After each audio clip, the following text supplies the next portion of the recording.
Welcome to my musical dojo. Needs work, right? Needs a little bit of work. Happy Saturday, everybody. Everybody that's coming in, welcome in. I think I saw 0 Day in the house. Mate, welcome in. Glad to see ya.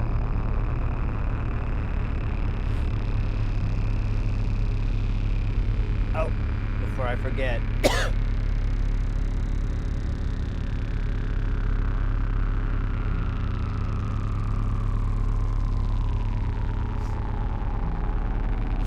All right, I was a little slow there. So we're streaming on YouTube right now. I have had issues for the past couple of days, for the past week, but I think I figured it out. I don't know. It's really a weird issue, and I don't know. I'm just gonna try to be chill with it. Knock on wood, all that good stuff. But,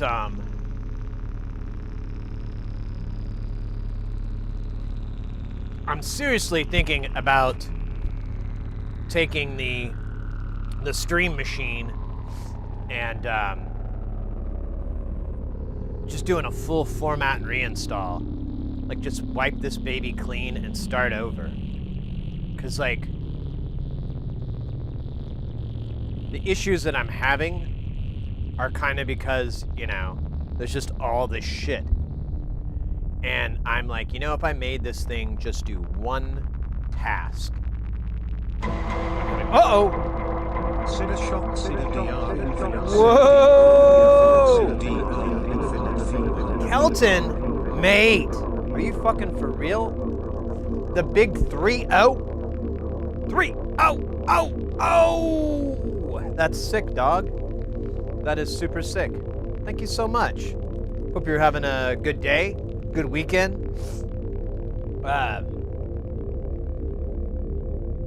Just thought of something.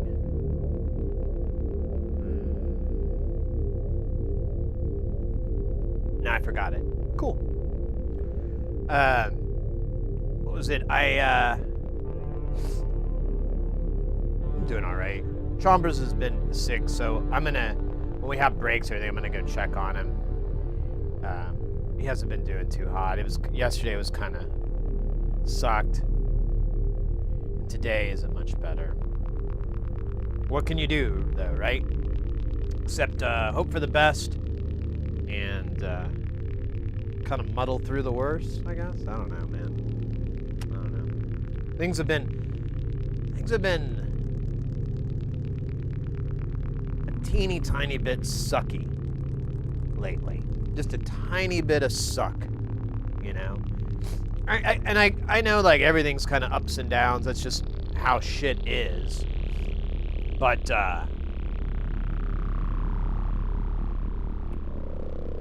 wouldn't mind, like, a big bucket of W's. You know? Just a big fucking bucket of W's.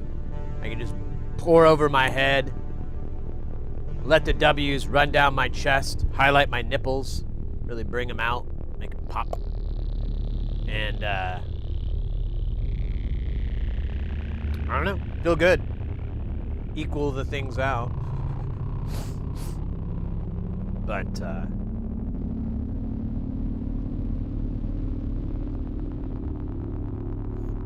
4 years equals, wait, what? I forgot. I'm so slow. I'm so laggy on that one. I apologize.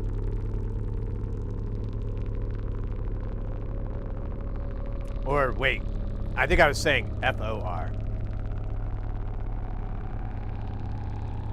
Not F-O-U-R. I did get to go play some pinball last night, and I got to play some more of the Evil Dead. And one of my buddies I was hanging out with, this is a buddy, you know, we've known each other for years and decades now, but we don't see each other that often.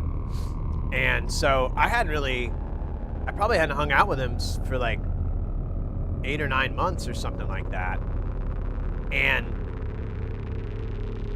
or maybe even, I can't remember if he came last time. Either way, he actually knew his pinball. And I picked up on that. I didn't, because like we were playing a game, and at first I thought it was just dumb luck, but he killed on TNA, Total Nuclear Annihilation. He like killed it. It was wild. He had 2 in a row killer balls. Hey, Mr. Chompers. What are you doing, buddy? Stand by, guys. What's up, little butt? You doing all right? Did you want some attention? Did you hear voices and you were like, I'll hang out with the humans? Well, you can sit and lay here anywhere you want, buddy. You got some food and all that. They got the fan right here. Whatever you want, little man. The sky's the limit. Literally.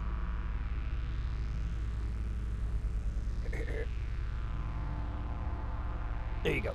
There's a little portal for you. So you don't have to hop. Oh, here. You want the pets, don't you? Yeah, okay. Oh, I think that gabapat's kicking in. That's good. I gave him... So he's been sick. He basically has a constipation. And it's, it's unfortunately due to his kidneys and all that. He's an old man. And so he's got these little problems that pop up. And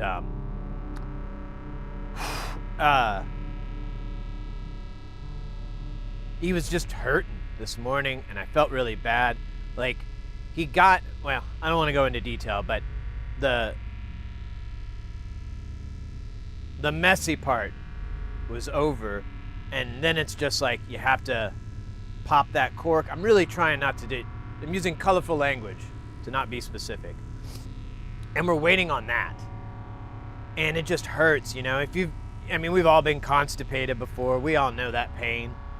And he's got it like in buckets, so I felt so bad for him, and I confirmed with the missus, and I was like, I'm just gonna give him a really tiny dosage of the Gabapat, which is like it's not even really, I don't know what you would call it exactly, but it's a medication that they'll give to cats and dogs, and it just mellows them out, and they use it for pain, to help them manage with pain and things like that, because I've had it described different ways to me from different vets, so I don't really know which ones.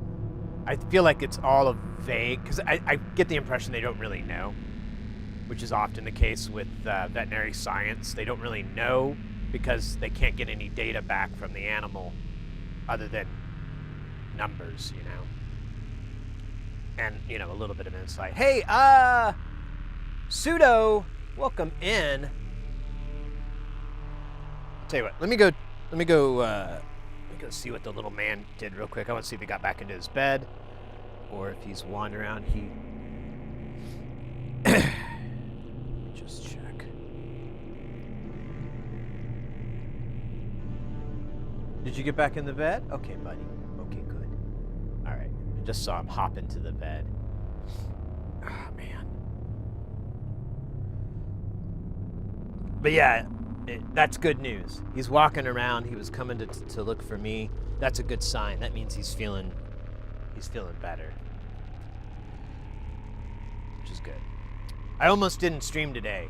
In fact, the stream's a lot later than I would have planned to, just because I kind of was hanging out with him and try to feel out the day. Is this, am I, I'm kind of like I'm like a crazy mother or something, anytime my kid sneezes, I think they have like AIDS, and I want to find the person that gave them that, you know? But maybe AIDS is the wrong one.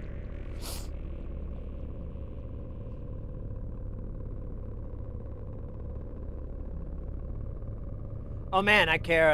Lost my dog last year with what a depression whole year this was. Yeah. I don't want to get too deep into that, but my wife's even brought it up. She brought it to a coworker that she's like, yeah, my husband's cat. He's had that cat for like 19 years, and it's his kid. And she's like, I don't know what's gonna happen. I'm like, yeah, I've been trying to prepare for this for like 10 years. We'll see, mate. We'll see. All you can do is be a good advocate for him.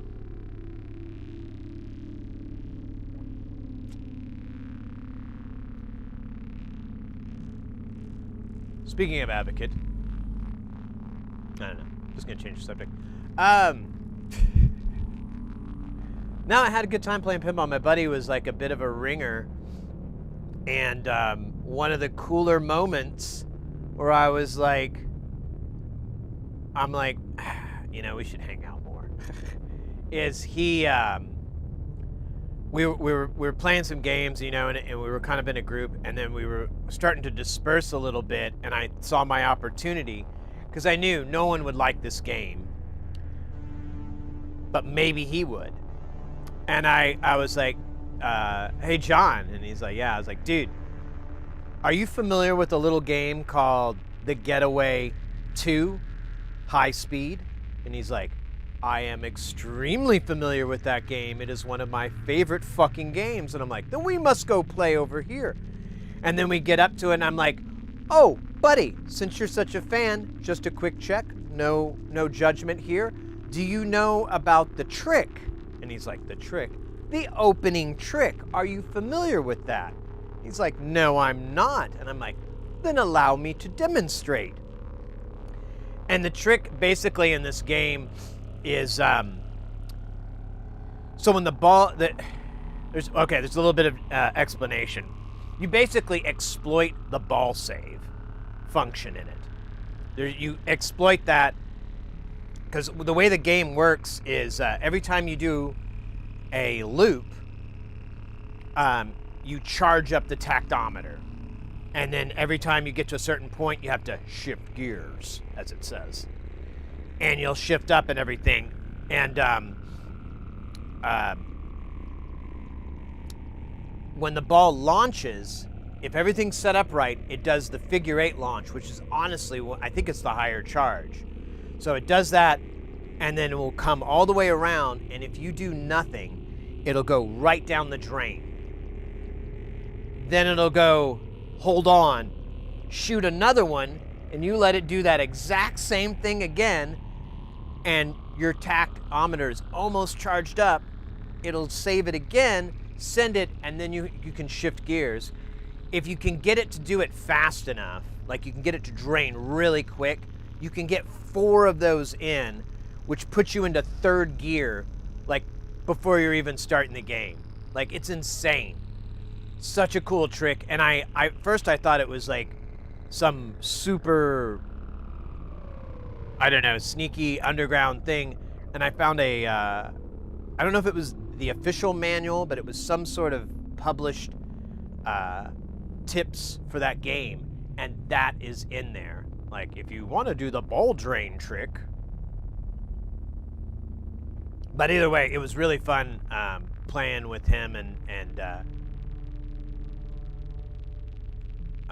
playing a little getaway. We were doing pretty good too. Since he used to play it a lot, since he already played it, he knew what you wanted to do and everything like that.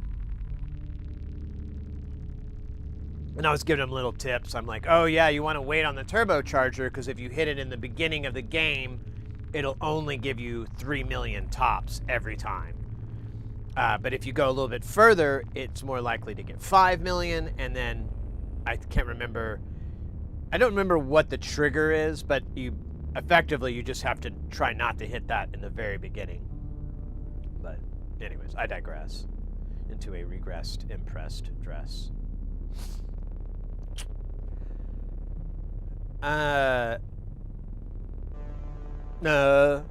Thank you. Oh, hey, that file copied.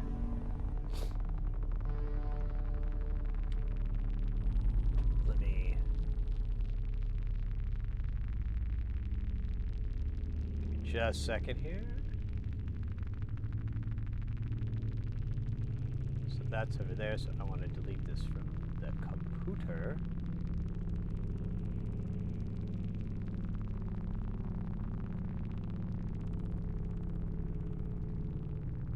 Nice. All right, now we're back in business. All right.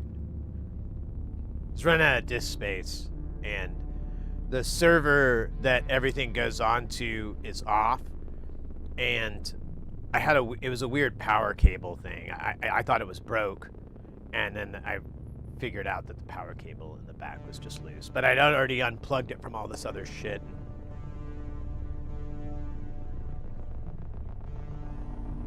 Huge fucking mess.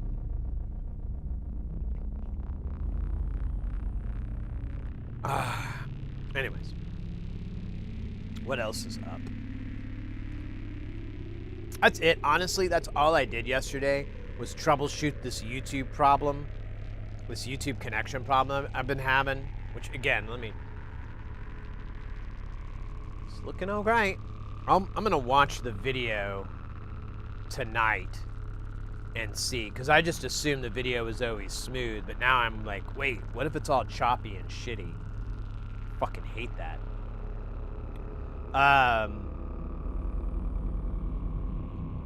Yeah, I troubleshot that. I stayed up late Thursday night working on it, and I eventually was so tired and so frustrated. I was like, I need sleep.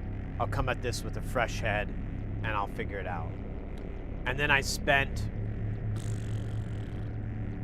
8-10 hours on it, and I finally figured it out, or at least I believe it. I'm still totally accepting that it's going to fail again, and it was something else. But even that's even more insane. Like, is this issue cumulative? Is there like some sort of catalyst that, what the fuck? I don't know. Right now, I just, for the time being, I had to sacrifice. There's a program I use called Companion, made by this company BitFocus. You can look at BitFocus Companion is how you'd find it. And what they make is this software that's open source, and I think it's open source. Yeah. There's the GitHub for it. It's open source. You can develop for it and everything like that. It's really cool software. And what it does is it will take a Stream Deck and other button boxes, and you can program it via the software to interface with hardware. All these different types of hardware, and sometimes software too. Like, you can get it to speak with OBS and so forth, and you can do really complex stuff. Like, if you want a button to do 10 triggers or something like that, and they have to be timed and spaced out, and you can get very complicated in what the buttons do, depending on what you're needed. For me, I use it at a very base level to translate the hardware that I use for video switching, the ATEM, to a what am I trying to say here? To work with the Stream Deck. So I can hit a button on the Stream Deck and it will send that to the ATEM, and it'll do all the things I need it to. And with the ATEM, you can write complex macros. Not super complex, but pretty decently. I mean, it's basically time clicks and delay times. But you can create macros there, and that's a lot of it too, is I just hit a button that executes a macro, and it does like these 5 or 6 things. But, oh shoot. Let me fix this chat here real quick. Like I said, I'm a little off today, so I apologize. Razor Grill, what up yourself? How's it going? I was saying earlier, I don't know how much you caught of that, but I believe I have figured out the problem I was having with YouTube and its connection. So it should be stable. Feel free to let me know if it's getting like slideshowy or if the audio's crap. If you see any glitches, feel free to let me know, and I'll run over and check my reading here and see like what it's saying. Right now, I haven't seen it dip below 4. In fact, I see it jump to 5, which I'm just going to take as a good thing. The number's set to, I think, 4,300, so it's sending 43 at a minimum, maybe? I don't know. Whatever. Doesn't matter. None of this freaking matters. Why are you working so hard? You're just gonna die someday. Look at me. I'm freaking ripped. Not really. Just... But yeah, I had to turn companion off. And it's weird. Like, you can't just stop the service and it'll fix the problem. You have to reboot with the program. The easiest thing to do is just uninstall it. But I mean, you could go in and disable it at startup and everything like that. But I would just uninstall it, boot up, and then I'm like, everything would work. The YouTube connection would be rock solid, no drop frames or anything. So my solution, but I didn't have time to do it because I was just fucking tired of working on it yesterday, is I have to run Companion on another device other than the PC. And there's really a ton of things I could run it on that would be available to do it. I have a Mac Mini I could run it on. I could also run it off of a... trying to think of the name. A Pi. You could run it off of a Raspberry Pi and it would work. So, although, will the Pi...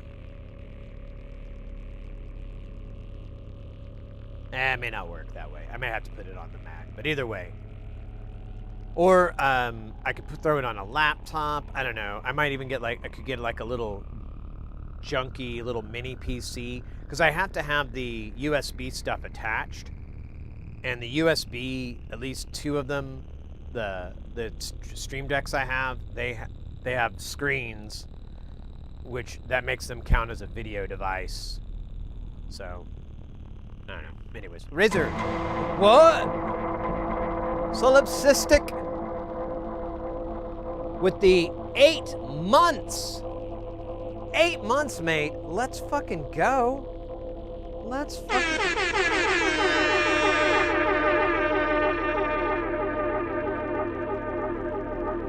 Razor Girl, I might notice, just finished tuning my carburetor. Slightly dizzy from the gas fumes. Yeah, no worry, Razor. Just if you see something, feel free to say something.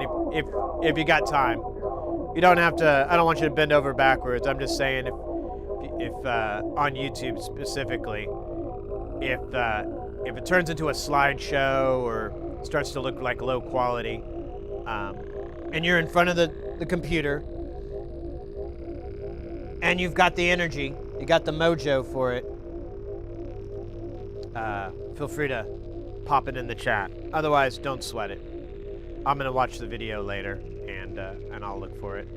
Guys, we are blessed with none other than Mr. X. Mr. X. I thought it was 9 months. Did I read it wrong? No, it's, well... It'll be 9 tomorrow? Or coming up?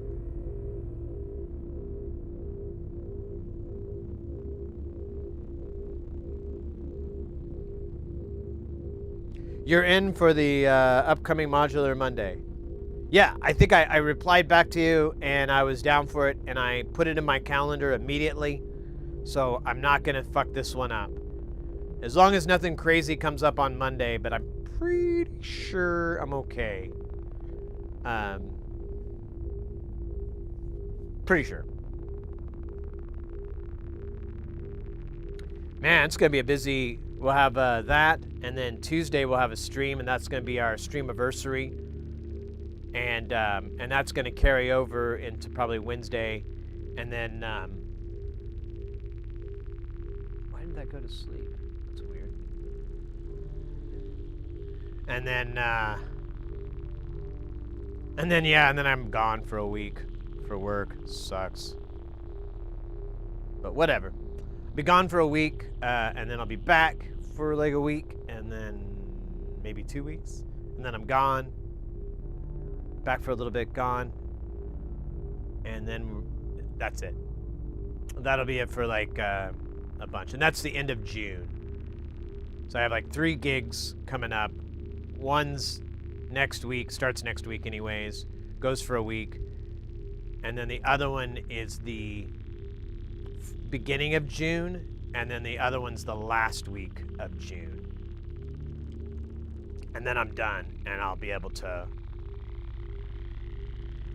focus on what really matters: hoarding drugs. Large quantities of drugs. More than any human has ever seen. A pharmacy would only feel jealousy and pity for one themselves. That is the hoard that I require.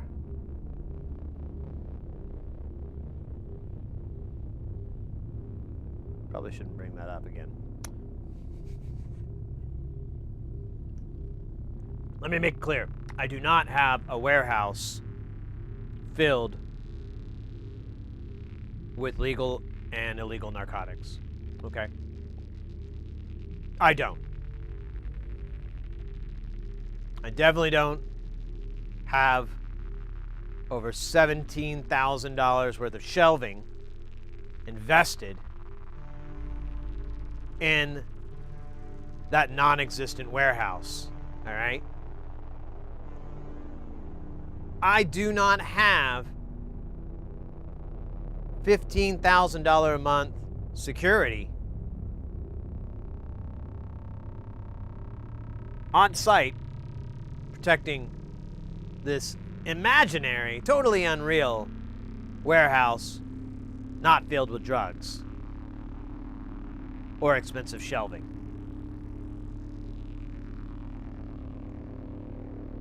Or a really fancy halon system.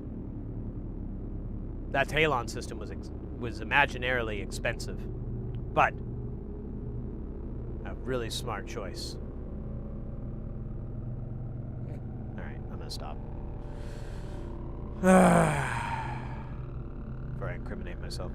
Anyways, so the bad news about having to troubleshoot the whole YouTube shit and how long it took and how, all that. I didn't really change anything here. Probably for the best, right? Probably for the best. Honestly, when I turned it on and started listening to it, I'll tune. There's a couple oscillators I have to tune, so I'll get those in tune before we, start up and everything. And I have to let it warm up and all that shit. I put the headphones on to see how it was cooking, and I was like, "This is really good." I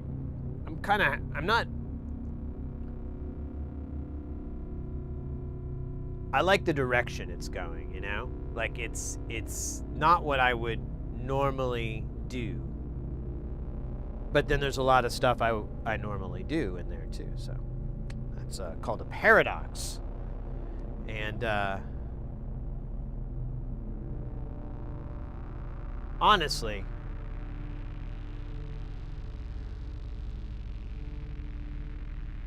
it's better than a single dox.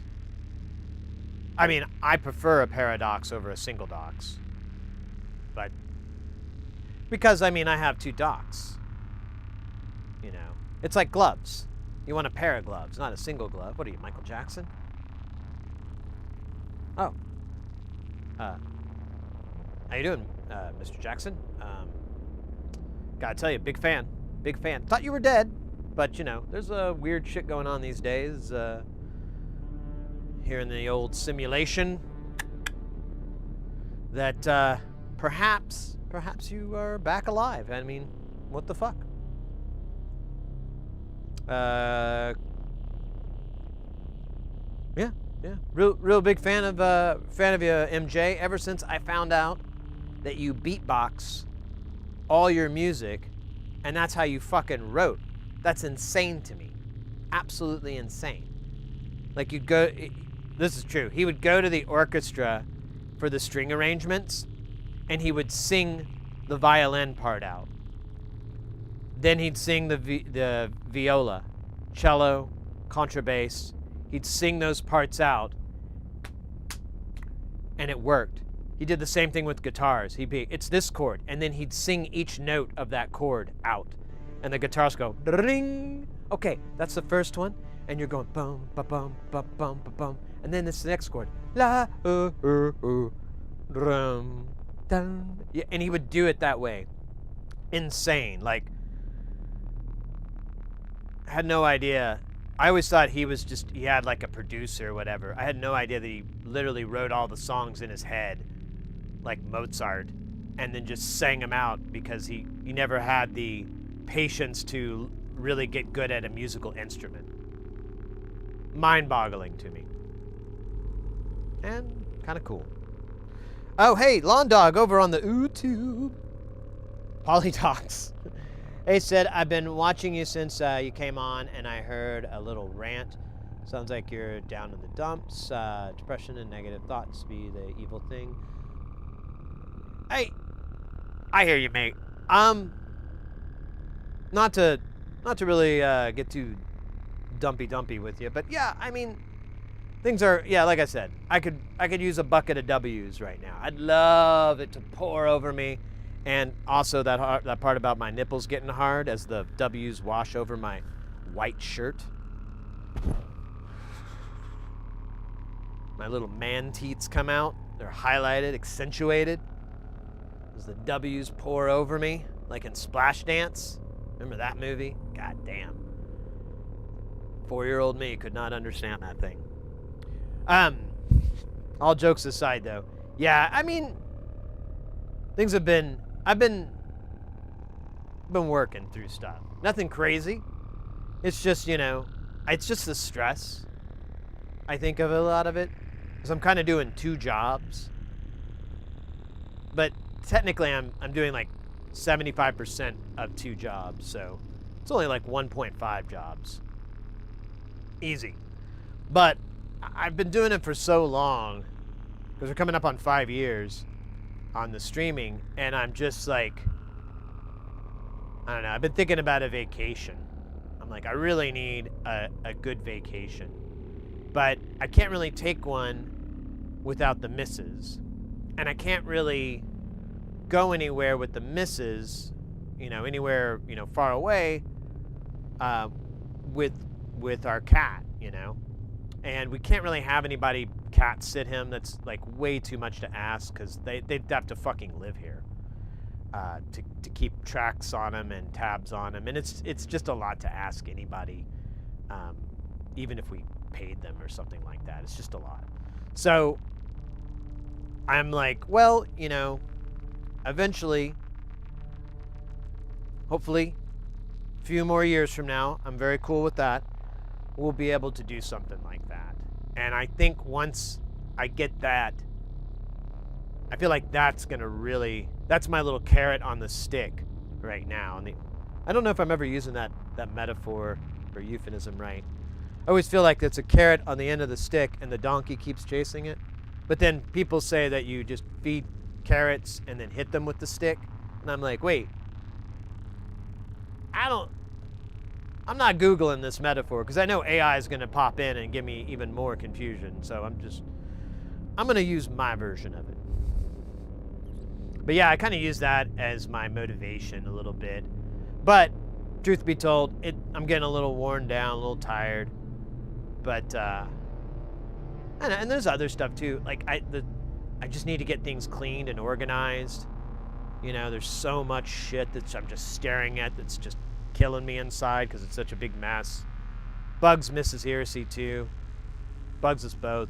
Meh. But, as I said, working on it. Everything's doable. Everything's accomplishable. You know, the best cure for anything is time. Sometimes everything just takes time. You don't want it to take time. You want it to get over with. You want it to be done with. You know, any of that shit. But till time travel technology is available to the masses instead of the elite, we'll never be able to know. Let me catch up on your chat there, Lawn Dog.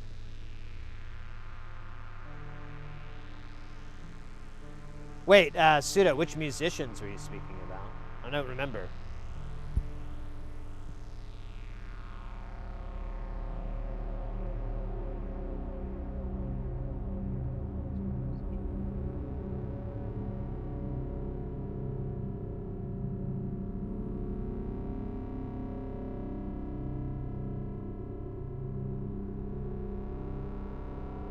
Retain as a file.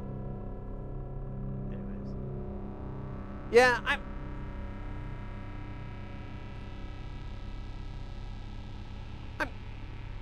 I have a plan. Like, everything I do, I'm not doing just because it's, you know, some willy-nilly thing.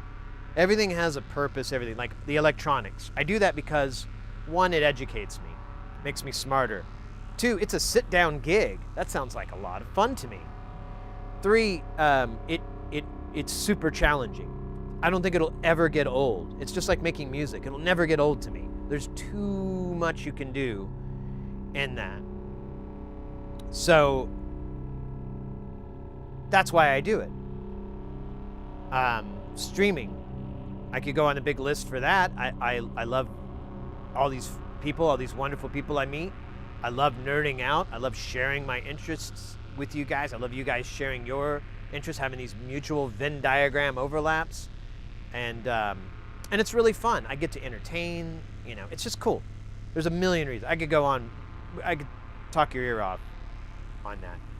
And it doesn't make a lot of money or anything like that, but I think that's a misconception that people have about doing content creating and stuff like that. Like Mrs. Heresy, she, you know, I've told her several times, oh, you should stream. And she's like, oh, I don't, you know, I'm never going to get a big crowd, blah, blah, blah. And I'm like, oh, was that your goal? Because that's kind of a stupid goal. You shouldn't set a goal to be, you know, having 50,000 people in your chat. That's a stupid goal to have because you're not going to get it. Your goal should be to meet other people to play with in that game you like, you know, or to talk strats, or to learn things. You're basically focusing on the game you're playing, and you're sharing that with people to broaden that.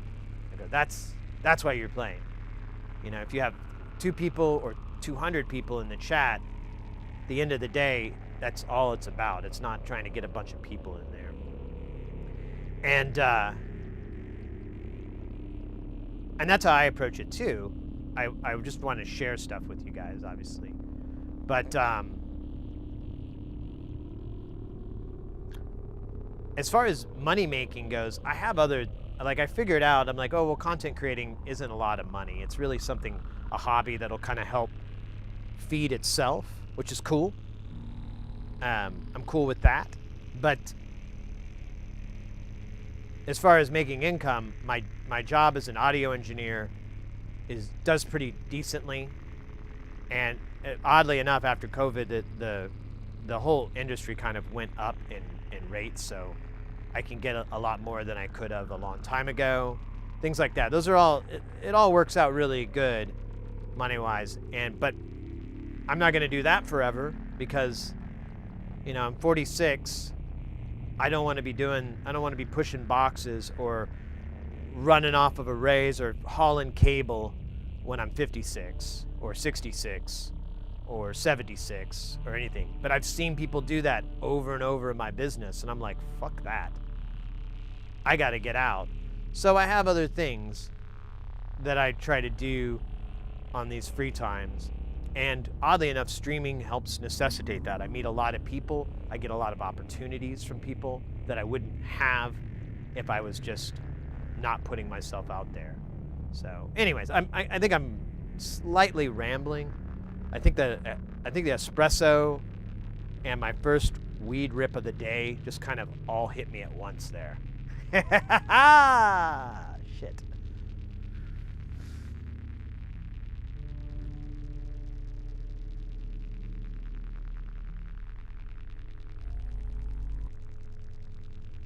The theory route.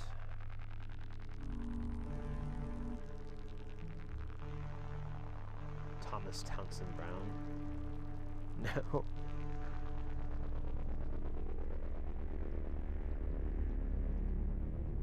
Someone said with the theory route. I don't remember that. God damn. That's not good, is it? Yeah. And Thomas Townsend Brown. No, but I am familiar with John Titor.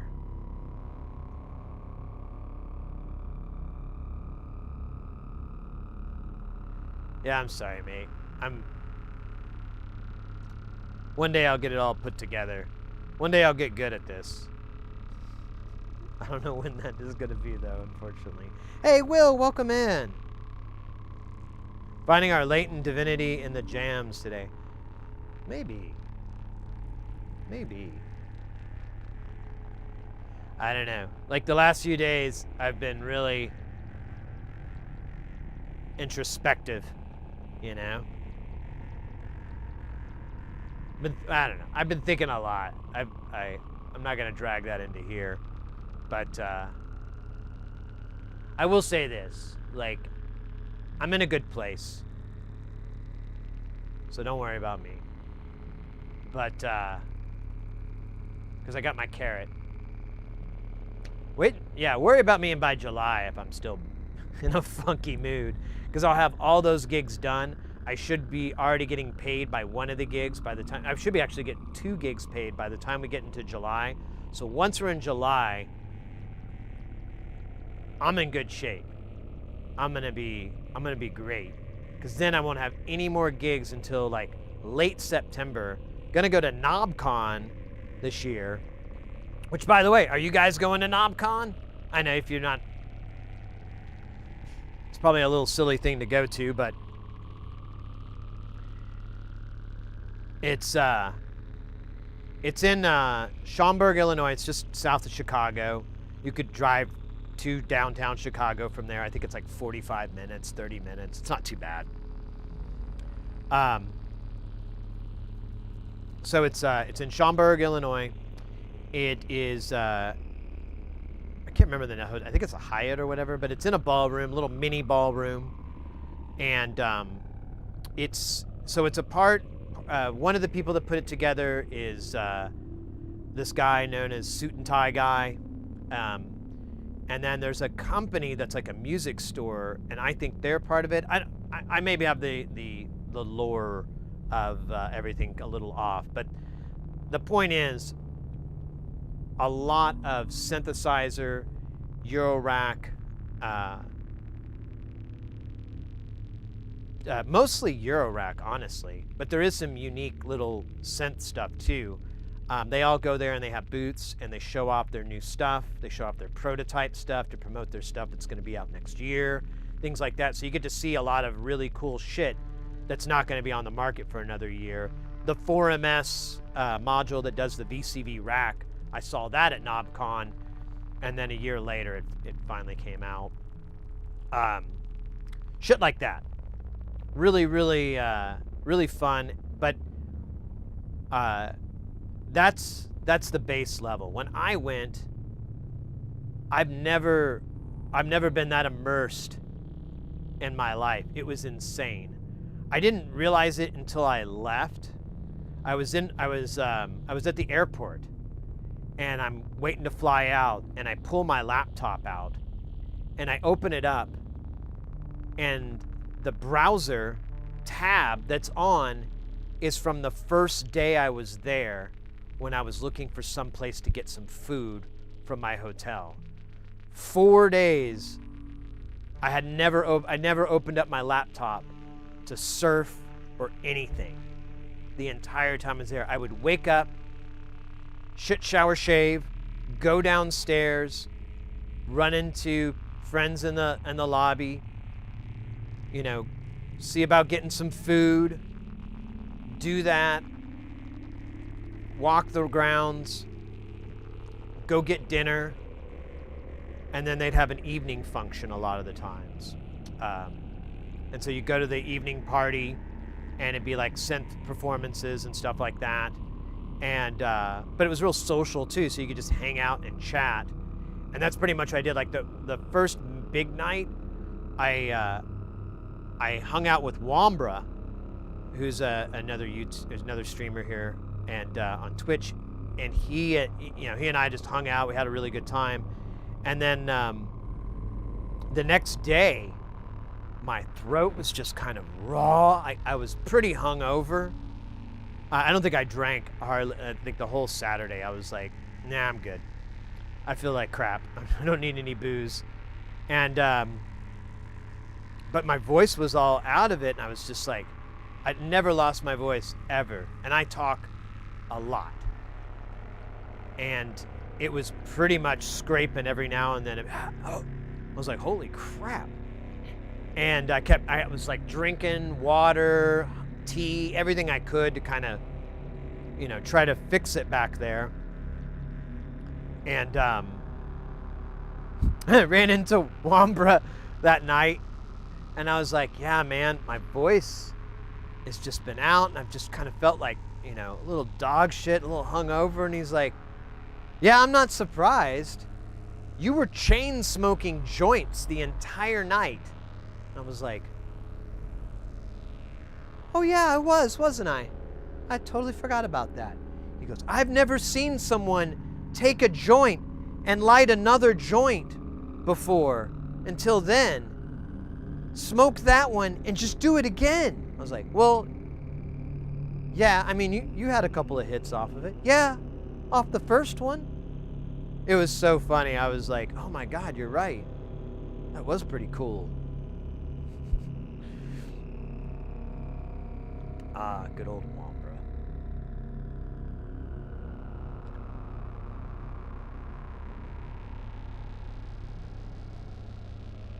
To be fair, those joints weren't very big. They were like, they had a big filter.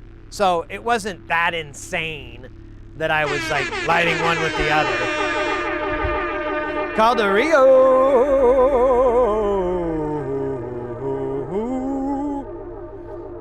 Yeah, it wasn't insane that I was lighting one with the other. I was just trying to save my lighter because like the gas was, I'm lying, I was just high. Forgot it.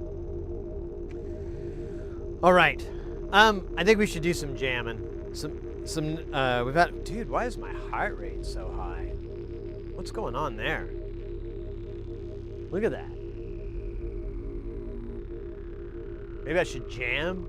Maybe that'll help lower it down? I don't know. It's really high.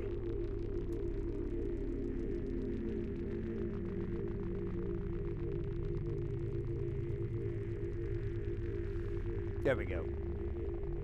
I'm going to take it down with my mind.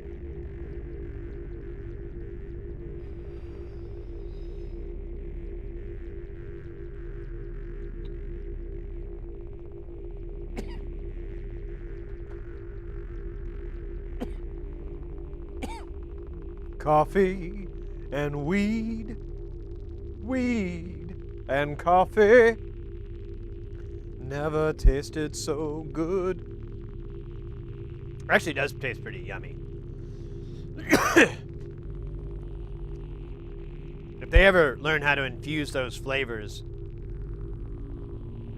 maybe not in the coffee though. I think it'd be better if you smoked coffee. That would be slick. I don't know if I want to drink weed. Although I have. That cola thing was pretty good. All right. Enough silliness.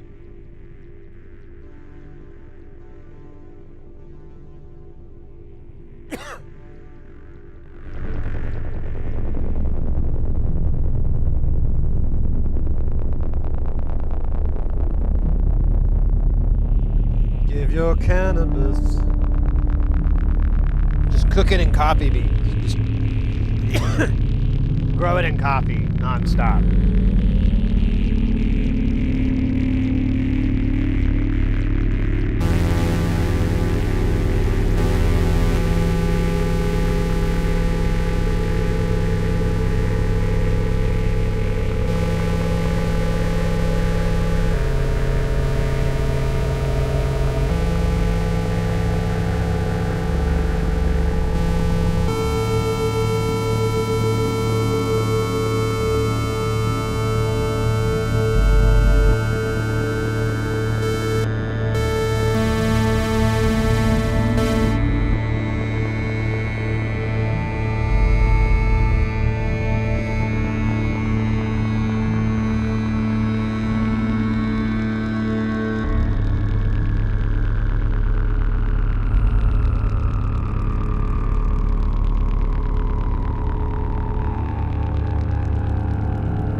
I call this one butt ass. What? Not really. Can't title it until you finish it.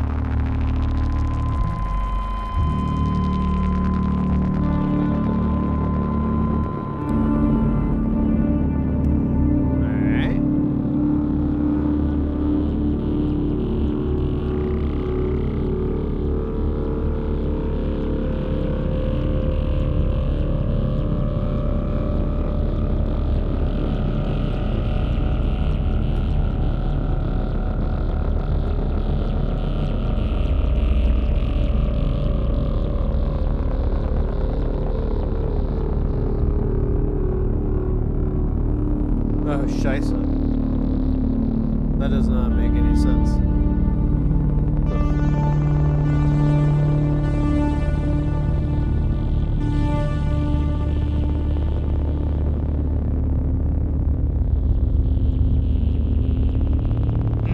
That doesn't either. None of it makes sense.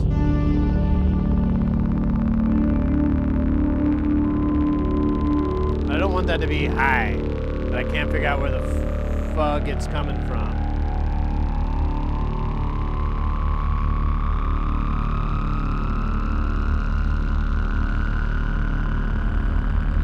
Oh, wait a minute.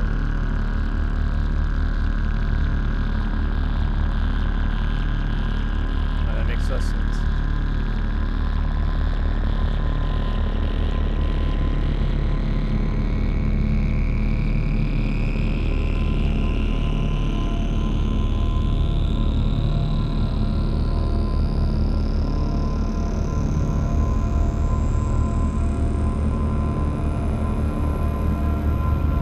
Read this shit.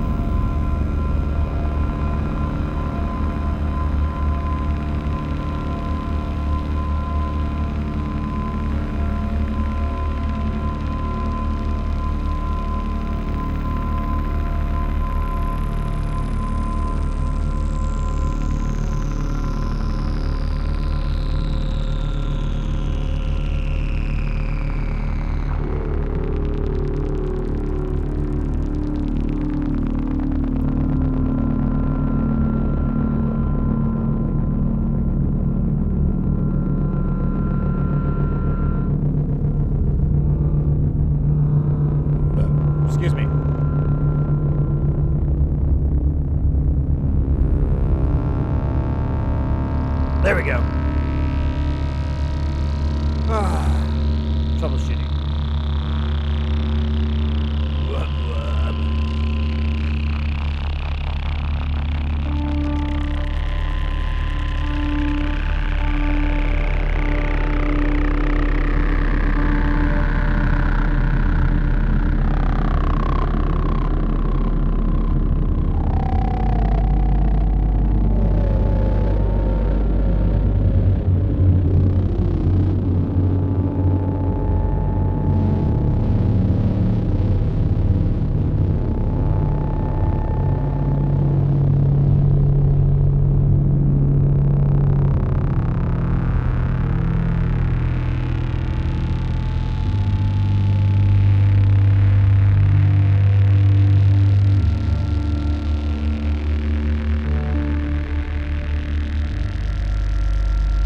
Digging this. There's a lot going on here.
microphone side. Let me tuck in the antenna. Oh yeah.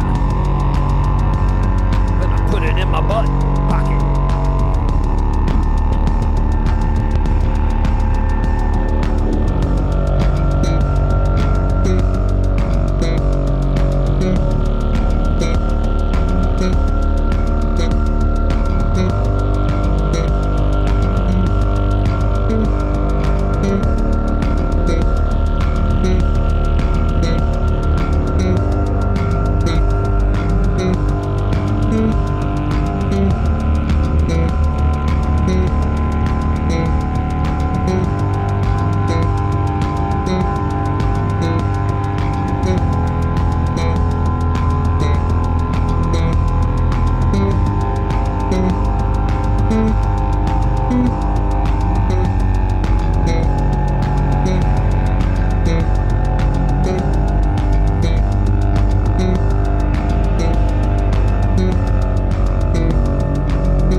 Alright, that guy went away. That song was called... But wait a minute. Are you saying that's inside me? Parentheses, featuring silky smooth bass. And robot tonsillitis. That's what I'm calling that sound. For now. Good old robot tonsillitis. Fucking up my airwaves.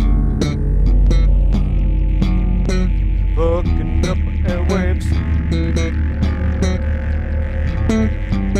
It's like the same notes. That's awesome.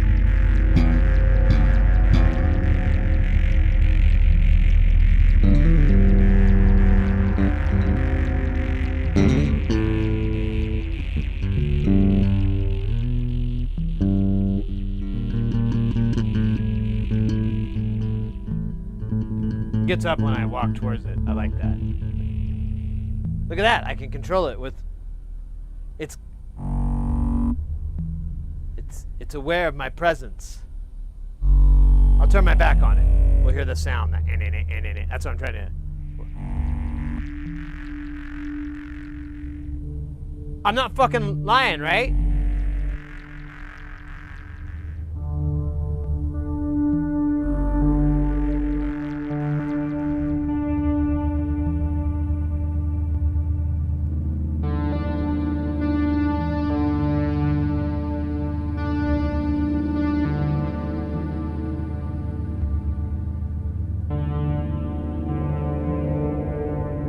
I have it down to 2.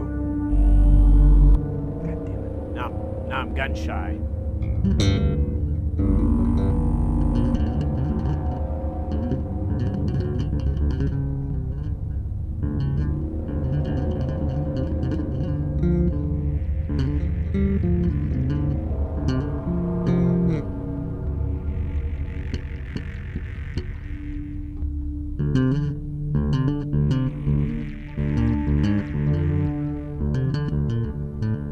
Oh yeah, I should do that. Do the doom. God damn it. You're not gonna do it anymore, are you?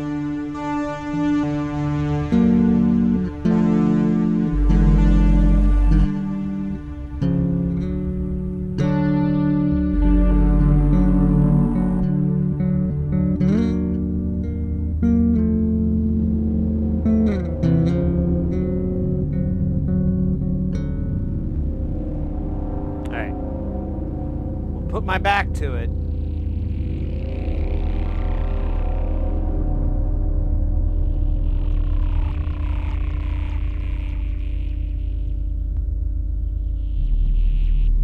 Hey! Oh my God, that was way more work than it needed to be. That was like an enormous amount of work. I feel overworked and overwrought.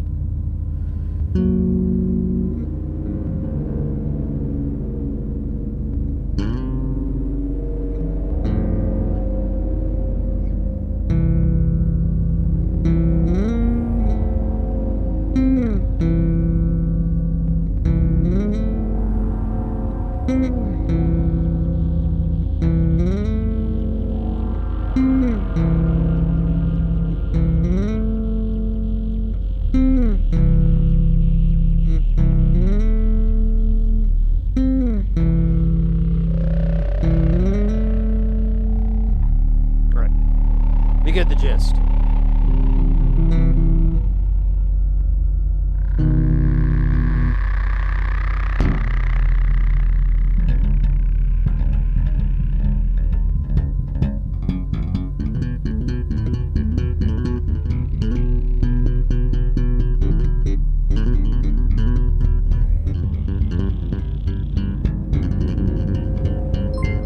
Whoa! Whoa!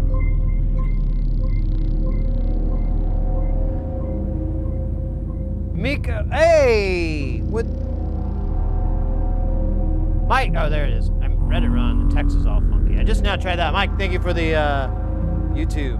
Welcome in on the YouTube side.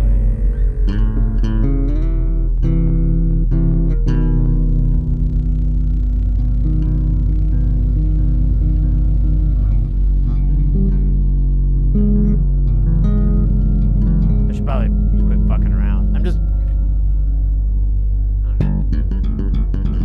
I was doing a good in it.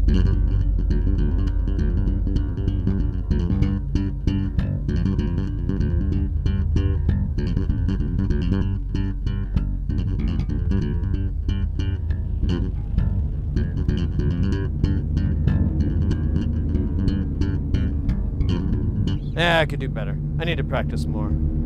Practice makes adequate. That's what they say.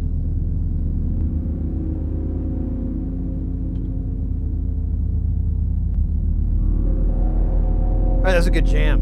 Hey, Mr. Chompers. I was just gonna check on you. How you doing, buddy? Are you... Let me go check on him real quick.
There we go. Okay. I'll be right back. I'm gonna get him some food. He looks like he might be hungry. I'm trying to help him out here, make the whole process good. So I'll be right back. 2 shakes. Takes me like a minute.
up with this. The good old sick cat thing. Never gets old, right?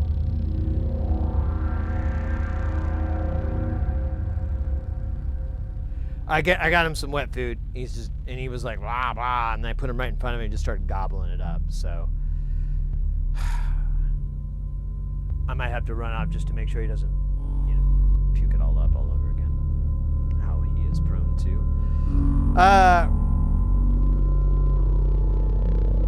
Reminds me of Primus. Oh yeah, I was doing American Life, like a really crappy rendition of it.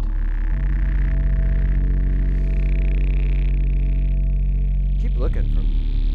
Man, he's gonna gobble all that food up. That's good or bad.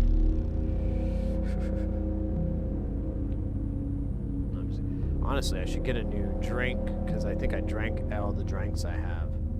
I'll use it if I have to go check on him. I'll go grab a freshie here, fresh beverage. I think he's just hungry. I think he just feels bad. I wish I could put like a little pillow or a little place down for him to hang out on, but he's just not that kind of guy. He's quite possibly insane. He keeps joking about the people he left behind. Don't know what that means.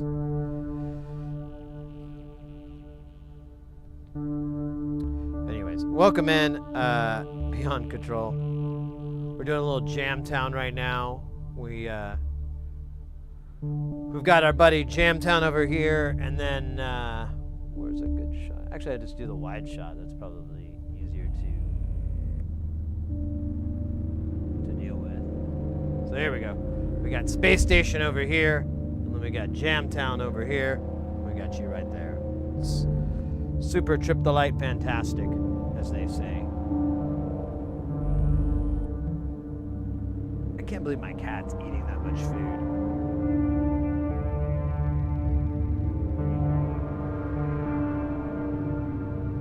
Kind of sus. I'm gonna give me a drink. Fresh drink here, but I'll leave my mic on. I don't think I...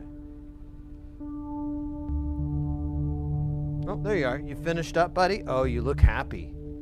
You're not even looking back at me. That's a good sign. I think that's what he wanted. He wanted some food, and he didn't want his stupid kibble. Now we just have to hope he keeps it down. He did eat quite a bit, though. That's good.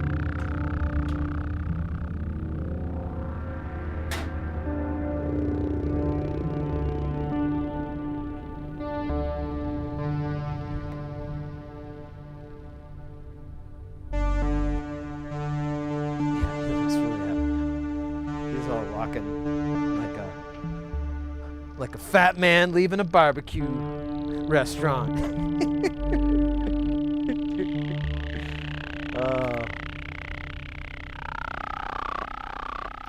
Just kind of doing the waddling. Of course, that might be the medication. All right. I think we'll be good for a little bit. Uh-oh. Guys, get ready, because things are about to get heavy. Jump up, because we're going to bump up, and get down, because there ain't no clown in this here town. We got none other than KTV Live coming in with that piping hot, won't stop, skilly bop, oh my god, freaking hot, Ray!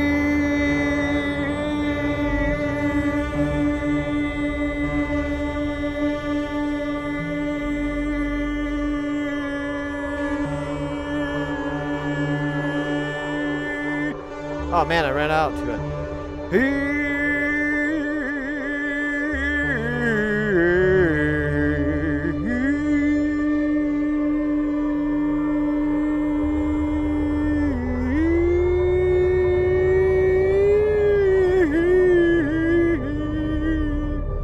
Trying harmonizing with it.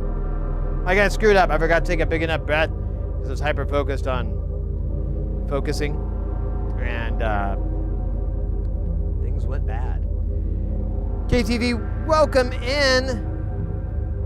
in, Raiders. Thank you so much for the raid. How was your stream? What were you up to this fine day? Did we do a shout out? We did.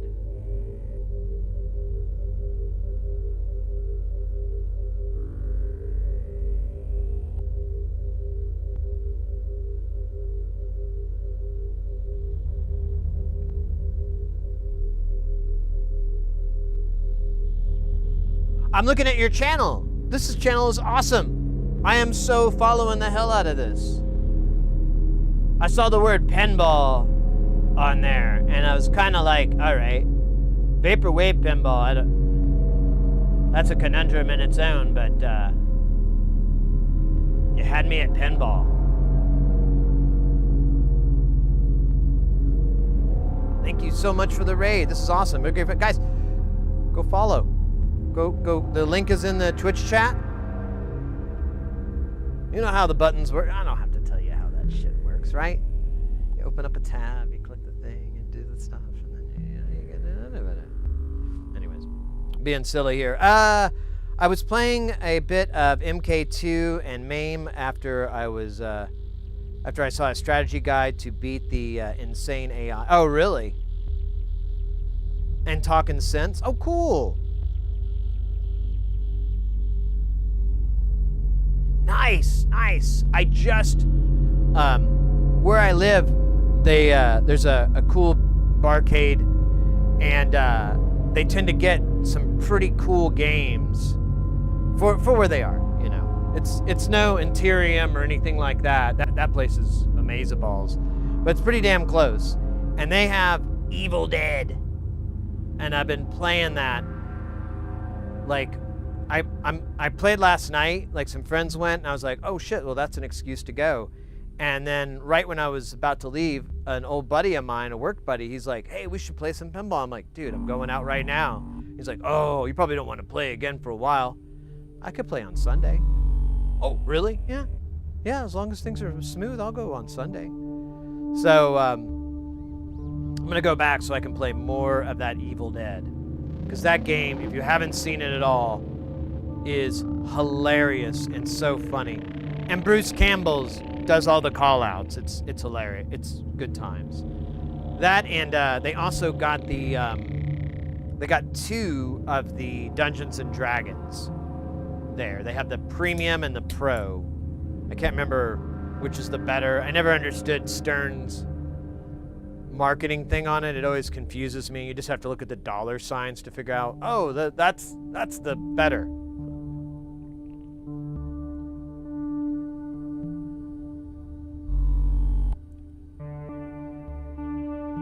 Yeah, there's an Evil Dead pinball game from Spooky that just came out very, very recently, and yeah, it's you can Google it if you wanna, if that's your thing or whatever. But yeah, I've got Bruce Campbell doing all the call outs. You've got the severed hand moving around that's like a target you have to hit that's on the side of the play field. There's a shotgun. The balls launch out midfield. They don't do a big orbit or anything. They launch midfield. Really reminiscent to Terminator 2, because you have these targets that click, click, click, and you have to shoot it and kind of time it out, just like T2. And the same deal where the ball's launching midfield, which is a nice change of pace, honestly.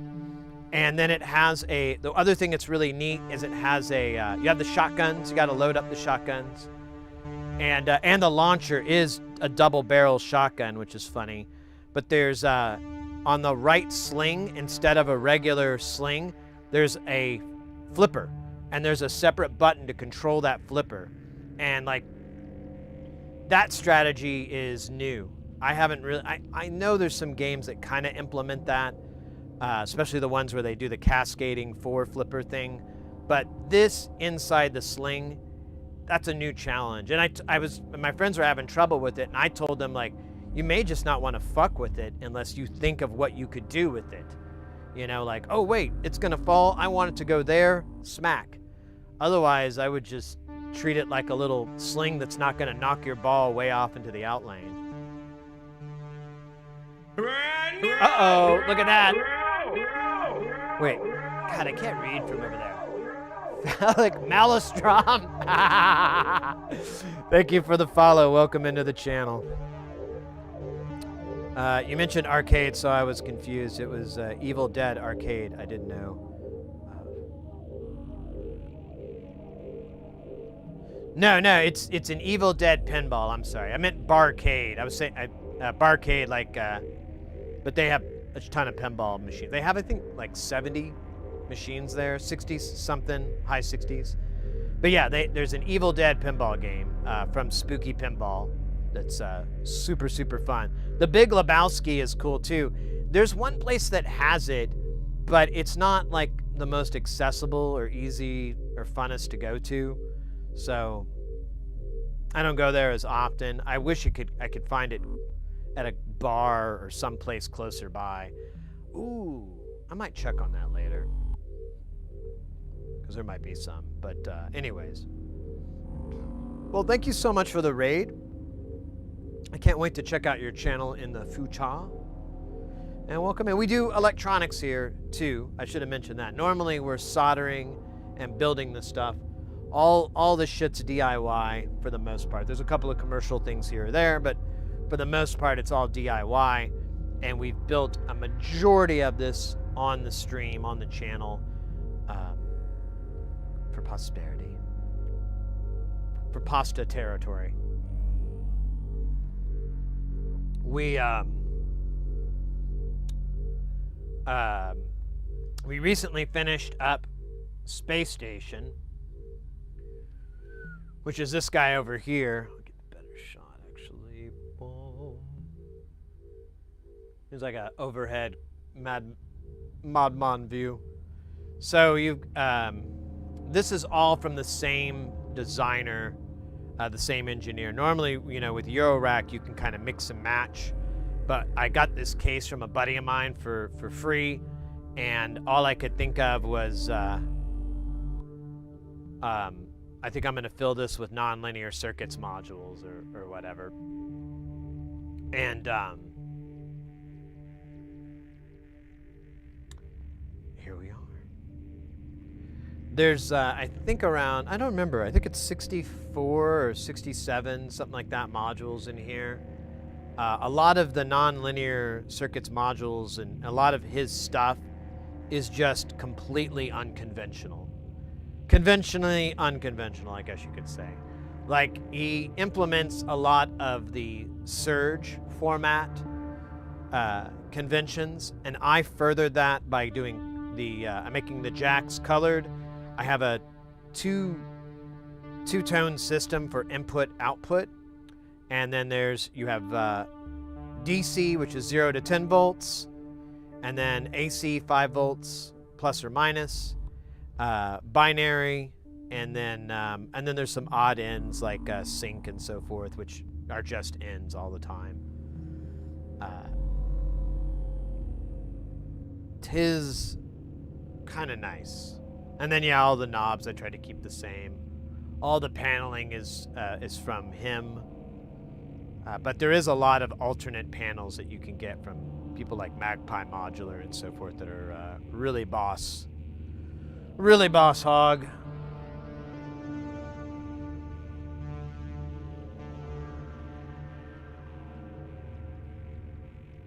Missing this piece of hardware that now I have to do everything with my laptop like a dork. Like a fucking dork. It's not Saturday without... Hey, mate, thank you very much. I'm good, mate, I'm good. So, just to keep in mind, I'm going to go on a gig starting Thursday, Friday, something I can't remember which day it is. So, and it's for a week. So, for that week, I'm going to be MIA. But right beforehand, as long as everything goes well, we'll do our streamiversary for Foomf Yara. If you can believe it.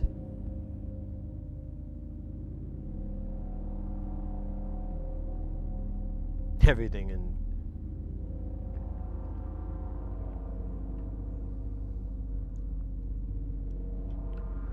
the nonlinear circuit stuff is a lot of this.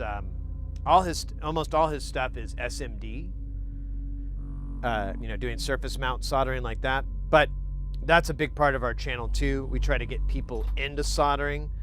I love to do surface mount soldering. Honestly, I prefer it over through hole. These days, it's just faster and more enjoyable to do. But whatever someone's interested in getting into, we try to help them with that. Try to give them, whatever it is. Like if you're looking for projects to start off with, good tools to buy, you know, is this a good tool, blah, blah, blah, things like that. We try to help out as much as we can to get you started and get you on the right path so you're not wasting time like I did. Like so much time. Just realized this cable is stretched out and it's bugging me. Oh, Twitch guy 2. 5 years, that's amazing. I can't keep doing anything for 5. Yeah, I know, right? Hey, little Eddie. I do not have a 3D printer. I do have a CNC mill, though, which is it's like the reverse of a 3D printer. It's subtractive instead of additive. I haven't used it in a long time. The mount's broke and I haven't bothered to fix the spindle mount. But yeah, I have one that can do 12, I can't remember the millimeters, but it's 12 inches by 12 inch stock. And you get like, I think about 4 or 5 inches clearance over the top. So you can build things about that high. I just use it for, I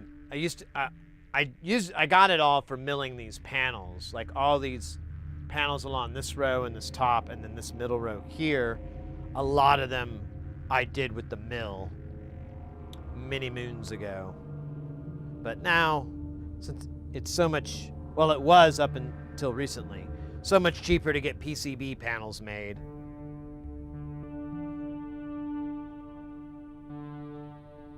I think it's still going to be cheaper than getting them from front panel, but who knows?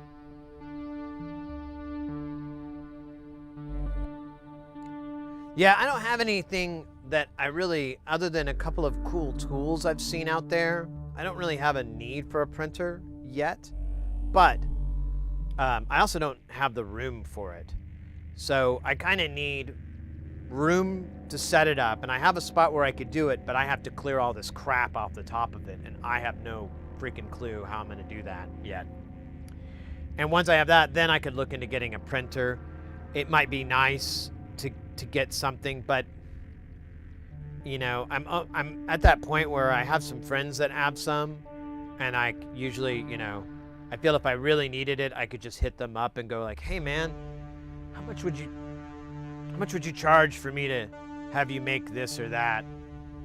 And, you know, see what they say.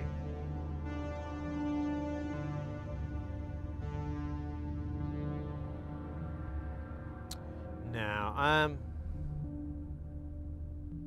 yeah, I just don't have anything I want to build. This one cat showed me this really cool dispenser for components, and I was like, that's pretty slick. I wouldn't mind that for common components, like, you know, 100 nanofarad caps. I just buy them in 1,000 and put them in this little dispenser thing that's all 3D printed and just comes out. You can count it easily too. It has like a little way to count it quickly, and I'm like, yeah, that sounds like a really good tool to have. But again, I'm not going to buy, you know, a $500, $800 3D printer just to make, you know, 4 of those, and then it just sits forever. So, I don't know.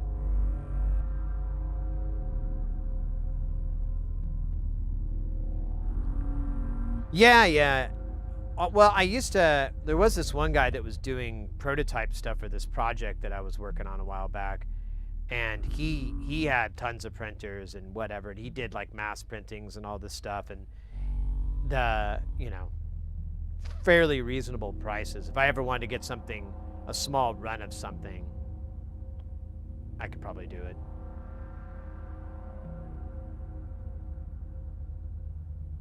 Yeah, if I was doing a lot of but I'd most likely just get tools. I'm gonna sit back down off of Thingiverse or something like that, you know.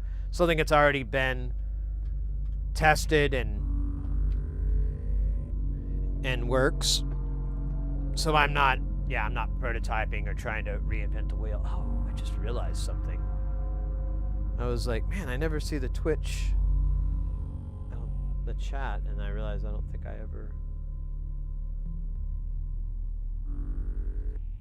Yep, that's pretty dumb. My bad. That's insane that's been going on that long. Hey, whatever. Alright, sorry about that. Forgot. It's been a hectic day. It's been a hectic 48 hours. Anyways. Oh, man. Next stage of today's jam. One, we should take that sound that's like that. We need to yeet that. We need to do something with it. It sounds stupid. I don't like it doing a repetition that's like 16th notes or something, or 8th or whatever the hell. It's just not cool, brah.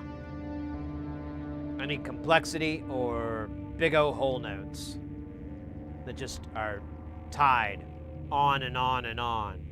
Circle, and then 2 ties to the next circle and the next stave. And we just keep doing that until we reach the repeat. And then we notice it says 784. Are we getting my sheet music references here? Are we getting my sheet music jokes? Thinking about busting into stand-up comedy, centering a lot of my material around sheet music and electronic stuff. I don't know if there's really an audience for it. Might be very niche, but my jokes are solid.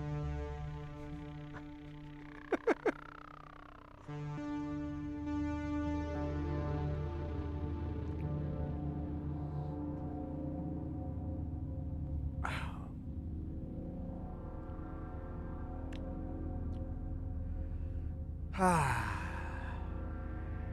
got a lot of sleep. Well, sort of. Actually, it wasn't so bad. Kind of an upside of Mr. Chompers being, under the weather and whatever, is he doesn't hop around a lot. So I was laying with him, and he just pretty much stayed in the whole spot, same spot all night.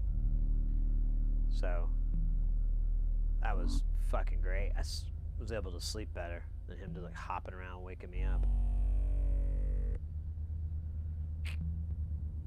Simple pleasures. What time are we at here? 2 hours. Cool. We've got like 6 or 8 more to go. Let me think here. So yeah, I want to treat that sound.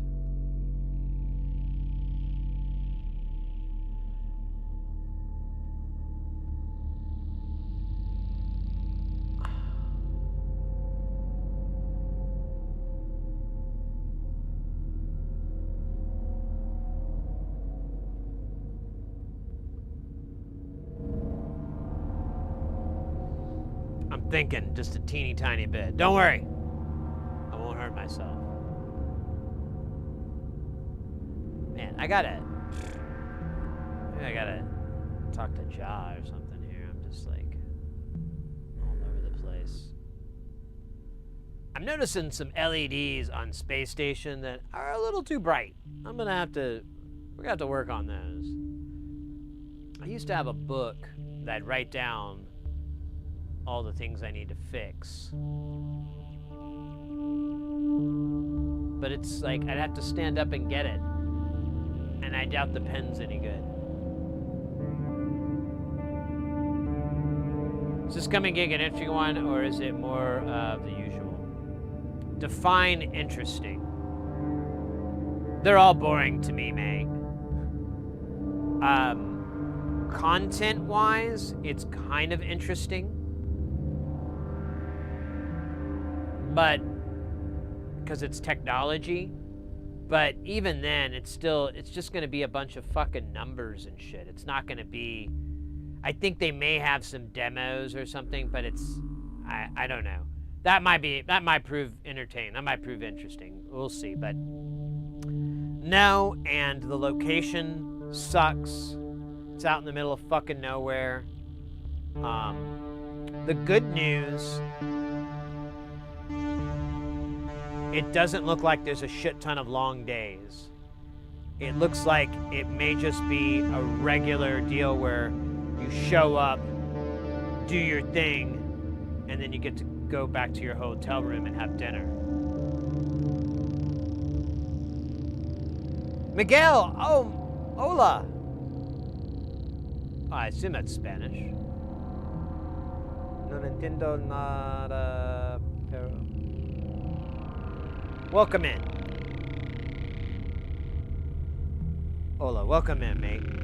I should mention too, like, I don't speak any other languages. I like to put them in, but much to my dismay, I don't.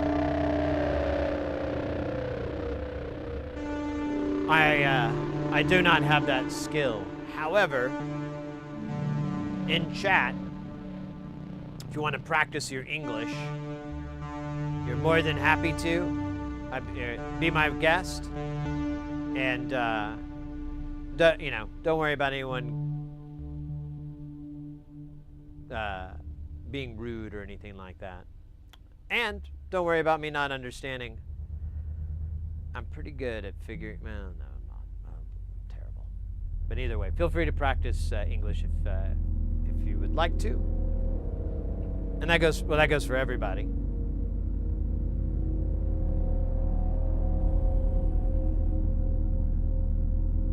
And if you don't even want to, you can just put it into Google Translate and see what nonsense it pops up. Entertainment. All right, that was a good jam that we started off with. We're going to put that guy in. I want to put another sound in here. I don't know what. You know, that's a tough one. It's a tough guy. You know, I wonder, too, what the hell this is supposed to sound like. We could...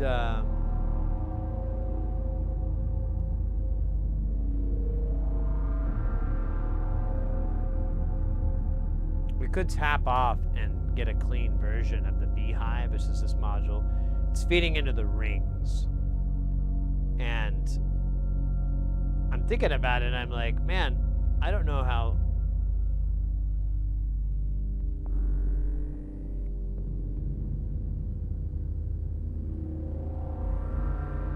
I guess that's the way you do it. Play the guitar on the MTV. Money ain't for nothing. Chips for free. Is it chips for free or chicks for free? Chips for free would make way more sense. You know? Like poker chips, I guess, maybe?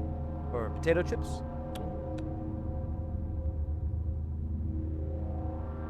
English down. No worries. No worries. All right. Where was I? Oh yeah, I was like preparing again.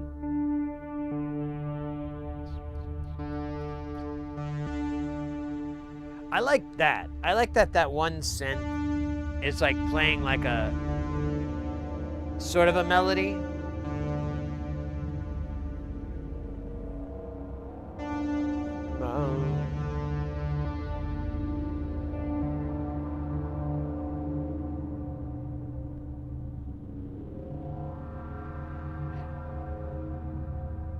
I wonder, we'll have to circle back, but I'm wondering if it would be wise to build another voice that's doing something kind of like that. Or would that clutter it up, you know? Like if they go at the same time, it's gonna be, I don't know how good it's gonna be.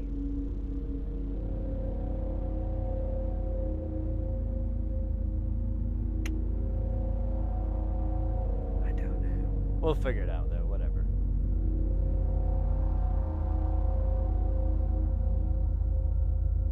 We could always just flip the switch and turn one on and turn one off.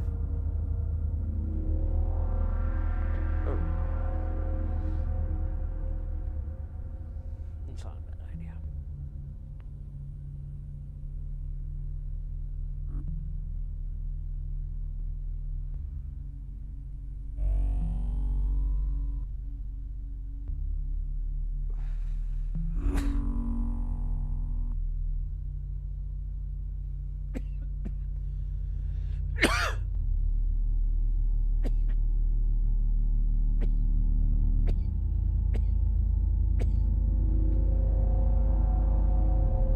Let's do one thing at a time. We'll take care of the bap, bap, bap, bap, bap, bap, bap on Space Station. Pardon me. I even see it going right now, so we just need to find a cooler clock signal than the damn pulse. Oh, I think I already know what it is. Won't you join me? Over there. Oh, wait, I gotta plug it in. Hold on, stand by. Oh, no, it's already there. Na, na, na, na, na, na, na. Every time you're near. All right, so this, we're gonna take this guy and make him hot.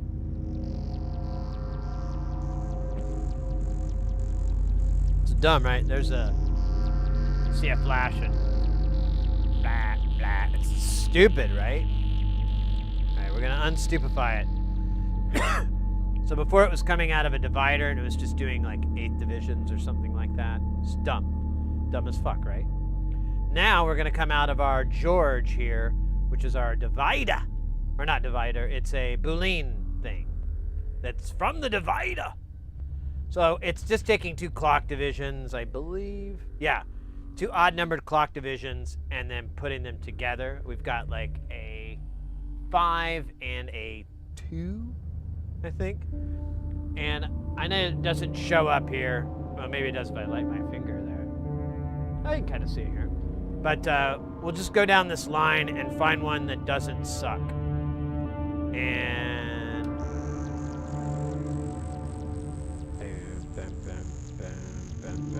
now I think we're gonna find this pattern.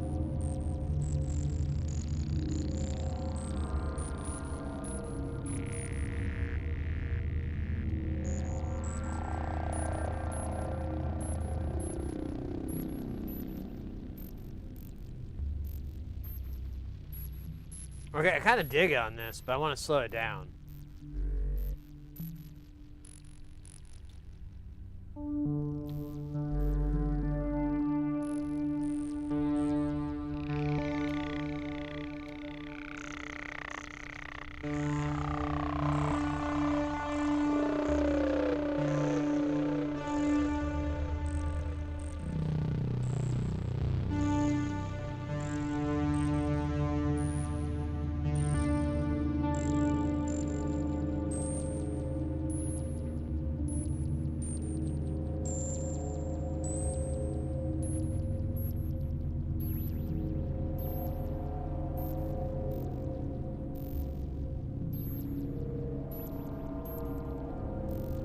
I kind of like that.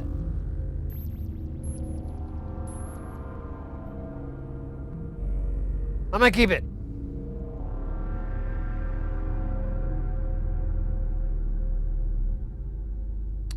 Why come this no sound? Oh, scheisse. Va? Vonzi? Qua? Aye, Professor.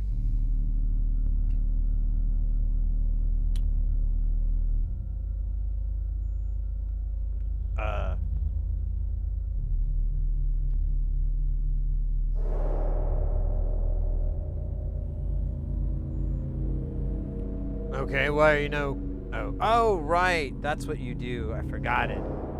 I was thinking of another guy. His name was Roger too. Not Roger as well. I mean literally Roger Toou. He said it was pronounced Tew. And it was French. But later I looked up and found no Tews. Twat then? Was I to believe? Alright. 22% there. Now the 74% will be 96% there. Almost perfect.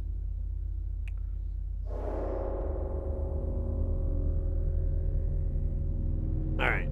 Let's do another voice, and we're gonna make it, pardon me, we're gonna make it sing.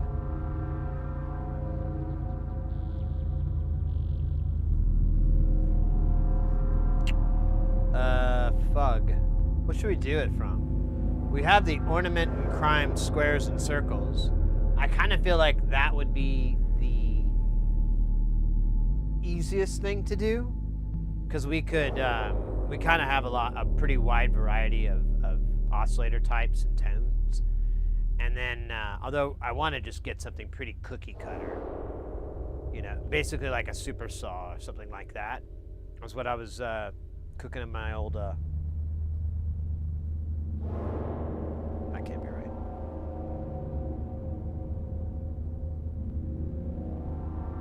Found anything yet? We ain't found shit. It can't be good. Hold on a minute. Note to self. I don't really, it's just a regular note, but I preface it that way. Preface it. See doctor about possible hollow head syndrome? Question mark. Alright, there we go. Oh, hey, it's Game Club. Vil Coleman. Game Club Central. How you doing, mate?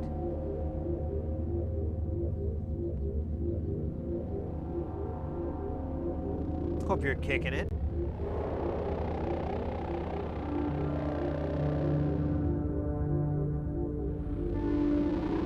we go. If you guys aren't familiar with Game Club, go give them a check out. If you like some pinball, like some good vibes, like some quantum, what would you call it? Like quantum retro nostalgia. Oh yeah, movie night. It is. Oh yeah, I forget. That's what you do on Saturday. Nice. Puppets and Muppets. There you go.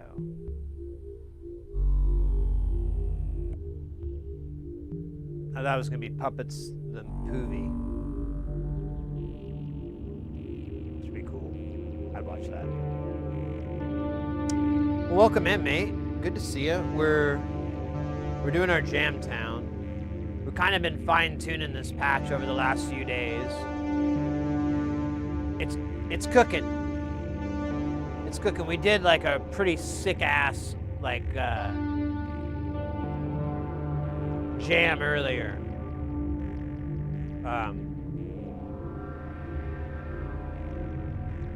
I was super happy with it. I played the bass on it, and I like. It like lined up on this very nice like 4 and 8 bar loops. I don't know how. I didn't ask. It just did. And we found a nice groove on it, cut it out. It was nice. It was really an upshot over the stream.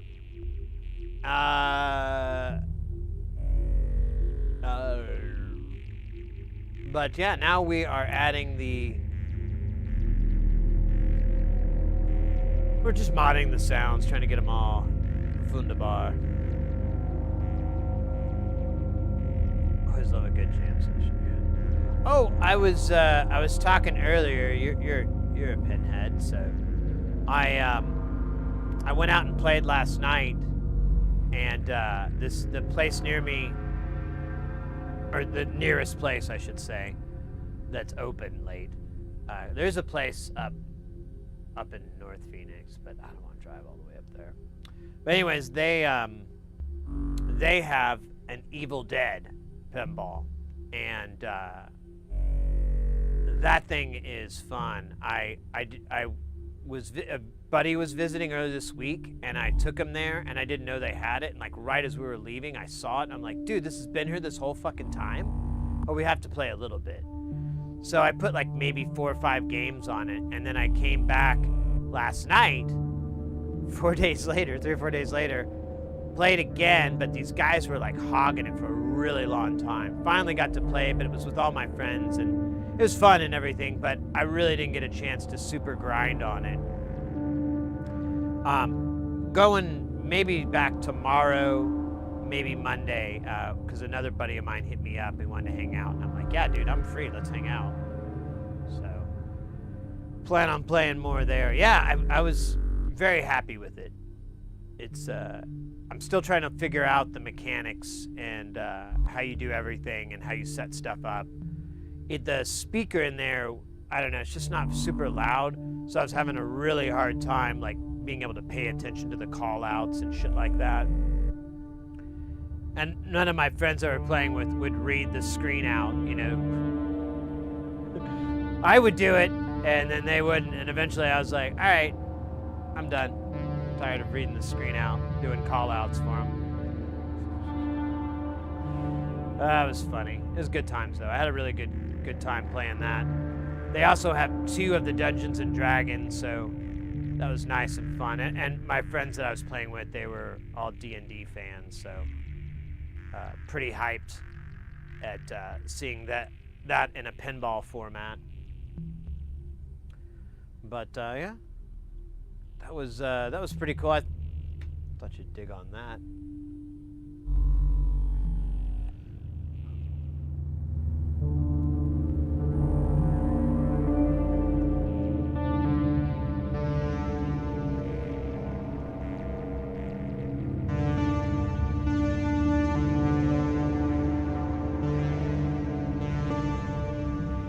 What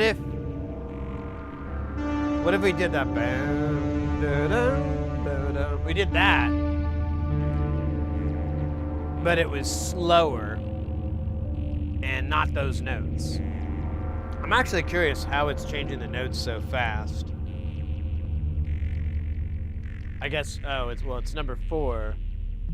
4 does have a different note on each one, so if we could, man, they really don't do that on that patch though.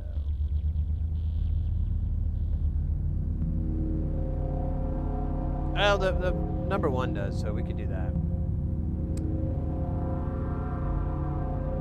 So yeah, let's have oscillator 1 feed the squares and circles oscillator, generator, instigator, the originator, and then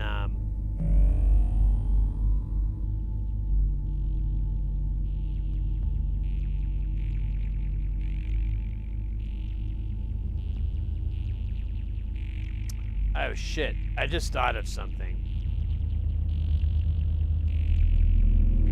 We need to see what our voltage is at real quick, real fast. Only take like two shakes. Because both the modulars didn't turn on the first time. I had to unplug them and plug them back in. Or turn them on and turn them, yeah. What that indicates to me is that the power supplies are being overtaxed. But when you first turn stuff on, that's going to happen sometimes. Well, if you don't leave enough headroom, it will. But I don't know what our idle voltage is at. So if we're overtaxed, the voltage is going to start to dip.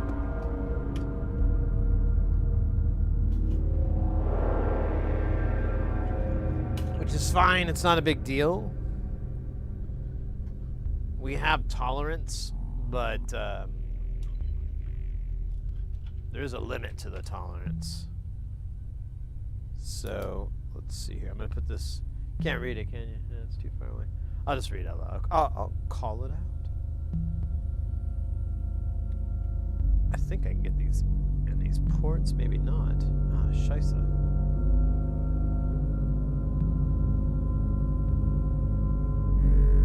Let's see.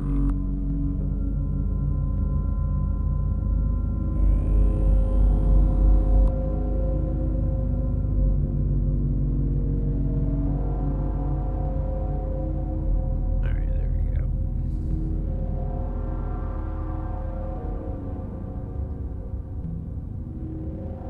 All right, we've got 11.9, which is normal on the negative rail. Let's see what our positive rail looks like. Come on. 11.53. We're good. I don't have an easy way to check Spacestation. And I'm cool. I'm cool with it being a little overexerted. It gives it a little bit of charm. But if we needed a bunch of current back, we could just disconnect one of those frolics, or foyers, I mean. That thing is like massive. It's like, I think it's about 200 milliamps, something like that. It's insane. Dip? Oh yeah. Yeah, well, just a pinch between your cheek and gum. That's what the electronics people want you to believe. They don't talk about the long-term effects of pinching. The fingers lock up almost like a claw from pinching over and over until holding even a simple glass is impossible with your pincer hands. Affects one in every other person. So protect yourself. Forced you wrecked yourself. Might be cool to put some banana plugs or something on the side so you could check. So I mean, I could just pop one of these rude boys out and see what we're at. Let's do it. Why not, right? It's good. It's good maintenance. It's good for the environment.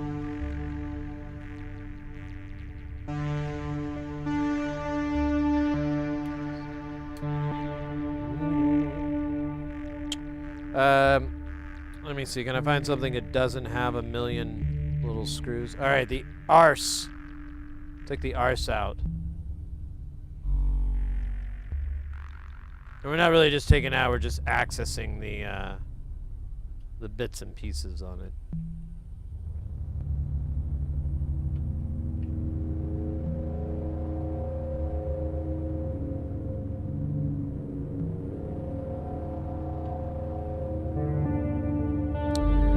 Oh, wait a minute. How did this do this?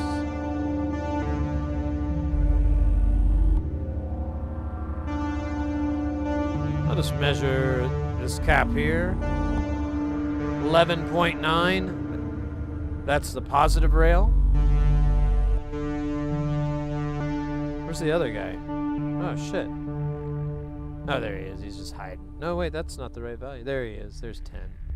You little goober.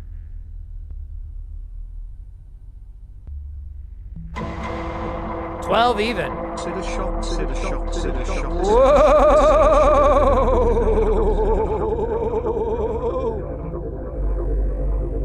Computer Yogi with the 6 months? Ciao. Thank you so much, mate. That's awesome. That's freaking awesome. No. You're awesome. Mate, appreciate the 6 months. I hope you're killing it.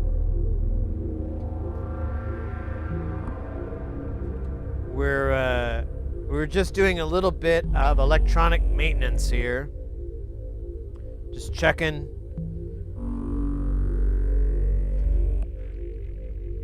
Checking how everything's working. Oddly enough, it's not as bad as I thought. The 11.5, though, is a little bit low. We could turn it back to... I bet we could take it back up. You want to see? Well, I don't know why I'm asking you. I'm going to see. You want to see what I see? Do you see what I see? An electronic device with a low voltage. So it says 11.55. I'm going to disconnect this ornament and crimes. We're not really using it right now. We could probably scooch by without it. It is off the circuit. Let's see if 11.55 turns into something better.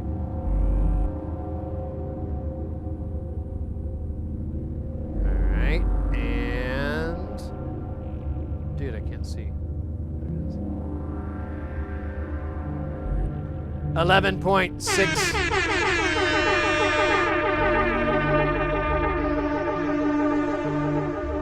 Yeah, I think we're slightly over our current limit, and it's shaving off the voltages. We're within tolerance, but we're definitely putting that regulator.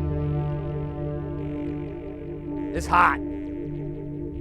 That might be that burning wood smell I'm getting. Anyways, I don't really want to get rid of. God, you know what it is though, and this is the whole reason I need to implement the other power supply. It's all these digital modules. You know, most of these modules take up like 20 milliamps, 30, but these digital ones almost guarantee a minimum of 80. A lot of them live at 100 and so forth. Like these Ornament and Crimes, I think they're like $1.10 maybe. I can't remember. It's been a while since I've looked.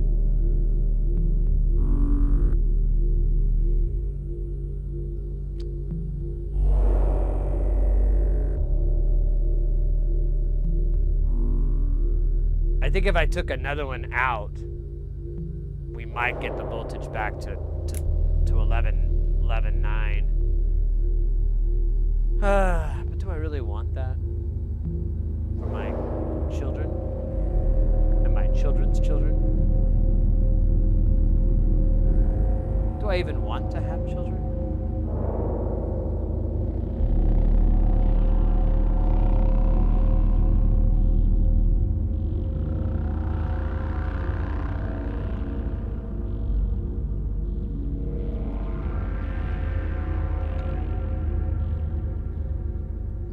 I think we'll be all right.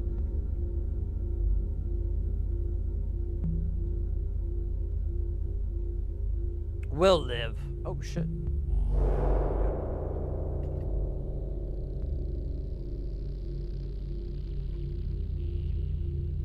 But we are definitely pulling the voltage down. It's funny, like, I've noticed, this is, actually, you know what? I just realized there's a pattern here. Because this happened last time. We did Jamtown for like 3 days or whatever. It wasn't until the last day that like things started behaving weird. Now I didn't get these things to power up on day 1, and I just unplugged them and plugged them back in. Day 2 they worked fine. Today I had to power cycle it really quick and they came to life. Spacestation didn't come on at all when I first plugged it in. And then I unplugged it and plugged it back in and it worked fine. So definitely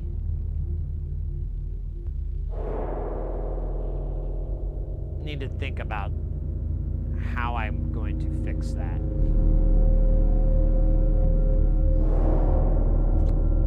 I could do the same thing that's on the frac rack. Ken Stone had this circuit. It's a delay circuit on a relay. It's like a 555 timer or something like that. It's really simple. And you just set the duration of it. Mine's like a little over half a second. And it just flutters. It just goes, you hear it when you turn it on, it just goes. And what that does is just send pulses to charge the caps so that they're not just immediately asking for every ounce of current that's there. Because, you know, there's hundreds and hundreds of 100 nanofarad caps just sitting on the power rail to ground. And those have to get juiced up when you turn it on. And that's the whole inrush current thing and all that fun.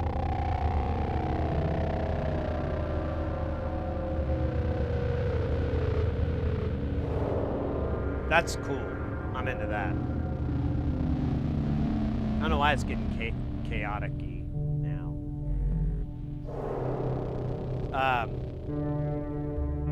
So I might have to do that. It's a really easy circuit.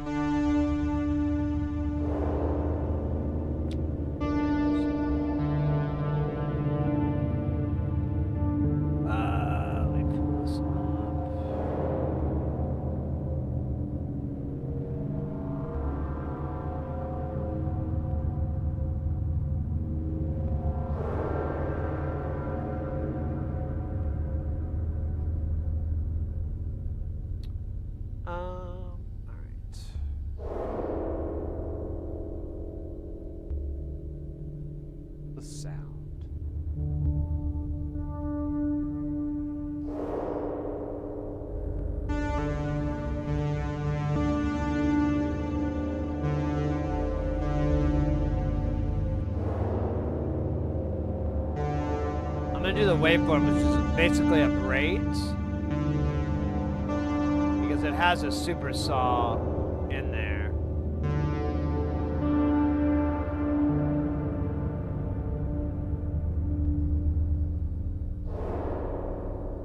Yeah, there it is. Okay. And then we should be able to spread it out. We'll figure that out in a minute.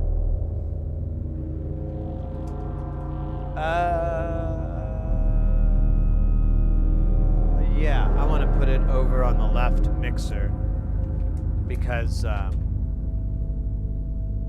well, I have a plan. The plan is simple, but effective.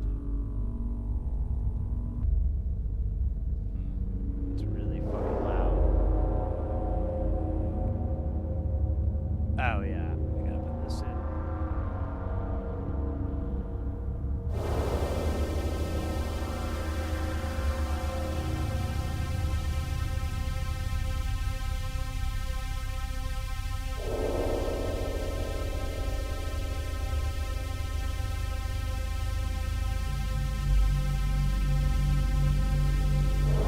Excellent.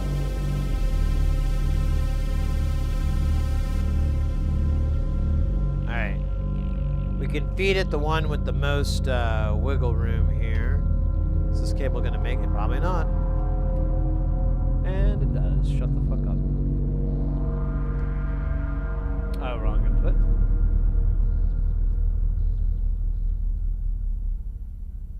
Sounds like it's really high pitched. I'm going to tune it down on a few CVs. CVs, that's not a real thing.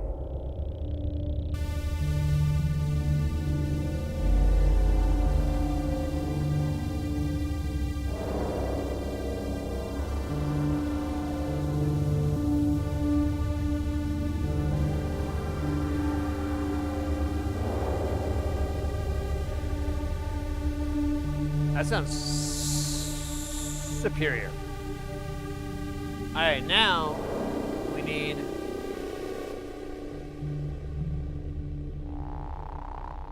so it has a trigger input. We might as well save ourselves a whole bunch of BS.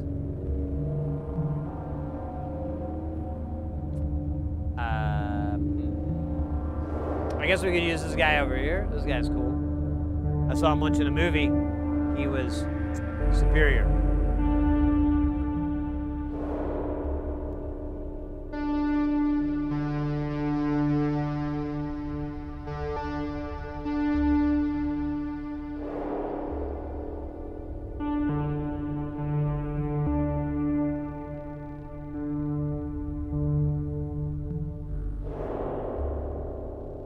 I didn't even go to shit.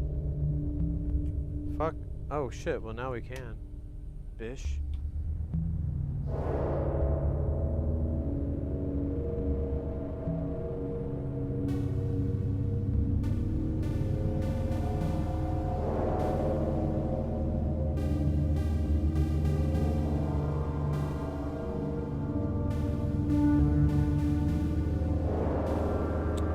Now, my favorite part of sound designing. Which filter do we use? Let me tell you what you got on the menu right now. Maybe chat can help decide. Huh? Huh? You know you want to. All right, first up, we've got none other than the Fig from Nonlinear Circuits. This is a of a filter. It also is an oscillator. It does, I think, 12 dB. It's not super deep, but it's got some crazy cues that kind of get some nastiness that you don't normally get with a filter. Next to that is the Bratwurst. This is an LM13700 based filter. It's pretty good. I like it. And then we have the Voice of Saturn. That is a SIM-based filter. And that's kind of it. There are some other filters in here, but they're not going to work for what we're wanting to do. So yeah, you got the Bratwurst, the Fig, or the Voice of Saturn. I think that's it, right? We could do a dual low-pass gate too, but we're already kind of well, you know, we are doing it on that one. Maybe that's the way to go. But we're not using it as a filter. We're using it, yeah, fuck that. We're using it as a VCA or a gate.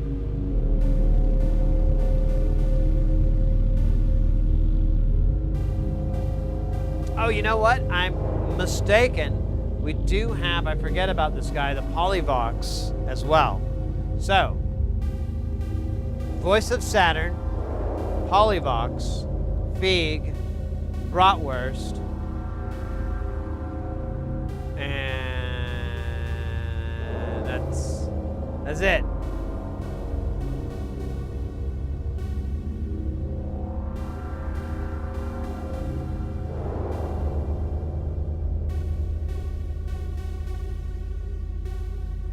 Hey, Fate, welcome in. Well, we've made it on the channel. I think that's the more,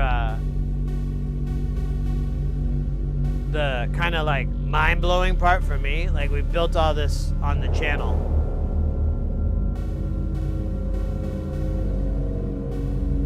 Originally, it was to help little orphans, but after a while, I just didn't feel like doing it anymore. Decided to keep it all for myself. After a few lawsuits got settled up, we're here. Not too bad. Whoa, really? No, that's awful. Jesus Christ, I'd be a fucking monster.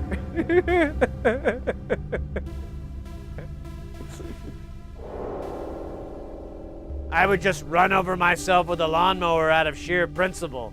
Be like, you know, it's a mercy thing, you know. Just run over me with a lawnmower. It's all right. It's all right. I want to stiff orphans.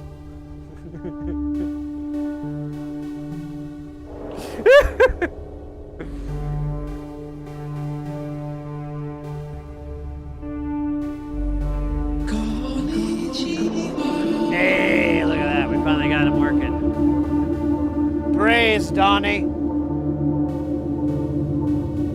He is all and awesomeness.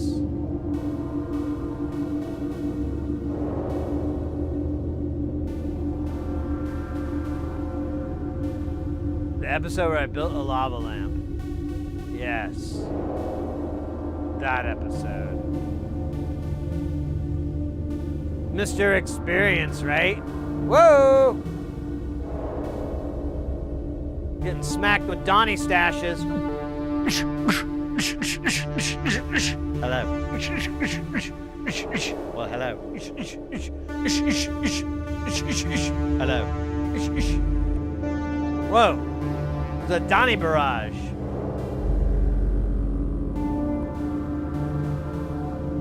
Why do I smell like an 80s leather jacket now? What's that about? I mean, it's not bad. It has like a cigarette smell too, which is kind of weird. I don't know about that one.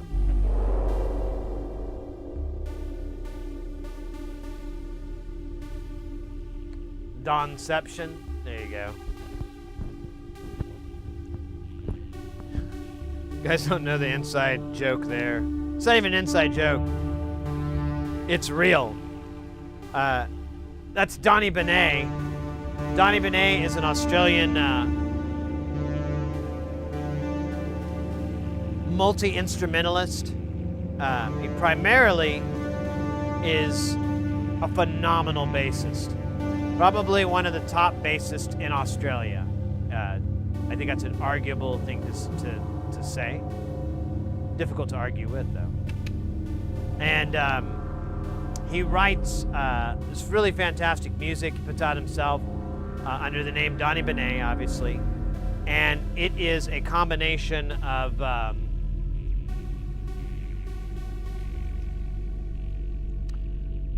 70s funk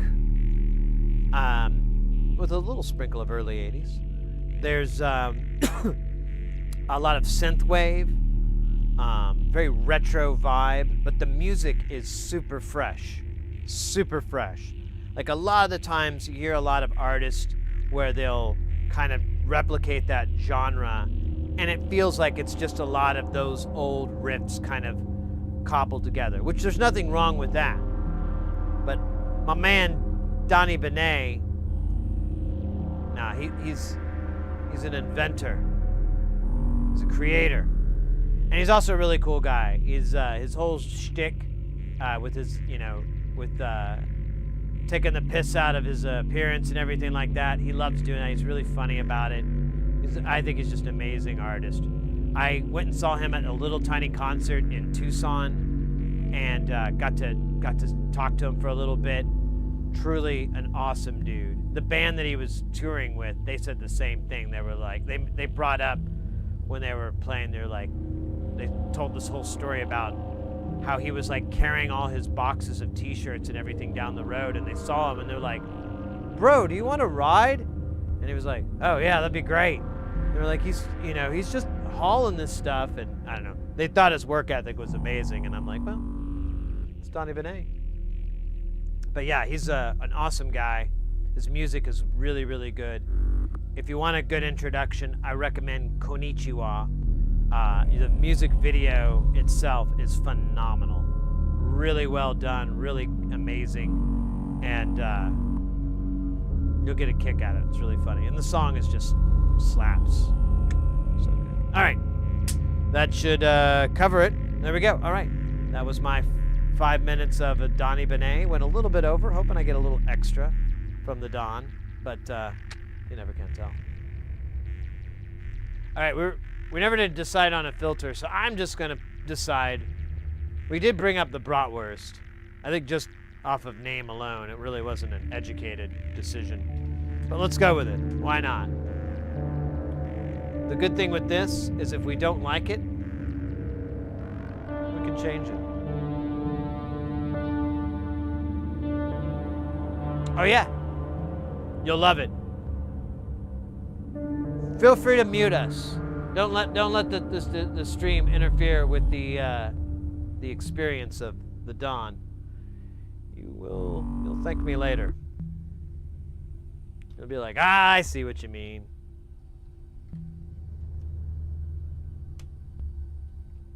So I could actually shrink this cable up a little bit, couldn't I?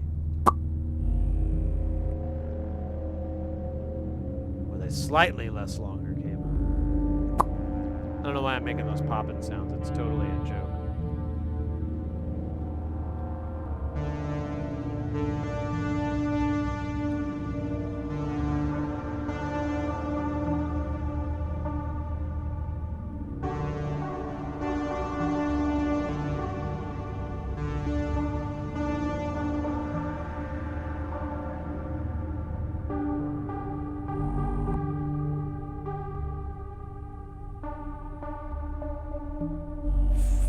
Funk, yeah. I'm just gonna feed you into here, sir.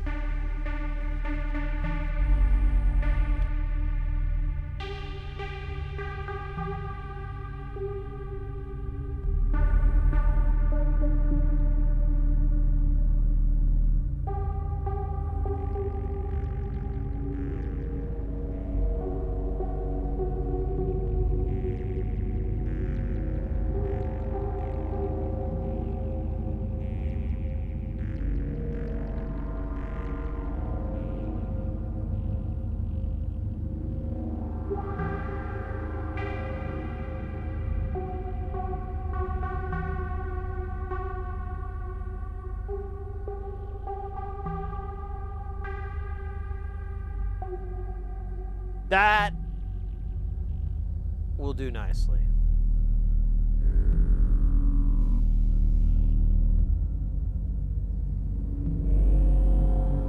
Oh, is that the video?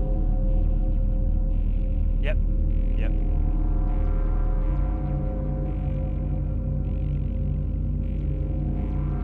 Got the cool 80s gal with the time period appropriate adornments for the club. All right, I think we've created a mutation within the patch matrix to where we may be able to get Patch Adams out of Patch Jail and save him from the patchwork quilts. A Marauders gang of patch rippers, taking difficult time and hours of work, pulling all the cables out, and then messing with all the knobs like savages. Like angry, disgusting, pathetic, gross savages. I won't have that, brah. Not on my watch. No, I'm just letting it cook. Cook!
Doug, you are listening to a line in. It's controlled here.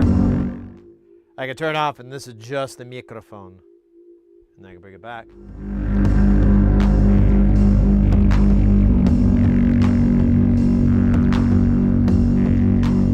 I'm hearing it through the headphones. The speakers are off. That helps make more sense of it all. The madness.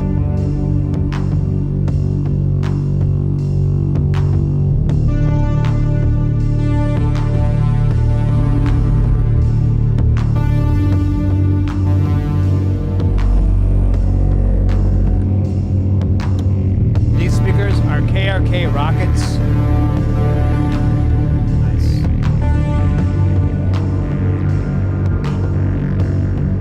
They're the first generation. They make some newer ones. I've had these for a really long time.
KRKs aren't super flat or anything that color the sound, but they're fun to listen to. I wouldn't put my most important mix on them.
Laser, welcome in.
never in the right note.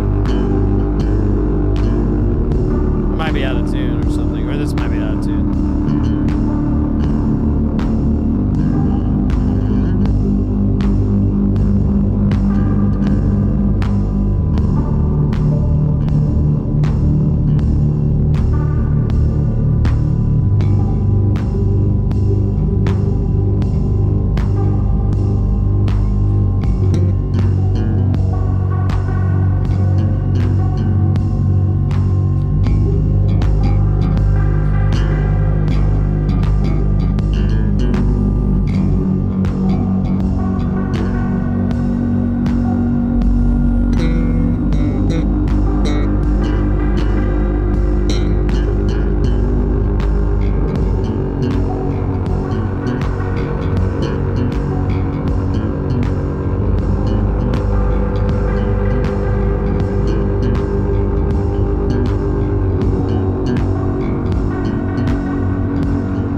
Jam. I'll be right back. I'll check on Chompers real quick. I'll be right back.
Thanks for waiting.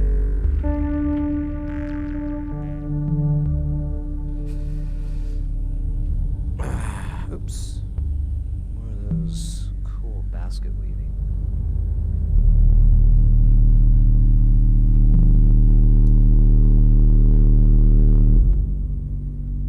Let's change those notes.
It's like the same fucking notes again, isn't it? That's surprising. Let's go over to another chunk.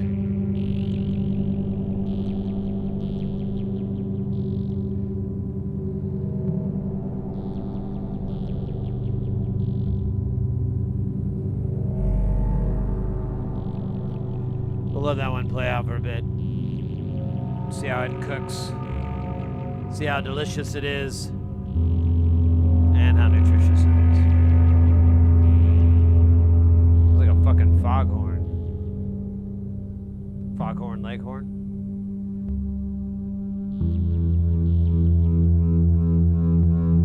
I love that beat wave.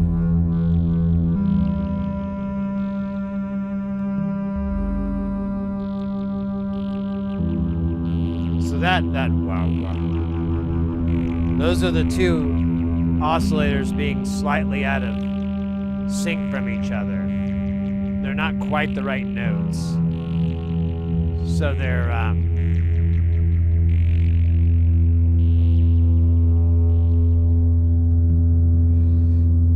playing, so when they play, you hear the two waveforms cascading against each other. And it does that wow. So you get at different speeds. And that's where babies come from.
I like that.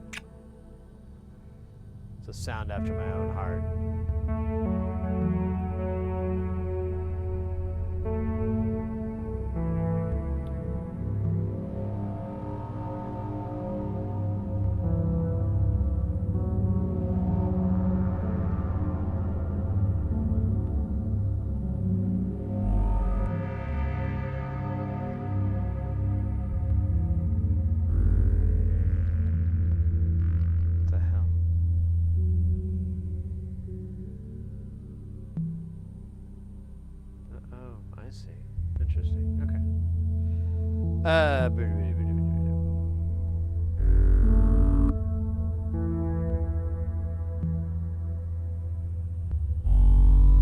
Let's change these keys.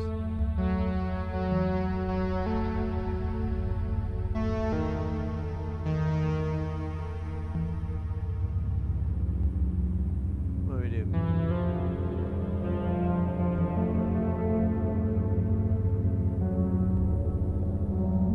There's gamelin. I don't know. I don't think that's 12-10 anymore.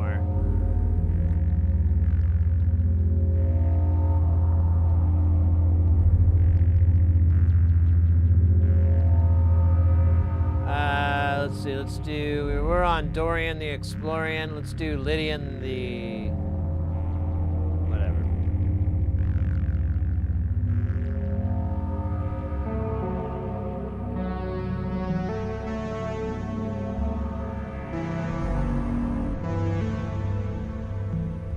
I'm gonna move everybody over to E.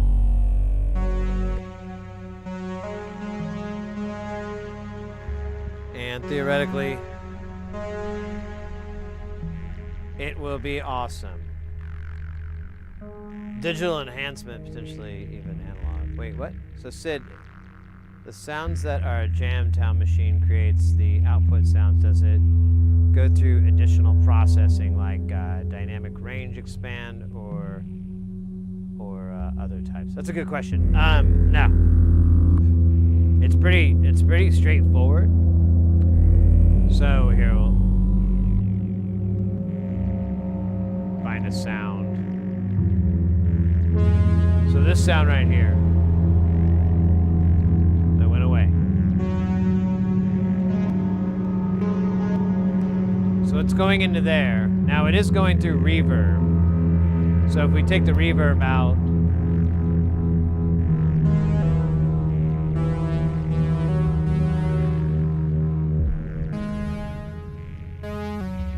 there it is, dry. It's kind of boring.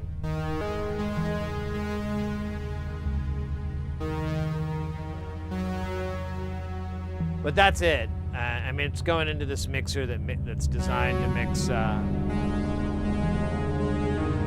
modular level, E-Dorian, E-Orian. The reverbs are digital.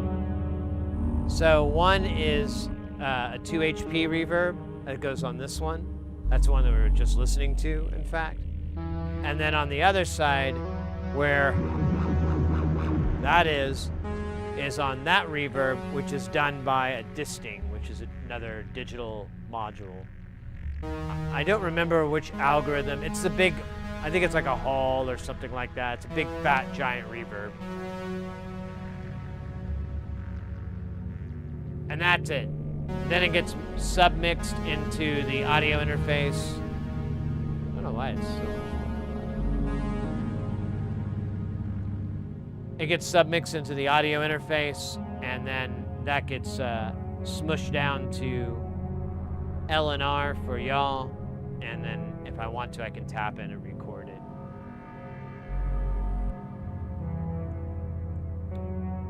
I do put a lot of reverb on everything because it just makes it sound cooler.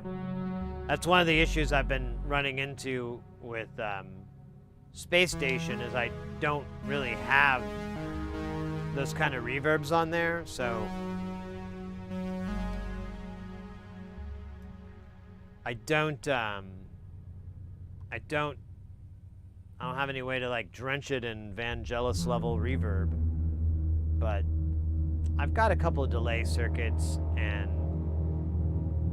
so forth that help, and it's submixed into one of these mixers, and I put a little bit of delay on, a little bit of reverb on there just to thicken it up. Gorian.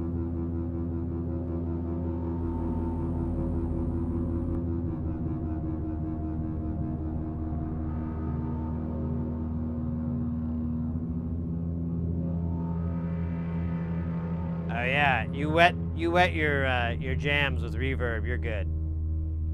It's gonna be like, well, have you ever seen like when they water the lawn of a golf course? It's gonna be like that, like a downpour, but it only goes about 8 feet up in the air and then comes back down at best. So that's the amount of reverb that I recommend using. It's what I use.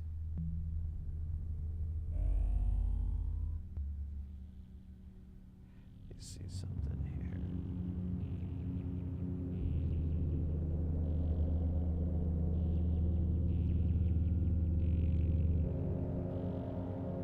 That's fine.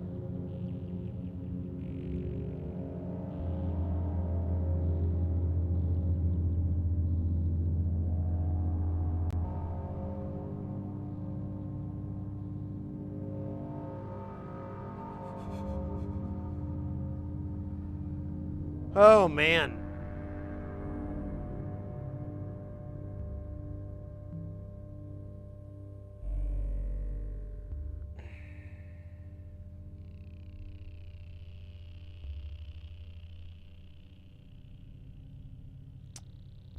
I feel like I kind of want to get rid of that one. I don't like this one sound that we made. I don't like it. It's just stupid. I think we could do better. So I was just now thinking like, well, maybe we should rip that audio out or tune it down or do something so it doesn't sound so stupid and awful.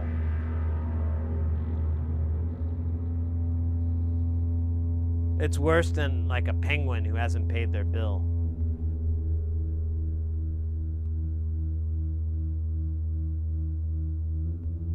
Or an ostrich. Without any headgear. That actually makes sense. So I'm just saying nonsensical things to confuse the AI.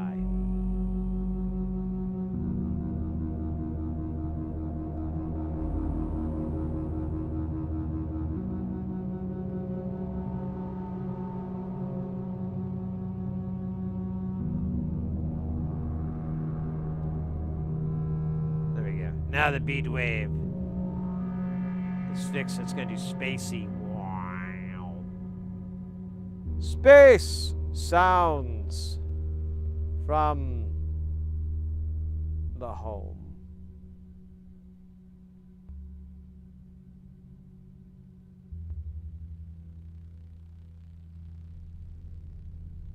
It's kind of nice, you know. Oh, you know, we could also either fix those dumb drums that never come in very loud, or not. You know, yeah, that's how that is, isn't it? Yeah. God damn.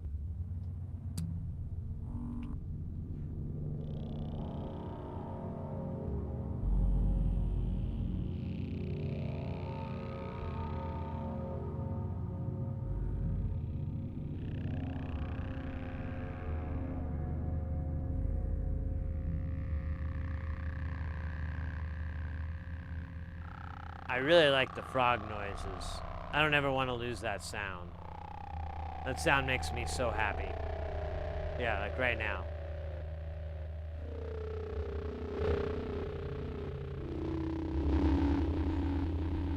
Even it being distorted just makes it sound cool. I'm cool with it.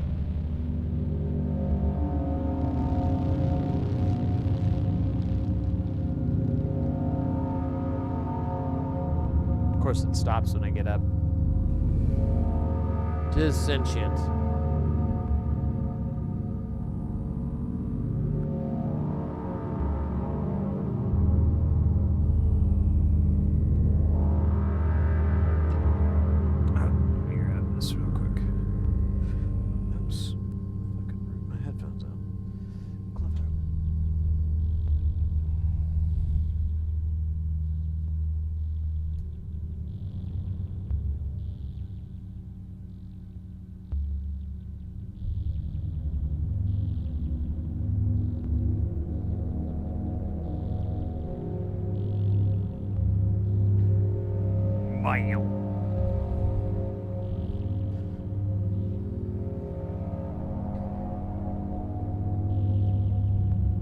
God, this thing always hooks around this wheel.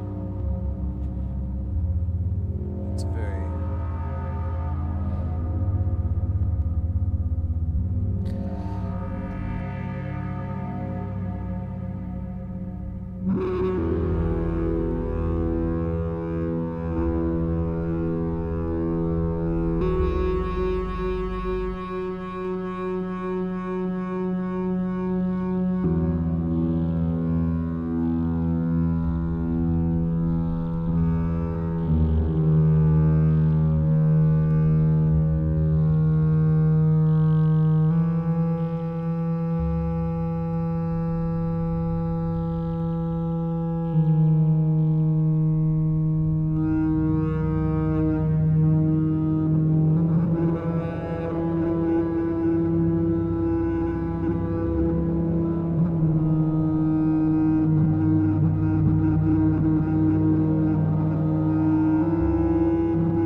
mailbox.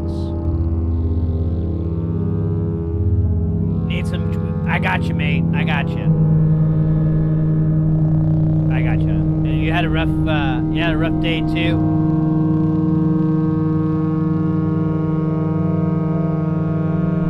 It's going around. Wash your hands.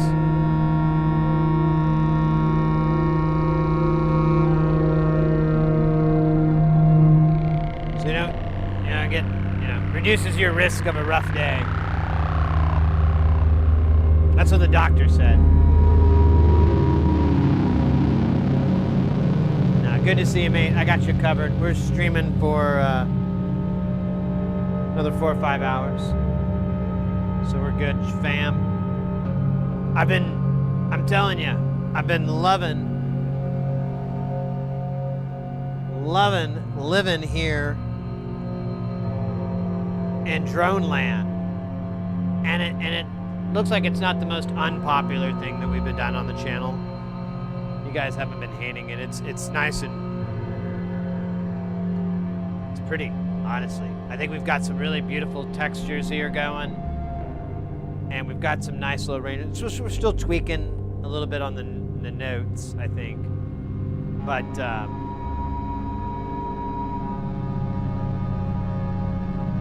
you can definitely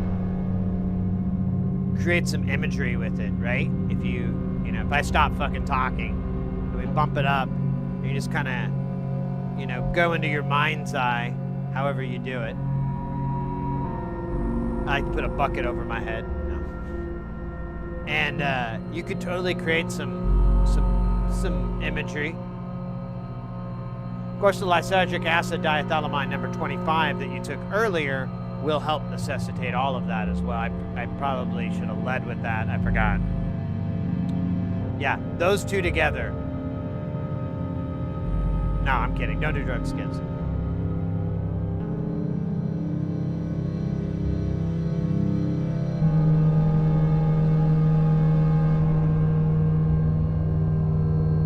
Especially psychedelics.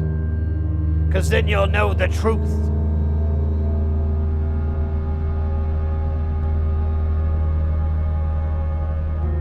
I don't know why I changed that. I was sick of it moving too fast. It made me rage.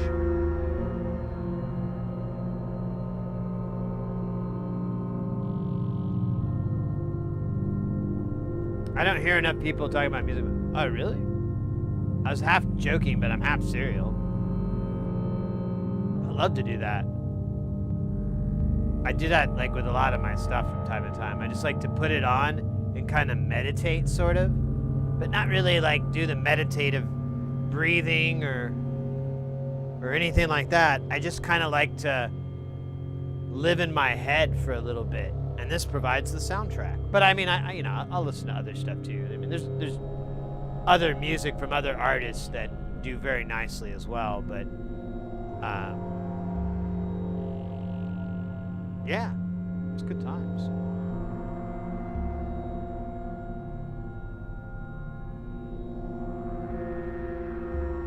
You see stuff through tunes? There you go. There you go.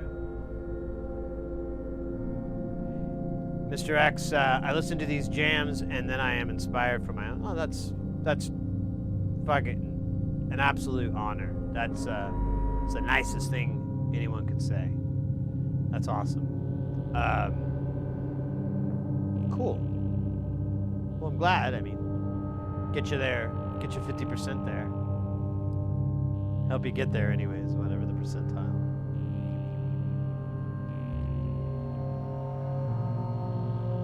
I'm definitely going to record this. I'm just not exactly sure what I want to do.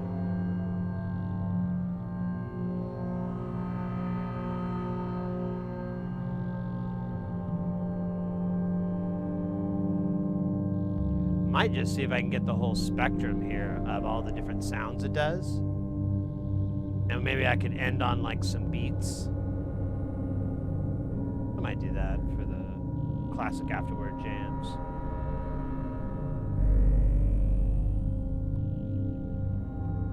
I mean, I call one of my racks a Sid rack for a reason. Aw, thank you, mate. That's very awesome. very, very cool. That's, yeah.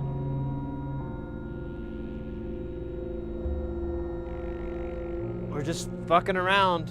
We're just being silly. Throwing stuff at the wall, seeing what sticks.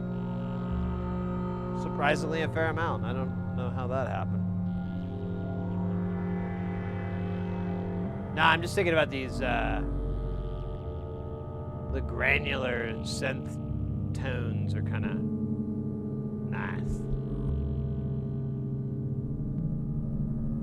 I think I might get rid of that one sound, though. I really just don't like that one. Maybe we could do that here in a minute. Take it out.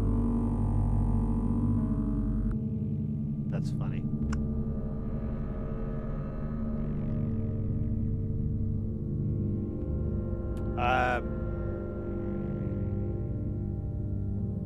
Hold on a minute. What's the temperature in here? All right, it's 30.3 C. In freedom units, it's 86.8 or 86.6. And the humidity in here is 32. Wow, the lowest it gets is 17. That's insane. That is dry, my guy. Dry. Anyways.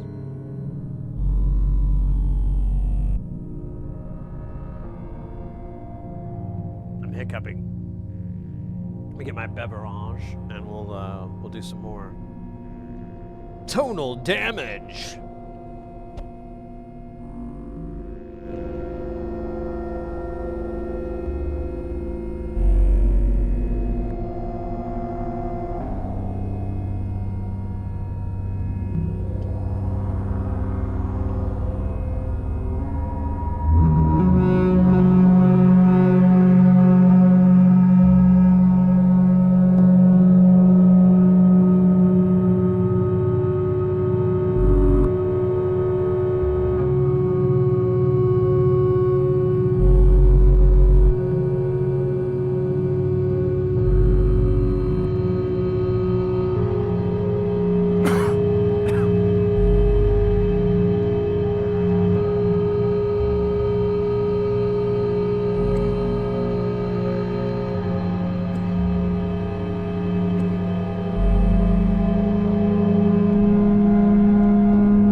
Calderia, thank you. I'm glad.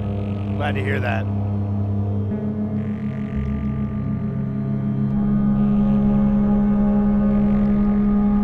Feels good to clean the thing out, right? You get to look at them all.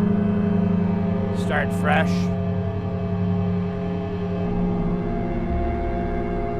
Asteroid floating through space. Let's fucking go.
That's really nice.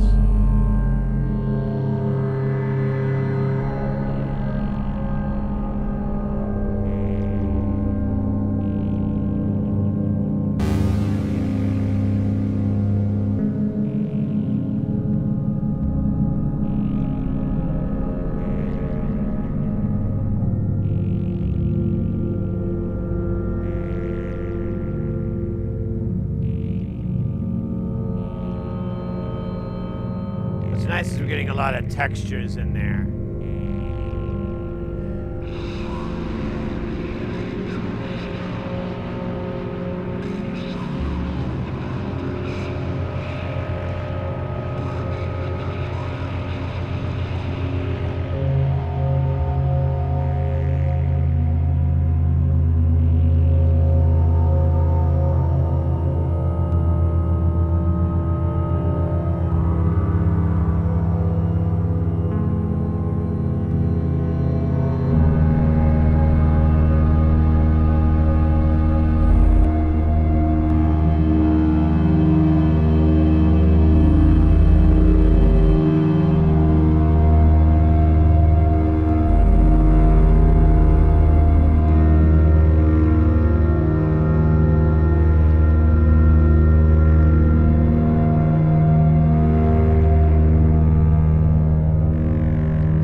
All those beat waves flying around, that was nice on that big swell.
feel like the space station makes all our classic Doctor Who's sound effects.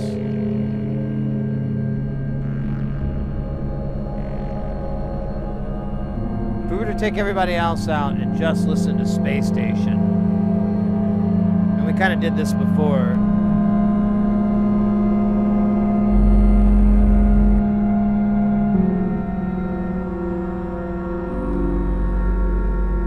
You just feel like you're in an episode of Doctor Who.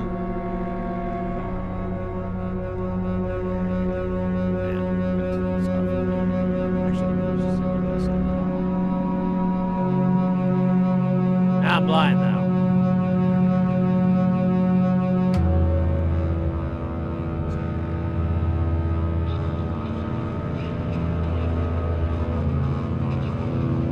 Wait, is this my origin story? I take off the glasses and I use whatever my spidey sense.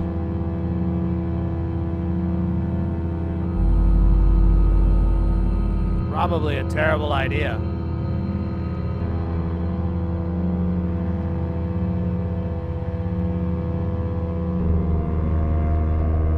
Are you a TARDIS? No, but you can be one. And stream avatars. Go and select your character as a TARDIS.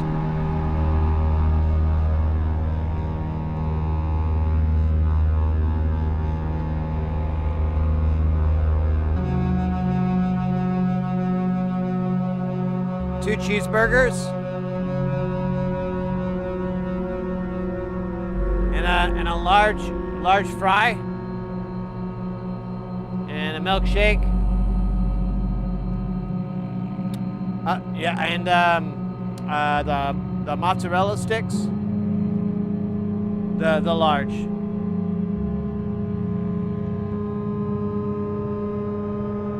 Yeah, better make that 2 milkshakes.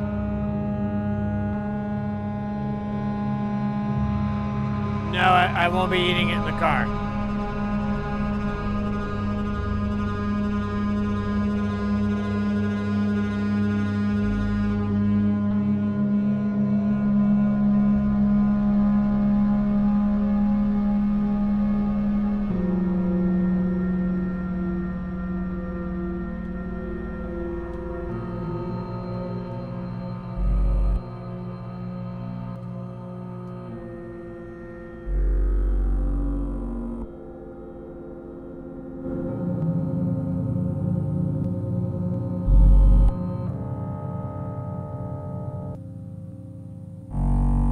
This just Space Station. Farts and fart noises and all. Here, I'll speed it up because we're in slow-mo mode.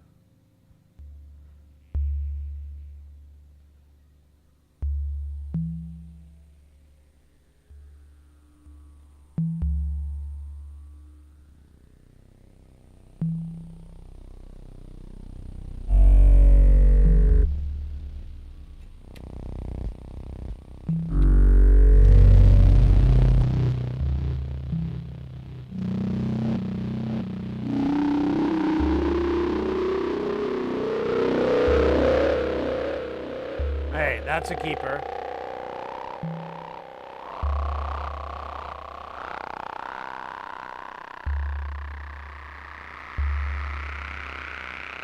Oh yeah, that's keeper.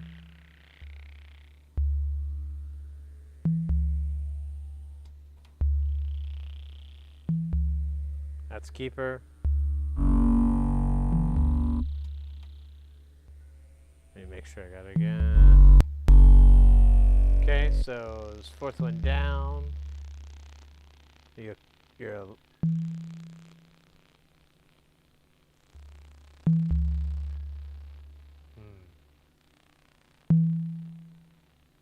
I wonder if they'd be cooler in some audio, maybe, you know? Like, here, let me try this out.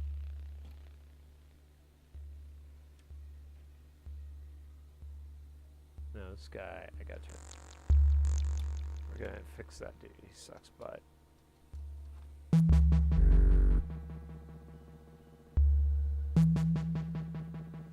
I am good with this. Let's see what else we can do.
We get a shorty.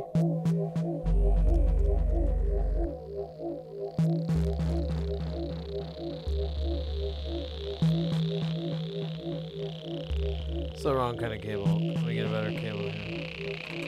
No, sorry.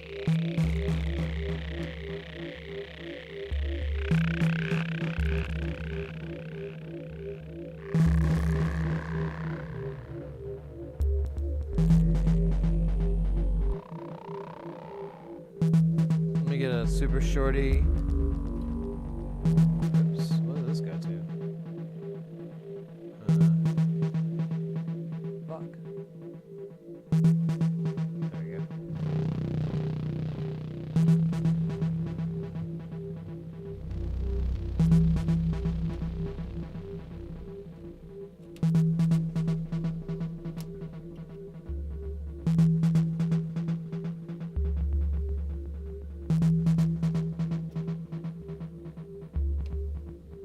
We get another little short one here.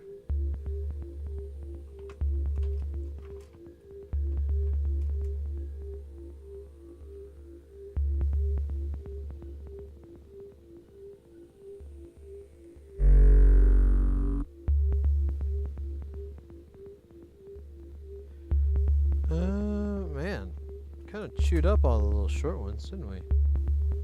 I guess I should be proud. Sort of.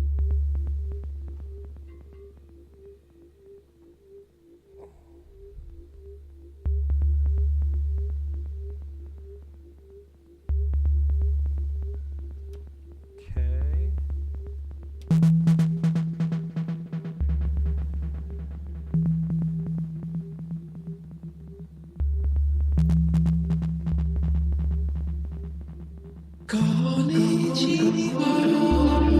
Yeah.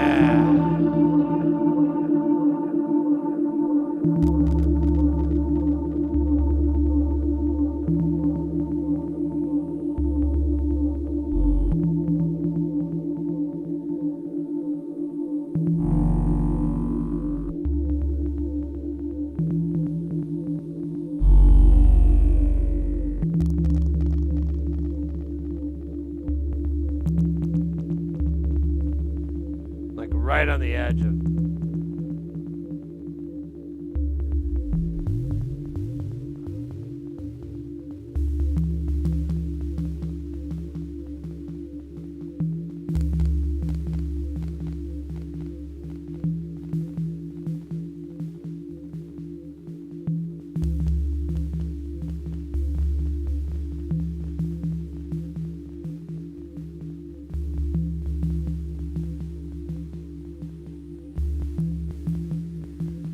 Ah, damn it. I had it.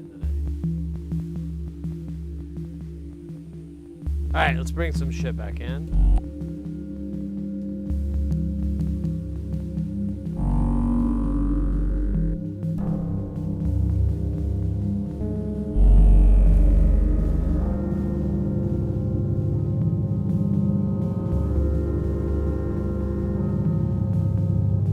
We should put it into some filters, right?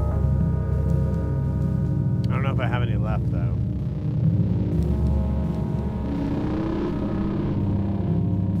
Yeah, I don't really.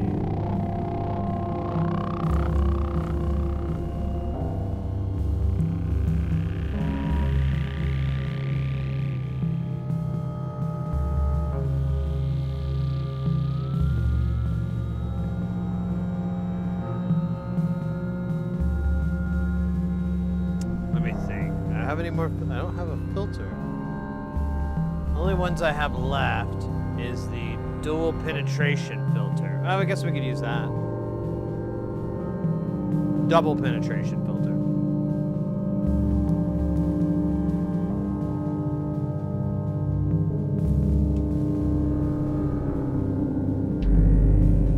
It's a very naughty filter.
This guy's working right.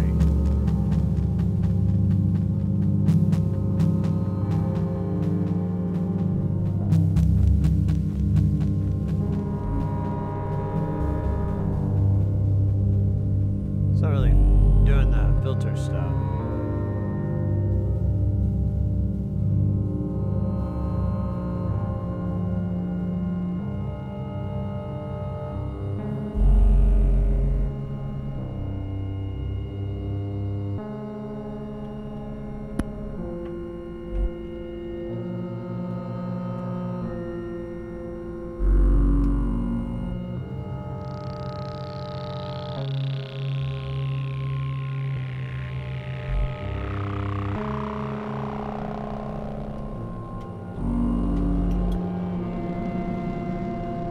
Control Z that shit.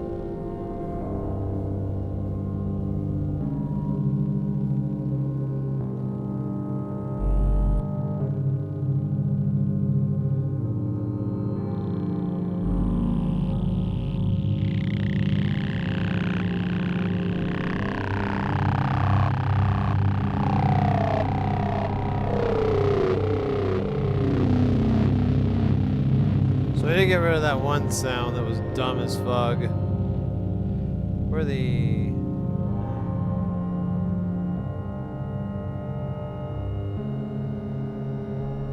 Oh, it's that guy. What if we just pitched it down?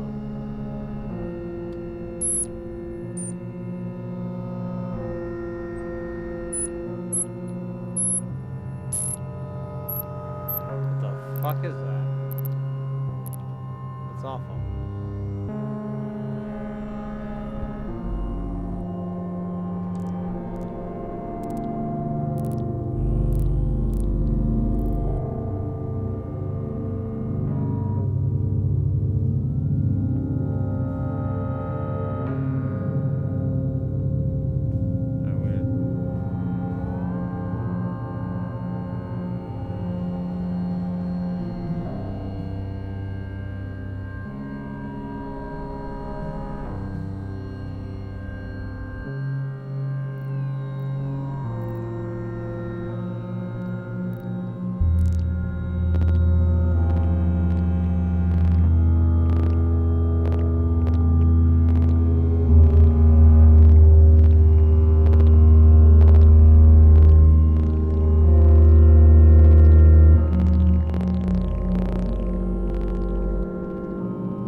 That sounds dumb.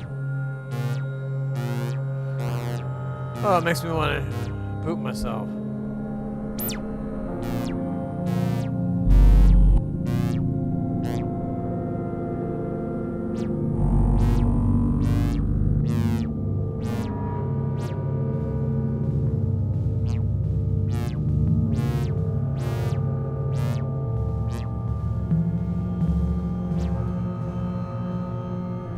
I don't like any of that. Maybe we should try a different oscillator. Let's just try different tones.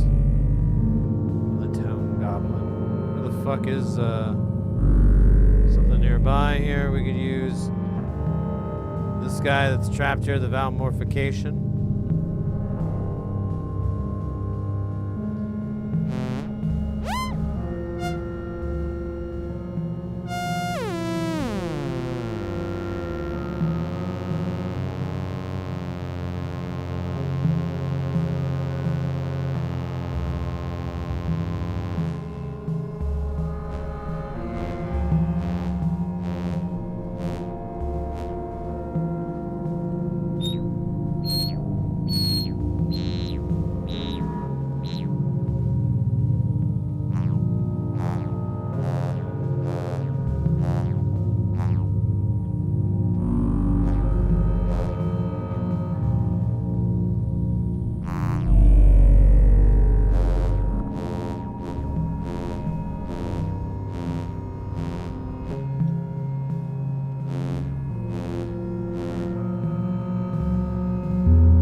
That's stupid.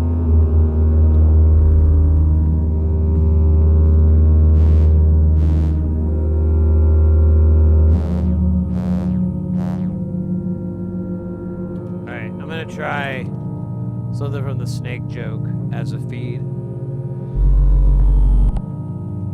Slurping it up there. Oh shit, let me make sure I'm not behind on chat. Bam Bam, welcome in.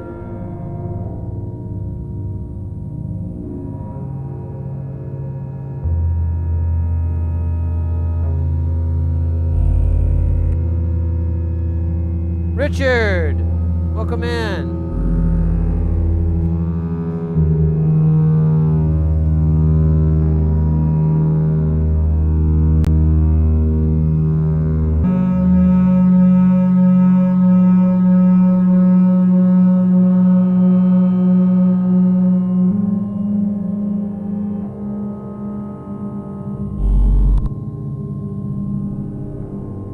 I like that. I want more of that sound.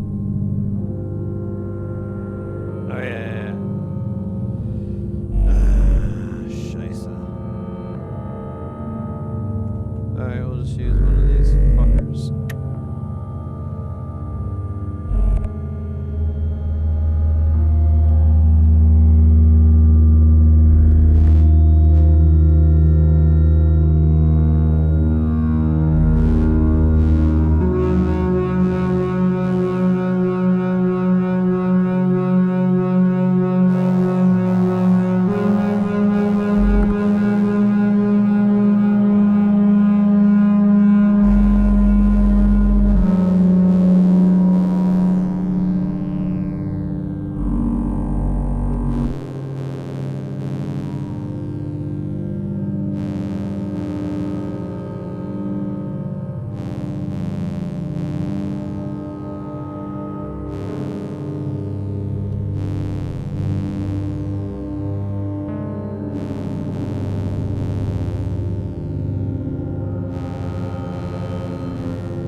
Alright, we'll try that guy out. I don't know if he's gonna make it.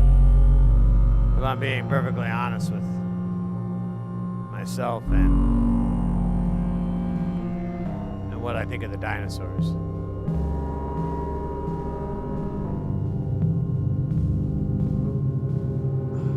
I'm gonna take a quick sit down.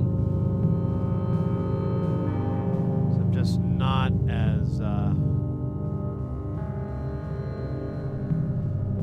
as flexible as Sid from 5 years ago. I was such a young man. 41. A child, practically. Doing childlike things to my childlike mind and my childlike understanding. Drinking my childlike wine and smoking my child-sized cigarettes. Thinking, is Jimi Hendrix Voodoo Child really about capitalism?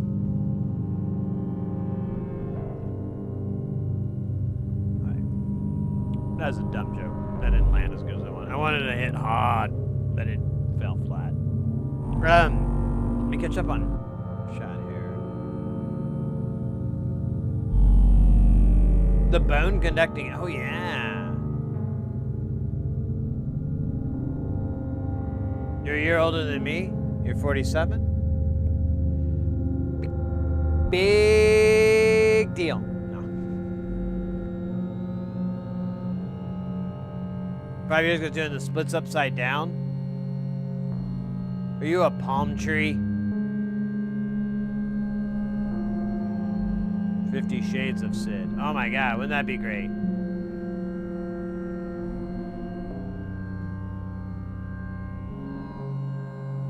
Like tie up with a cable, you know? With a little bow knot there. Oh. Patch them in so they can't get away. If they move, they'll break the patch, and that breaks the mood, and that is a no-no in my sensual domain.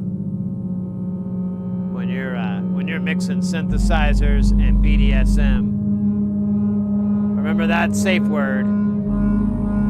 Fucking dope. That's the safe word. Hendrix was a man, yes. I'm still 9, yeah, fair enough.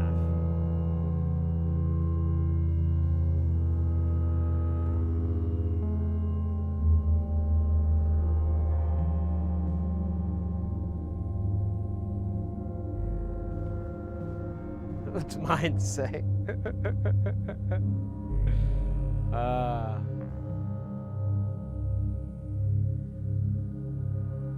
Let's turn the rest of the guys on. Yeah, but I turn that guy on.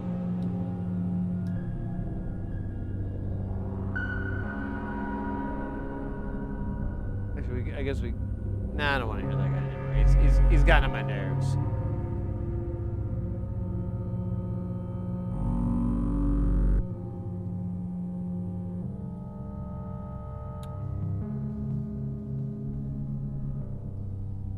I wonder if I need to retune. I feel like there's some issues.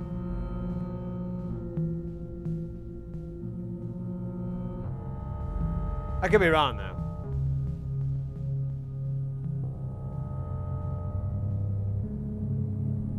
I really like all the flashing lights. They mostly serve a purpose. Some of them are just on doing their thing. This is the clock. This is where our clock's coming from. It goes into a buffer and then starts getting fed out to all these different things.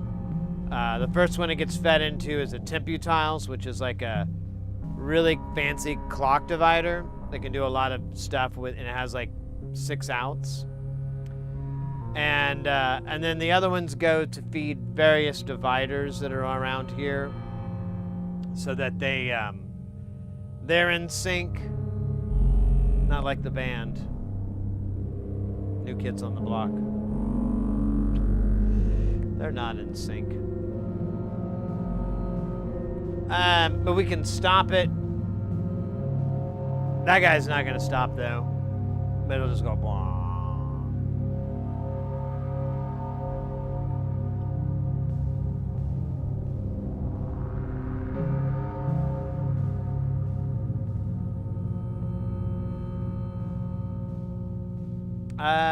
What other flashy lights?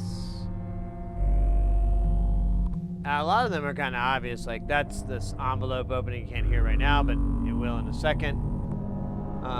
This guy isn't being used, but it could.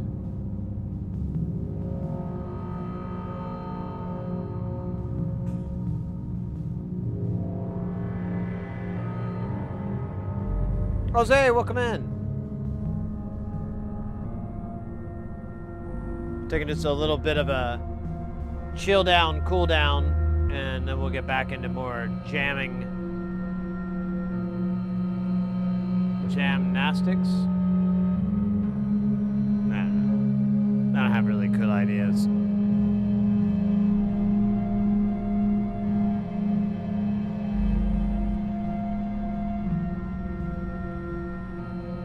I don't like it moving so fast, though. I like the slower transitions. It's too fast, brah. Of course, when we get the drums in, they're gonna be too slow, so what the hell do you do? I mean, seriously, I don't know. What the hell do you do?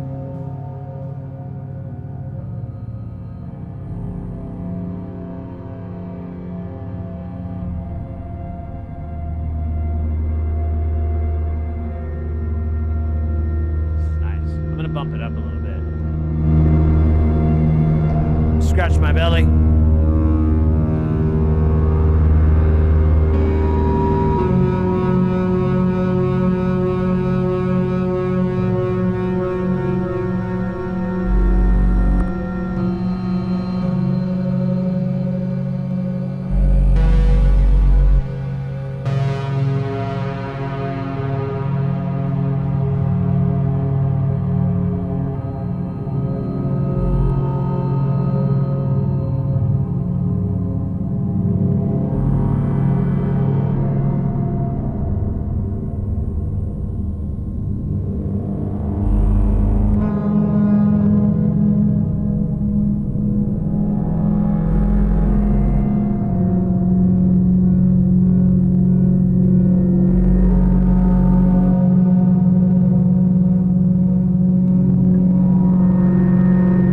Thank you. Right now we have Jamtown. Over there is Spacestation.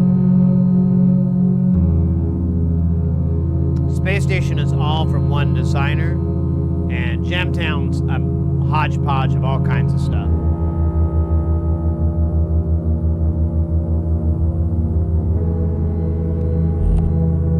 We've been working lately to try to integrate the two, because they're very different. In the past, we've had Jamtown make some rug cutting jams. Make you get the sugar feet. Space Station, not so much. Very different creature. And this past week, we've been really experimenting. We're trying to get the two together, and I think I kind of found it with the drone.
Stay guile.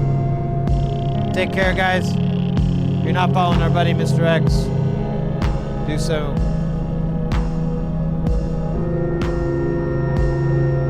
Yeah.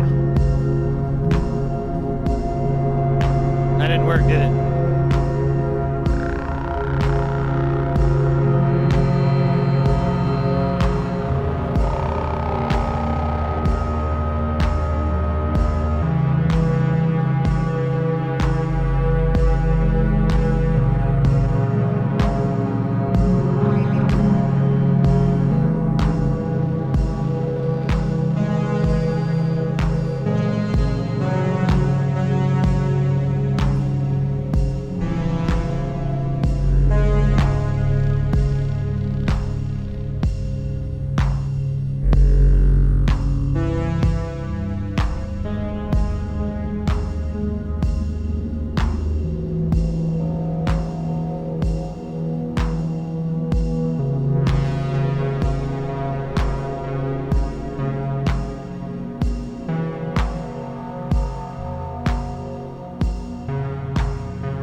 try this. Try to match this key. Wait, not in there. Nope.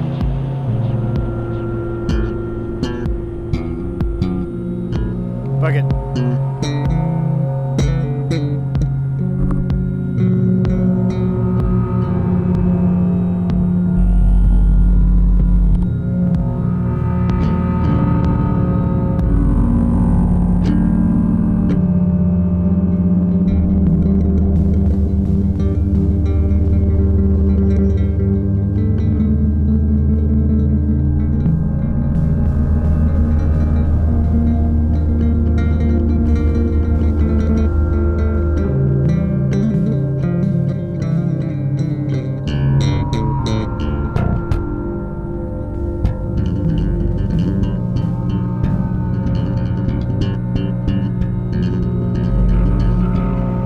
Right. Enough horseplay. Cattle play. Modes are for cattle and love play. You know what Gurney said? It's fucking sly ass shit from Gurney Halleck.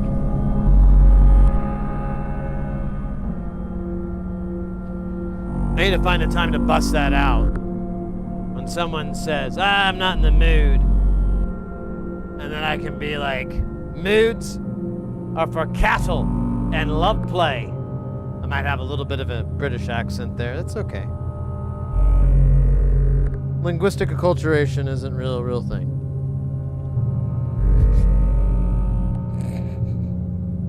Linguistical acculturation. Technically. I mean, there's no harm in it.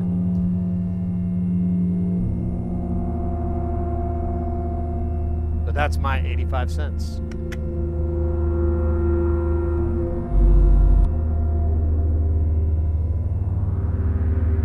This is good. All right, now it's back to sitting down. I'm trying to reserve my energy so that I can give you all the jams. But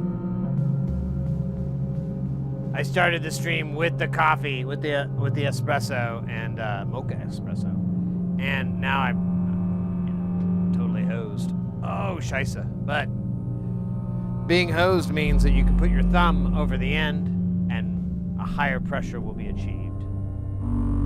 Don't we want to put our thumb over the end of life, or take our thumb off? That's the tough questions that I ask every day. I get in the bathroom to take a shower. Take a shower. Take a shower. Can I raise a practical question at this point? Yeah, mate. You gonna do Stonehenge tomorrow? Ah, damn it. Belford. Walked right into that one.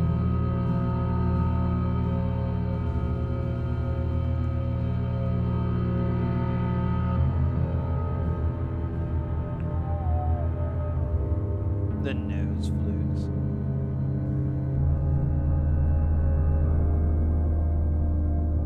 Yeah, that clipping sound.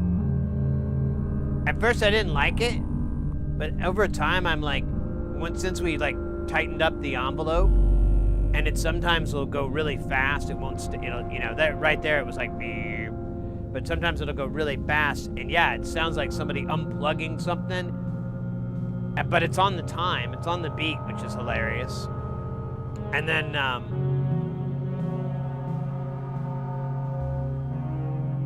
I kind of like it because there's almost no reverb on it at all. It sounds super clean and like, yeah, it just doesn't sound like it lives in the rest of this. I'm kind of digging on it. It's weird, good and bad at the same time. But the good kind of bad, like Michael Jackson bad. You know it. You know.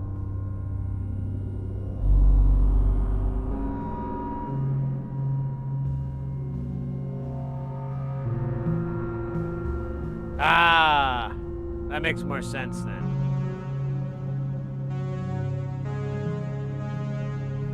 Yeah, it has a weird deal. Like the sound itself is really cool, but I felt like if we listened to it too much, it'll kind of, it'll kind of lose its awesomeness. I'll give you a...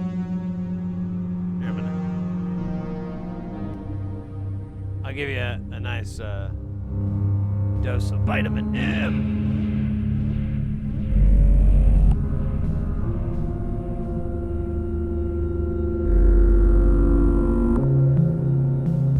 So if I extend it out,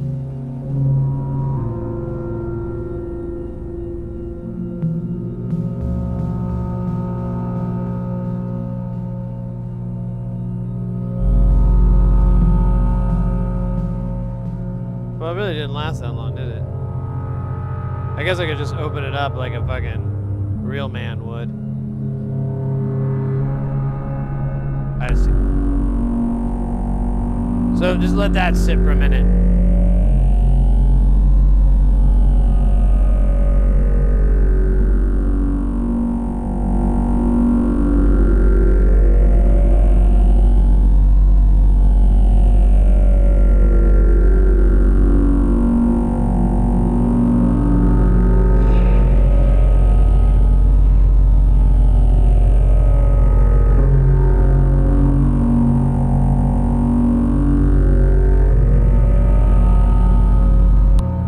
You can see now why we must limit its power. Cities could crumble. Worlds could be collided. Crushing. Oh yeah, I forgot. I gotta put it back to like, don't play all the time.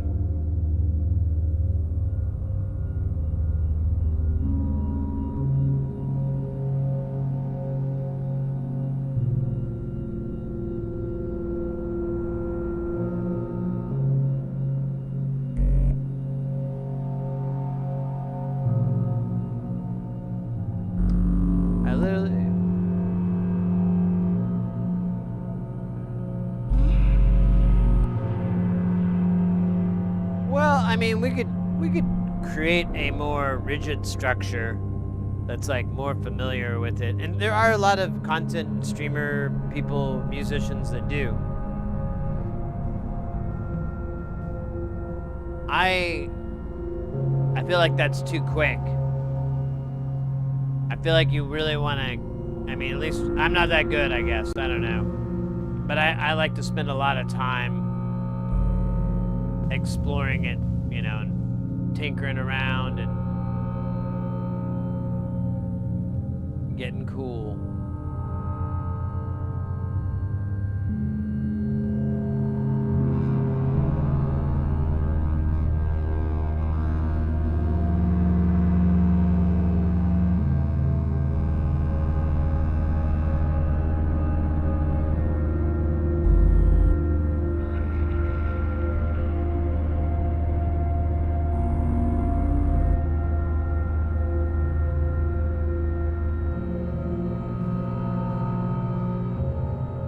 Let's have it go free range. We haven't had it just play all the sequences this whole time.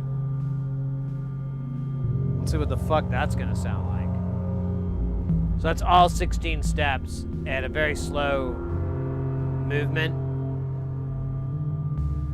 Yeah, it's gonna be interesting. Or it's gonna suck, you know? You never know. Shouldn't suck, but I never said it wasn't gonna.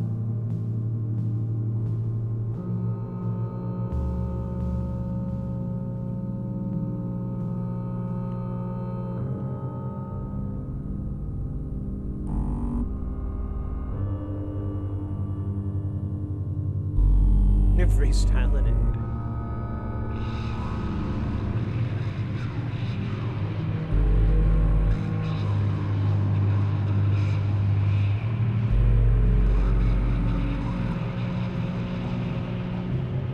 Four rather than one. Problem is the thing that I'm trying to do, or the thing it's coming off of, I kind of feel like I need to buy more than one of those. I need to build more than one of them. So I'm really fucking digging the hell out of it. That's the cellular automata.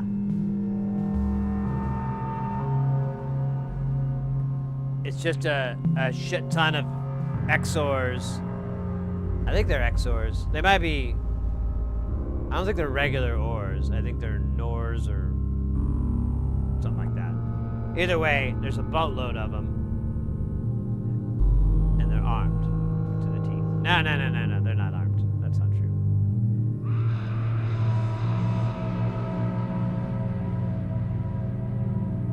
I don't remember that sound was from. But I'm really glad that one came across our table. Cellular Automata is your favorite too, Weaselbox? It's the sleeper. For me, it's the sleeper module. I did not expect to be liking it. You know, I saw the potential in it, but I was like, well, it's gonna just be, you know, these random fucking things. There's not gonna be any usable patterns. No. Now, if you feed something that's a division of the main clock, it will generate a pattern. Now, how long the pattern is, that's another fucking story. But you can generate consistent patterns. And if you want to make a really long one, which is kind of what I'm hungry for, that guy delivers and does it like 16 fucking times. You can put it together with other things to create all these weird, like one thing I was thinking about doing. Oh shit. I don't think we can do it today. I think I'm gonna need more gear.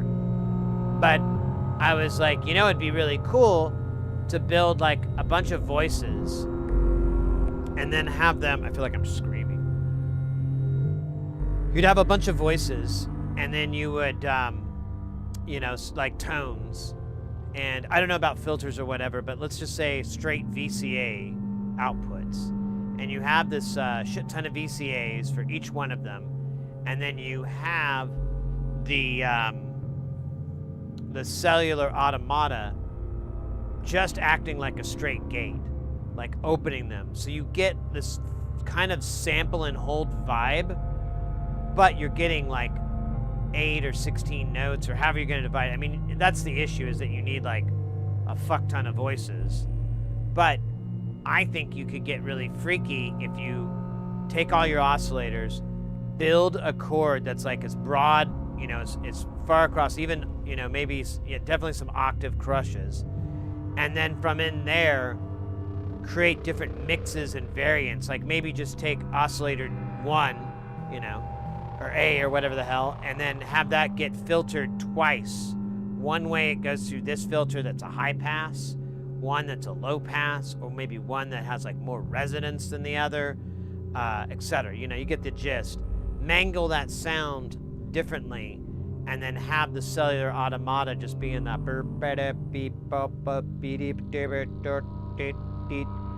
and so you could get this cool kind of I don't know. I think it'd sound cool. It probably wouldn't be very musical. Like you couldn't put it in your hit album. Check this shit out. Coming to you guys soon at record stores everywhere. Sid Heresy. Check this shit out. I'm kidding. That'd be a great album. I'm gonna put that on the maybe pile for album titles. Check this shit out. Was a joke? Now, serious consideration. Although, I guess swearing isn't like real popular on platforms. It's just fucking dumb. It's a beautiful part of the language, swearing. You should be able to do it. You know? Maybe not in front of kids, I get it. You're trying to make your kids boring. If I had kids, oh man, they'd be swearing. I told that to every time a relationship has ever gotten serious with a woman, I brought up that fact. I was like, hey, I gotta tell you something, you know, because you were talking about kids and everything, and I need to let you know where I stand with children. And they're like, oh, you don't want kids, Sid? And I'm like, no, it's nothing like that. It's how we would raise the children. And they're like, oh, well, what are you getting at? Well, you see, I think children swearing is super funny. And so I've been around a few swearing children, and I found that the funniness doesn't wear out. It just keeps going. Or as they say, it keeps fucking going. And I want that kind of laughter in my life. I want them to know that simply throwing a swear in will make Daddy proud and laugh so hard that he loses his fatty fat ass weight. Because I'm going to gain a lot of weight in this hypothetical situation with children. I'm going to get real big. I don't know why. It just sounds like a really spot-on thing to do in this hypothetical.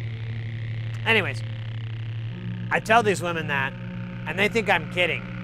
And then I give examples of people and scenarios, and they're like, what? I'm like, yeah, I think that's really funny. I think, you should teach them not to do it.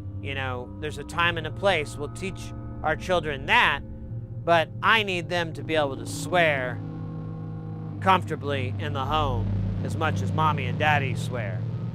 Which every time this has happened, and that's happened a lot, but every time I brought this up, they always say the same thing. I don't swear that much, certainly not as much as you. And of course, I throw a swear in and say that's not true, but whatever. It's all a big act. It's all a bit.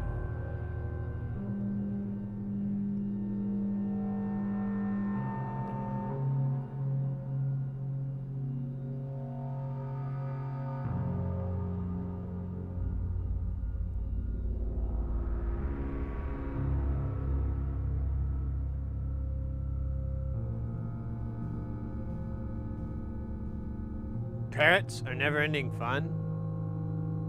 Thank God.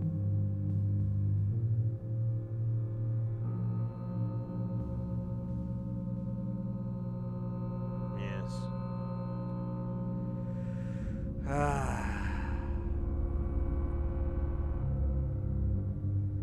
Well, one of the stories I tell, and this is real. This is a true story. This friend of mine, I remember he had a kid, and he's probably one of the earlier friends I remember that was like, oh wow, you had a kid and everything. And anyways, he's, talking to me about it and everything. And one time he was telling this story about how he went to go pick up his daughter from daycare. And she's probably like 4 or 5 in this story. And he was talking with the other parents, being cool, talking with the daycare people, blah, blah, blah, all that. And then it's time to go, and he's like, Susie, or whatever his kid's name is, hey, Susie, sweetie, it's time to go. And she was like, okay. And she turns around to her friends, and she goes, later, bitches. And then turns around and marches back. And he said he killed over. And he was laughing so hard. And then he looked up, and all those parents were not laughing at him at all. They were pissed. And he was like, he caught himself, and he's like, I have no idea where she learned that. Probably her mother or something. So, throw the mom under the bus kind of trick. But either way, he told me that story, and that's where the genesis kind of came in my head. I'm like, well, shit. I might just do that. That sounds like a really good idea. I mean, imagine it's a little 5-year-old girl. It's like, hey, Susie, hey, it's time to go. Okay, Daddy. Later, bitches. Daddy, why are you gasping for wind? Are you crying? Are you sad, Daddy? No, Daddy's not sad. Daddy's just proud. Oh, hi, parents. I don't know where she got that from. I don't know. Mother. Yeah. Crazy lady.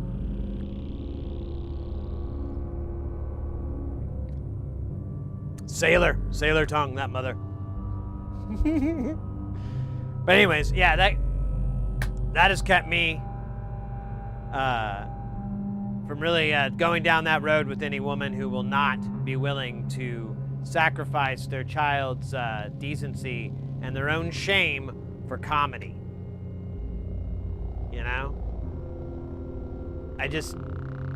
They say there's lines and stuff, and I'm like, not in Funnyville. In Funnyville, there ain't no lines. Unless we're talking about, those lines. And then she got,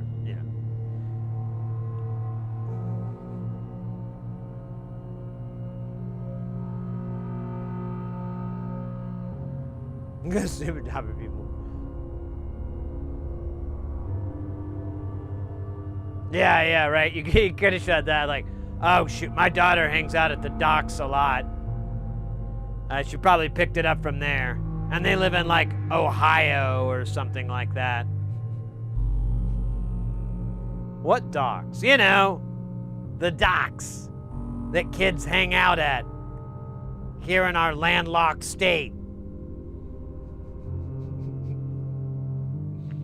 I think actually I think he lived in Idaho, come to think of it, which is even more landlocked. Ohio, you got some water, kinda. But Idaho, yeah, I don't think much. There's probably some lakes there. I'm not up on my National or Nation Geographic. I never got those. That would have been a pretty interesting book. Just investigative journalism on little towns and places within the United States. Dude, that's a funny joke, actually. Instead of, like, you know, indigenous tribes, you just get, like, towns with one industry. Well, this is where the steel mill is, and this is Dapperland. And the only industry here in Dapperland is the steel mill. And then you have, like, all these National Geographic, you know, style. The food consists mainly of beer and beer. The average Guacolian spends over 2/3 of their life at the steel mill. The other third in the bathroom. Yeah, I don't know why David Attenborough is doing the narration. It just made sense to me in my stupid joke. He never would cross over to National Geographic. He's not that kind of guy, old David. He wouldn't do something so despicable. Nah, he'd stay with the BBC. Why not? He's British. First word is British. Anyways, I'm sorry. I'm really putting words in David Attenborough's mouth, and quite frankly, that's not the problem. Oh, well, there it is. Steel mills and coal mining. Arizona Bay. Yeah, there you go. That's awesome. The town has one bridge, built in 1968 without further consideration for future maintenance or appearance. It houses the sign, "One car at a time," and a worn-out stop sign leading into the entrance on either side.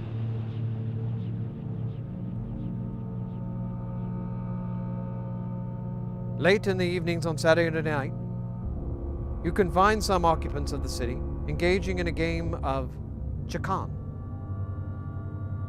A game in which the two contestants squawk at each other while rousing each other and testing each other's manhood. While they suckle on the sweet nectar of the malt liquor,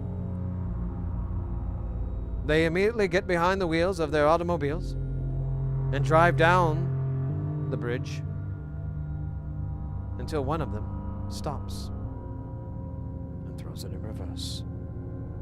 Typically, that person is ridiculed. And for anyone who is able to recall the incident the next day, this ridicule will last for generations. It's not a very good accent, but the dialogue's...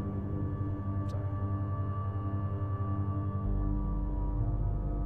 I like that opening, though. This town has but one bridge, built in 1968, without consideration for future maintenance or repair.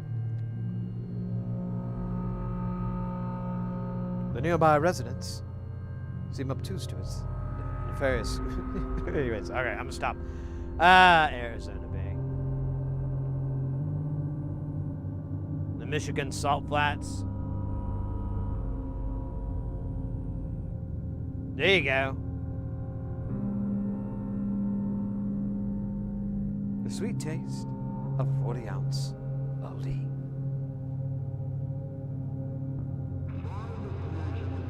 Well, the first essay is about black lung. That's if you have kids.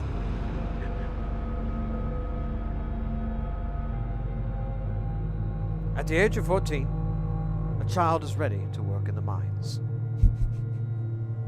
Or work, was it the mines or the steel mills? Which one are we putting child labor in? I forgot. You said mines. So, at the age of 11, they are ready. Yeah, you could just create a whole dystopia here, isn't it? Wait a minute. Are we creating one or satiring it? A real one. You know what? I don't want to think of the implications. I want to think of the funnies. Back, you know, that's just like what I told those women about kids. Funny is all that matters. Everything else will figure itself out. You just gotta laugh. Gotta laugh.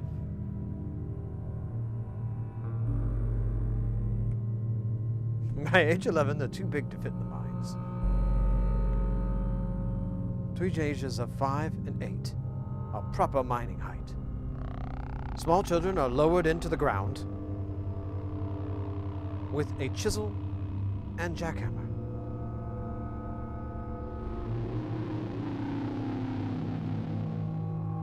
It's awful.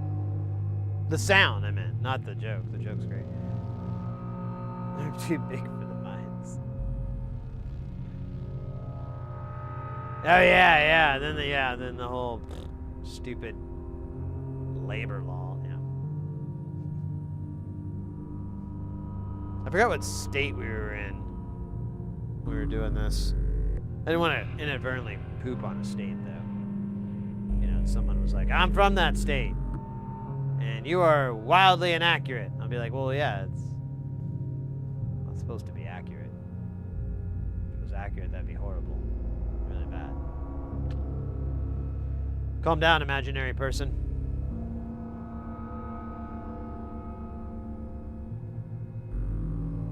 Have you seen how little much better they're holding on to dynamite? Yes.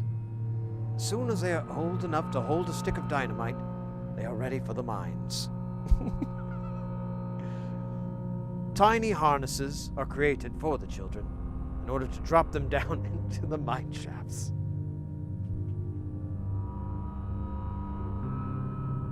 Dude, you have like this toddler with like a pacifier and like one of those little like jumping bins getting lowered down into a mine, just like completely oblivious with like a full-size stick of dynamite.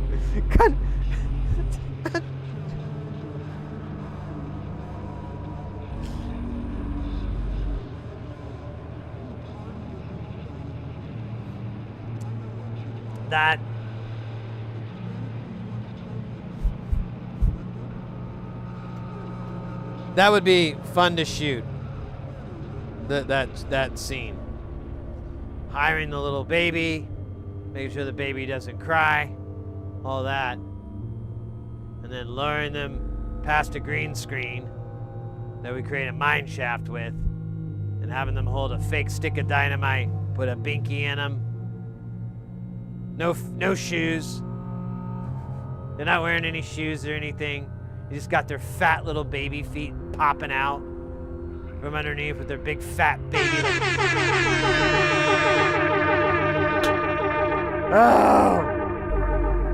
Oh man, I know I'm going to hell. I'm just making sure there's plenty of pillows to cushion the landing. I know what I signed up for.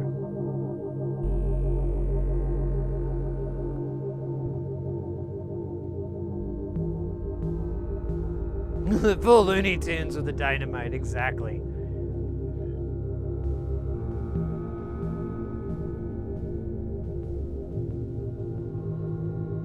Oh wait, and you could cut to the kid comes back up with the stick of dynamite when they pull the kid back up, and they're like, "Oh no!" Yeah, Devin, it's too hot for TV. We're gonna have to put it on the internet.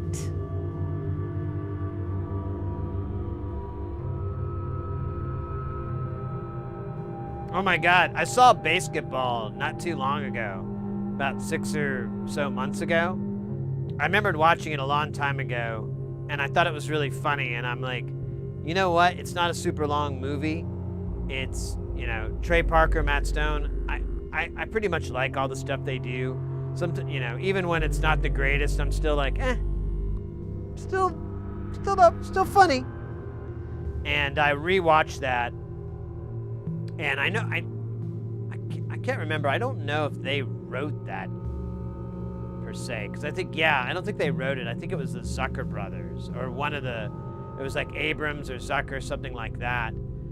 And I can't remember the production, but either way, they're really funny. I really liked seeing them act, and so I wanted to watch that. And yeah, that thing was great. MCP Live, how you doing, mate? How you doing? Cannibal the Musical, exactly. That's really, really funny.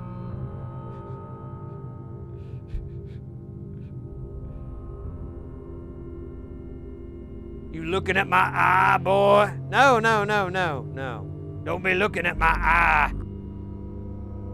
Yeah, there you go.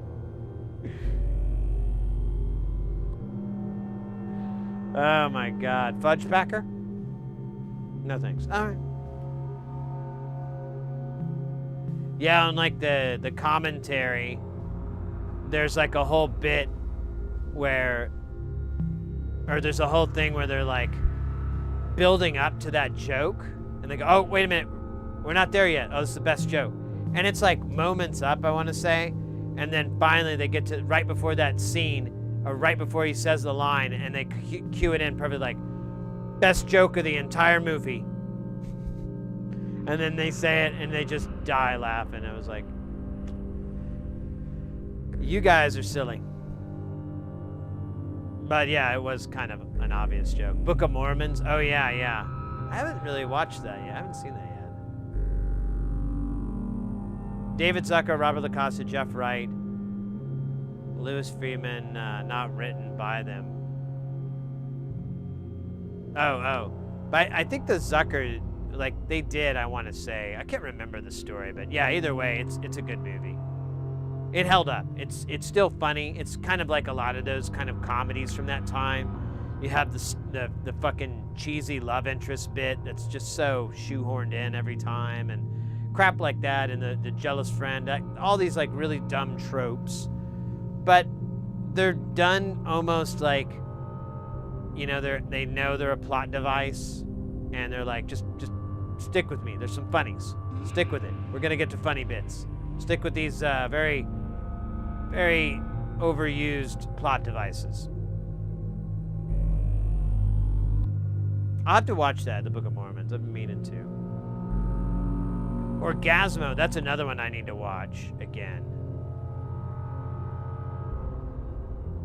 That's one I've been meaning to watch too. I think I have it. And I watched that around the same time. When those movies were on VHS and everything and were kind of popular, I had a roommate at the time, and he was like this huge movie buff. And I watched more movies there than I have in my whole life, all combined. Like, it was just, like, at least 3 or 4 a day was pretty normal on, like, a normal work day. Like, I'd go to work and I'd come home and he'd be like, hey, I was just about to watch Akira. Oh, Akira? Yeah. Okay, I've never seen that. It's kind of long, just a heads up. That's fine. Holy shit! Yeah. Movie's pretty wild. Yeah, he was a big, he got me into a lot of cool things about film and television production and stuff like that. He kind of opened that door. Yeah, yeah. He was a goofy guy. Honestly, I've debated for a long time, like doing a whole thing about that roommate. Like he's still active and he's kind of famous where he's at, and I don't really want to like chat with him or make up or anything. I'm good with us just not talking to each other more, but I also want to share the insanity it was living with that guy. But he's so unique that I can just describe how he dresses. And even though that was over 20 years ago, he still dresses that way. And he will never change. I don't think he's ever going to change. I think he has gray hair now. That's the difference. His hair is a little gray. But, yeah, he was the most, strangest dude I ever met.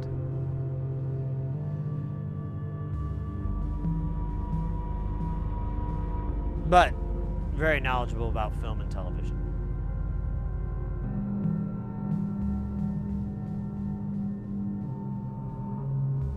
Oh, you do Steadicam? Yeah, he, was it Evil Dead or which movie was it? He showed me like one of the first kind of homemade rigs or whatever, and it was just, a counterbalanced weight, and they would run and,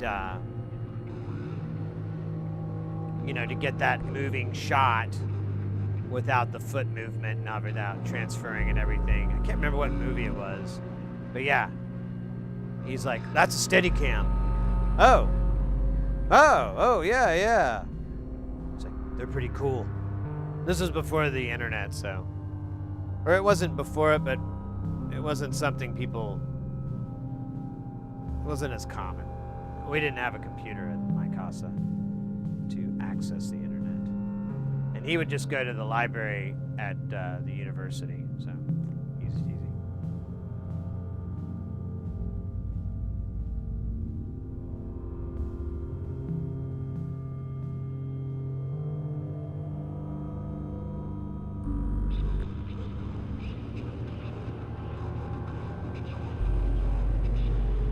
Annoying. I hear you. Well, that guy and I, we had a big falling out because I started dating this woman that he liked to, simply put, and he was mad at me for dating her, but I was like, dude, don't hate the player, hate the game. Be mad, why be mad at me, man? But he wasn't. So whatever. I'm gonna be right back. I'm gonna go check on Mr. Chompers. I just thought about him. I haven't checked on him in a little bit. I'm gonna be super fast though. So, un momento, por favor.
You know what? Let me change this. Or did we change this? Maybe we did change the battery out earlier. That's right. All right. Let's get back on it here. See how we're doing on time. I feel like I totally lost track of.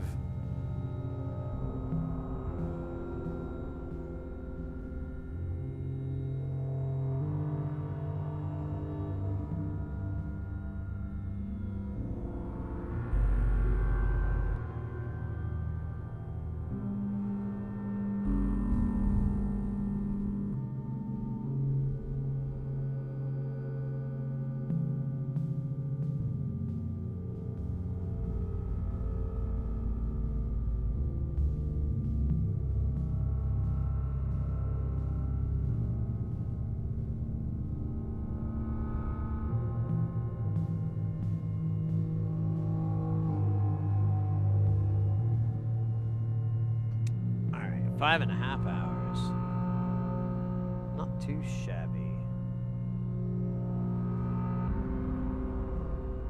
Been there before. Had a good buddy and a mutual lady friend started to like me, and I started to push it off. But we ended up going out, and the buddy was pissed. I tried to get her to go with him. Yeah, I didn't really try or anything. I was like, you know. First off, he didn't have a shot. She didn't like him. So he was living in a fantasy land. And the dude was already like dating someone at the time anyway, so it just didn't even make any fucking sense. So yeah, no, the guy was just insane. I could tell you stories about his insanity, but like I said, I gotta figure out how I can tell that story someday without him getting word of it. I don't think I can block him on everything. I don't think he doesn't follow me in any way or anything like that, and vice versa. But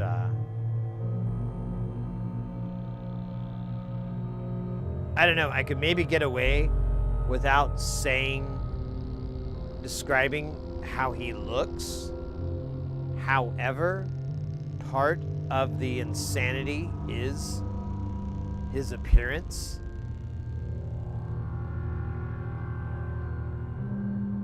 Let me give you an example. I can give you one that will not be easily attached to him. So, this old roommate of mine, here's a good story. This is a good one. Warm up. Get the kids in. Oh, wait. Hey, little Rusty. All right. So,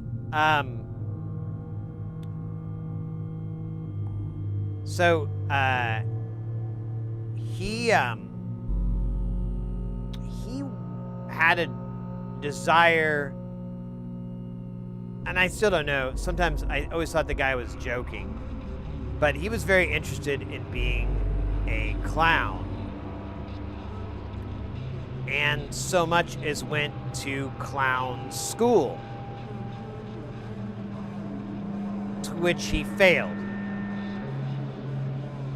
because he wasn't very good at juggling. You have to be good at juggling to be a clown. Now, most people would be like, oh, you're right. I mean, to be a clown, you have to know how to do a lot of physical comedy and a lot of... No, this made him think, I don't have to do that shit. I can still be a clown. Fuck that. Fuck that guy. So, we lived in a college town, and there's a, like most college towns, there's a strip of bars, and it's, often colloquially known as the Strip. So, one day, I got home from work, and he came home, and he was dressed as a clown. Now, I worked late, so I was getting home you know, after 1 or 2, something like that. And he comes home, and his makeup is like a tramp, I think is what it's called, with the big mouth that's like kind of sad. And then I don't think he had a wig on. He just had his normal hair, which looked like a wig on its own, I guess. And but the main thing, the part that just made it weird, was he had these homemade or DIY pants, and they were safety bright yellow. Can't miss them. Like what traffic signs are made out of. And it was an old hip waiter that's supposed to come up about, you know, a little bit chest height. That type of hip waiter for going like fishing. So he made a costume out of that. He cut the legs out so that it was a pants. He even went so far, I think he cut it, he sewed a hem in and everything. Because I mean, I must stress, despite how insane this dude is, he's extremely talented. Very talented man. So he does that, and that's his costume. I don't think he had funny shoes or anything like that. I think he found some funny looking shoes, but it wasn't like, you know, big floppy shoes or anything. But the material that this hip waiter is made out of is like a vinyl yellow. I tried to explain to him how that material and that color carries a little bit of a sexual element to it. And when you pair that with a clown, it's terrifying, you know? And he didn't think so. So he comes home anyways, and he's like all sad. I'm like, what's up, dude? What's going on? And he's like, ugh, nobody likes a clown. And I'm like, what are you talking about? And he's like, oh, I came from the strip, and, you know, I went bar hopping, and, you know, I'm like, wait, you went dressed like this? He goes, yeah. And he does his sad face with his sad face clown makeup, and you're just like, stop it. So you went dressed like, yeah. I'm like, yeah, dude, you look like a fucking creep. You look like you hand out fucking balloons filled with like sleeping gas, dude. And you like say, oh, you should suck on the balloon so it'll make your voice higher. That's what you look like, dude. Some creeping like that. And he got really, well, he didn't get really mad, but he got really kind of bummed out about it. But it was true. He looked like a creep. He looked so creepy with the bright yellow thing, the hip waiter pants. I think he eventually retired it from walking the streets, but he did do stand-up comedy, and he did bring it in for that, and that was insane too. Yeah, anyways, the guy is just, like, I kind of just want to get all the stories down so that I can remember them. I should just write it all out. It's probably the smarter way to go. Dude was just off the wall. Off the wall.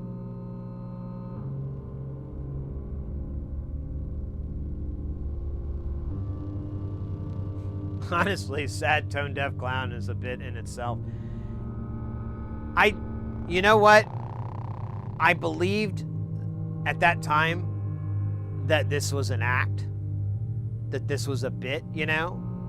I really felt like I was being a little bit set up for this kind of like moment, and I felt like I reacted appropriately by being like, yeah, you look like a fucking nut job, dude.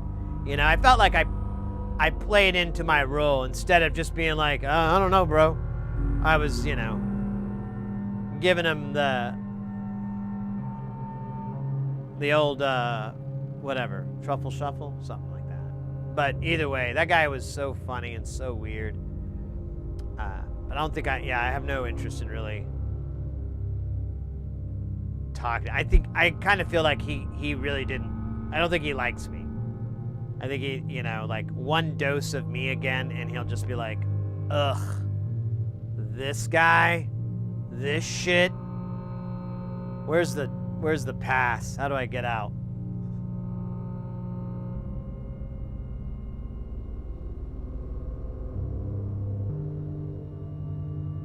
He was a good friend?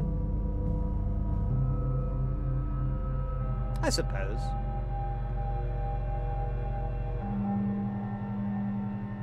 I didn't think he liked me very much, though. I like did all these things that were pretty annoying back then. Like I chain smoked like a lot, and I wouldn't empty out my ashtray. I knew that drove that poor dude insane, but it had to be me. I don't know. It was crazy stuff back then.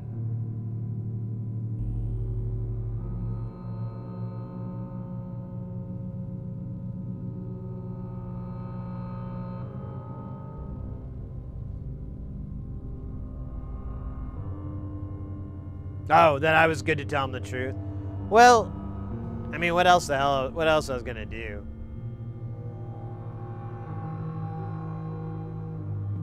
He'd do all these crazy self-destructive things I could never quite get on. But they were funny. Like, all the crazy things he would do were like a bit sometimes. But I mean, he was doing the bit. He was like kind of Andy Kaufman kind of shit. You know, he really got hit or whatever. Stuff like that. Like, one time we went into this coffee shop together. We're just chilling out, or, you know, go in the coffee shop to chill, maybe talk, to hang out, play some bumper. And he gets like a snow cone. And he's like, I was like, oh, they have snow cones here? He goes, yeah, they just got the snow cone machine. I was like, oh, that's fucking cool, man. He's like, yeah, these snow cones are great. And then he pulls out this flask. He kind of turns his back, pulls out this flask and just starts dumping booze into it. And then stirs it up, puts the flask away. He's like, oh, now it's better. And I'm just laughing my ass off. Like, I was like, you're spiking your drinks? Dude, you're insane.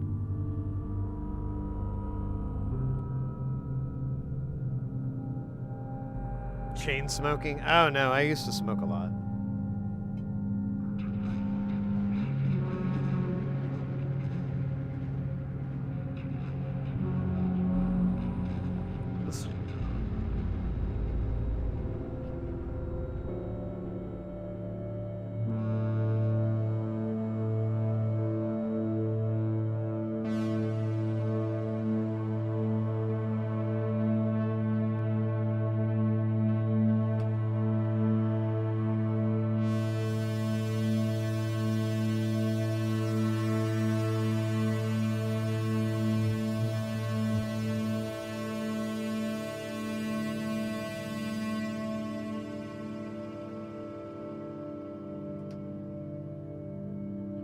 Alright, it just sounded out of tune, but it's actually in tune.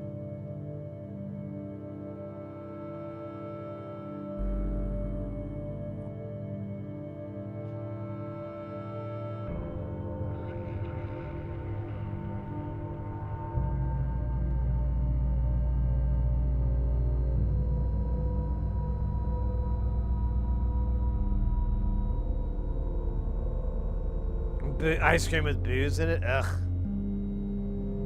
I don't know. I remember I got like hard root beer, and I was like, oh, this is gonna be great. Root beer with booze. Oh, it was the worst. It almost ruined root beer for me, and I really like my root beer.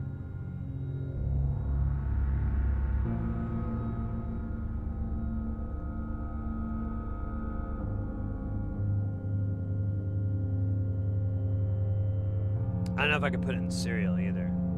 God. Yeah, maybe that dude liked his booze. I'll give you one insane thing he did, and then we'll get back to fucking around. There's one more insane thing he did. So he really liked gin. He liked to drink gin, but he was kind of tight on a budget. So he would buy cheap gin, get a funnel, and pour it into an empty Tanqueray or, a top shelf gin.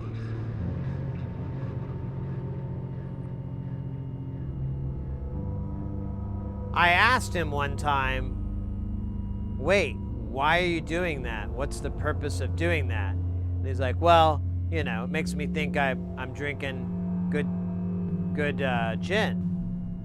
And I'm like, I don't think that's how gin works, dude. I think it's how it's distilled. And he's like, yeah, but And I'm like, I was kind of laughing. I don't know. I always think back to that. I'm like, you're like the person that sets their watch 5 minutes ahead or something so they won't be late.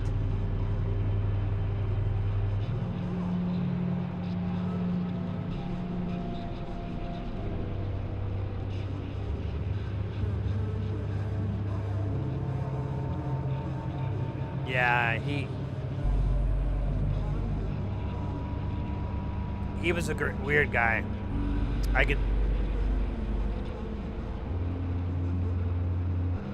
could do like hours and hours about that guy. That dude gave me so much material in like the 9 months or a year or whatever. I can't even remember how long I lived there. It was so long ago. That I could do a whole, I have enough material for an 1.5-hour movie. I don't know if there's a story there though. There's nothing really happens between us. He gets annoyed that I get a different TV. Oh! An anonymous user gifted a tier 1 sub to Curvy. Anonymous with the gift sub for Curvy Boobs. You noticed. I don't know. I kind of like them. At first I was repulsed and was like, oh man, I'm getting man boobs. But then, I started making adjustments to myself. And I'm in an okay place right now. But,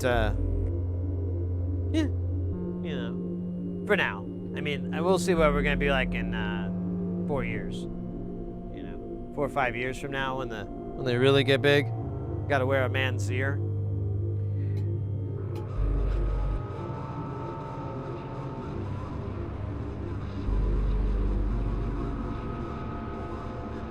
Yeah, there's no story.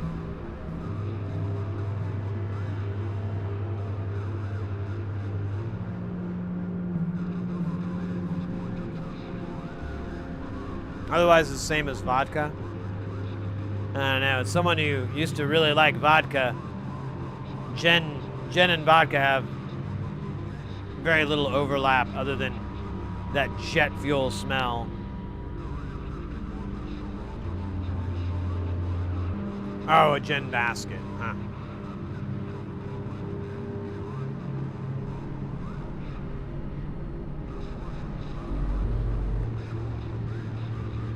That's a long sample. Oh, good. Stopped. Gin basket like gin blossoms. Never tell. That's cool. Oh, man. All right. I gave you that story. Man. It's so much. Here's another part of this story, this thing that would make it a great tale. We lived in the back of a funeral home. Originally, there was a big garage warehouse kind of area in the back of the funeral home. And the owners, when they first started, it was a husband and a wife. To save money, they built a small house, like a little one-bedroom apartment inside there, to which you would need to get to if you get to the bathroom, you have to go through the bathroom. And that's how the two rooms connected for some unknown fucking reason that I'll never get. I guess doors were expensive or something. Anyways, yeah, back of a funeral home. I guess that's enough. That's enough of that.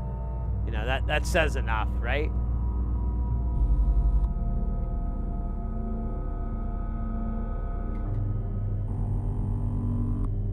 No salad stories, right? No good story starts with a salad.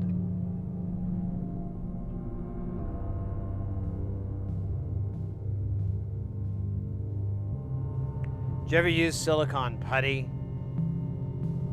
Nah, I don't think so. No, I don't think I've ever tried that.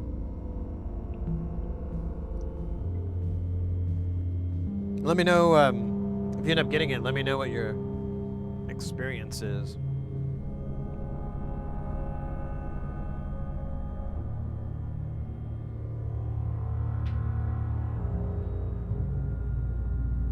So I'm getting another drink.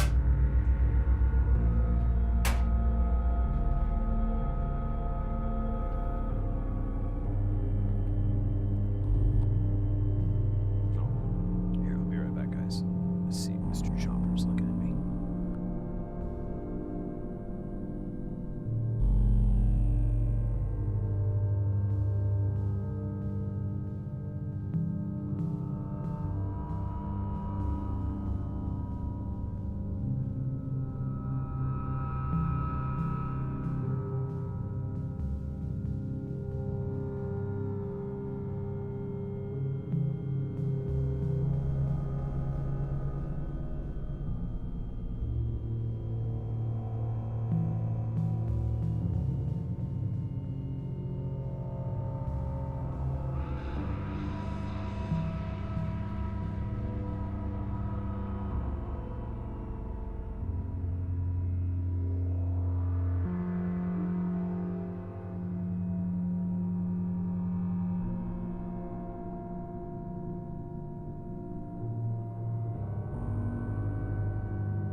Ouch.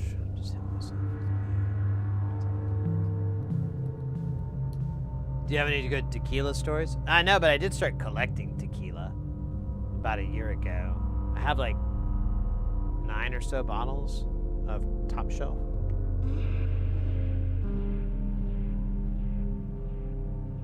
Epoxy silicone putty.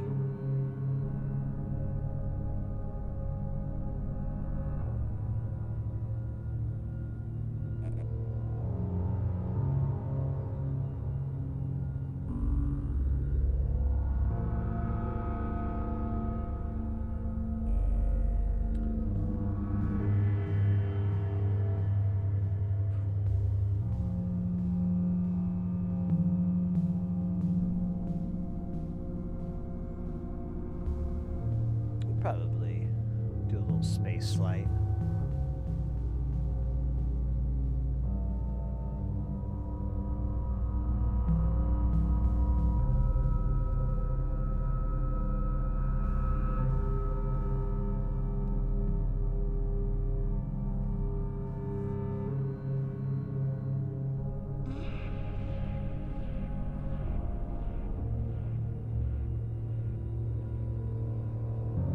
Let's turn this up.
stopped the clock, so everything's like stuck on here.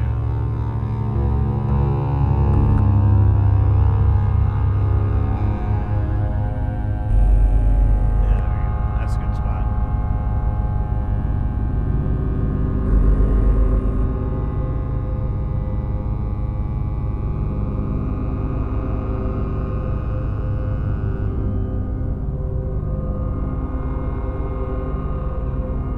Ho, hi, willkommen.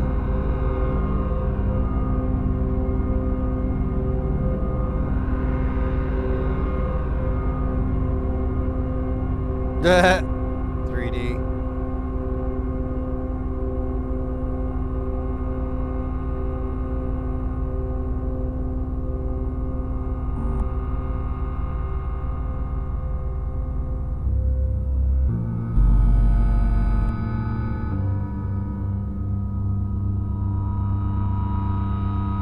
That sounds alright. Yeah, I started collecting tequilas like back in July of last year.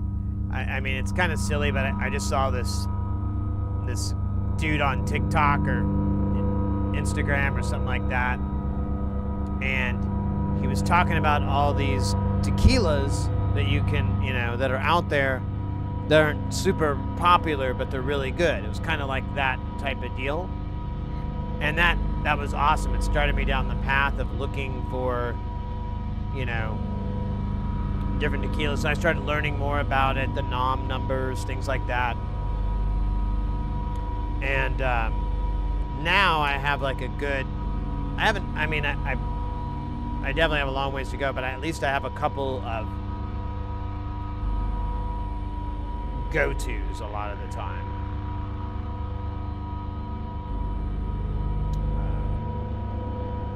You're mentioning a cheap one, Areta is probably my favorite, or Areta. It's got a horse on the front.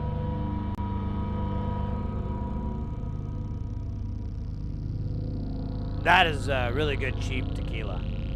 It's not very expensive and it's delicious.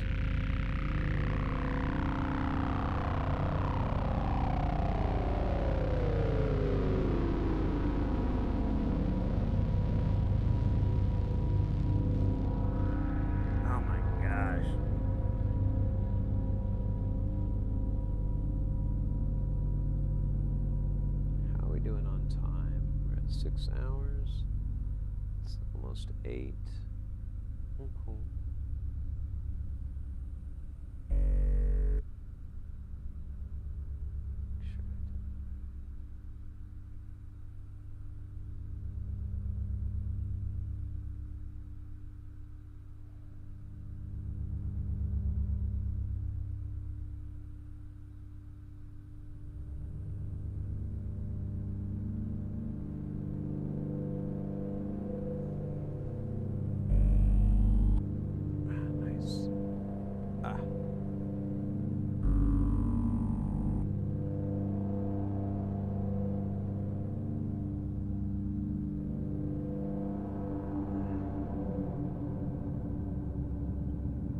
Sierra? Oh man, I don't know if that's any.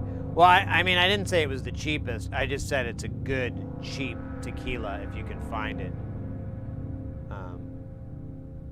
There's another one I picked up recently that's a cheap tequila, but it's supposed to be pretty good. We had it. We did a little tasting on stream. It wasn't too bad. I liked it. Yeah, just lately I've, I don't know. I just kind of was like, I live here in Arizona, which is right next to the Mexican border.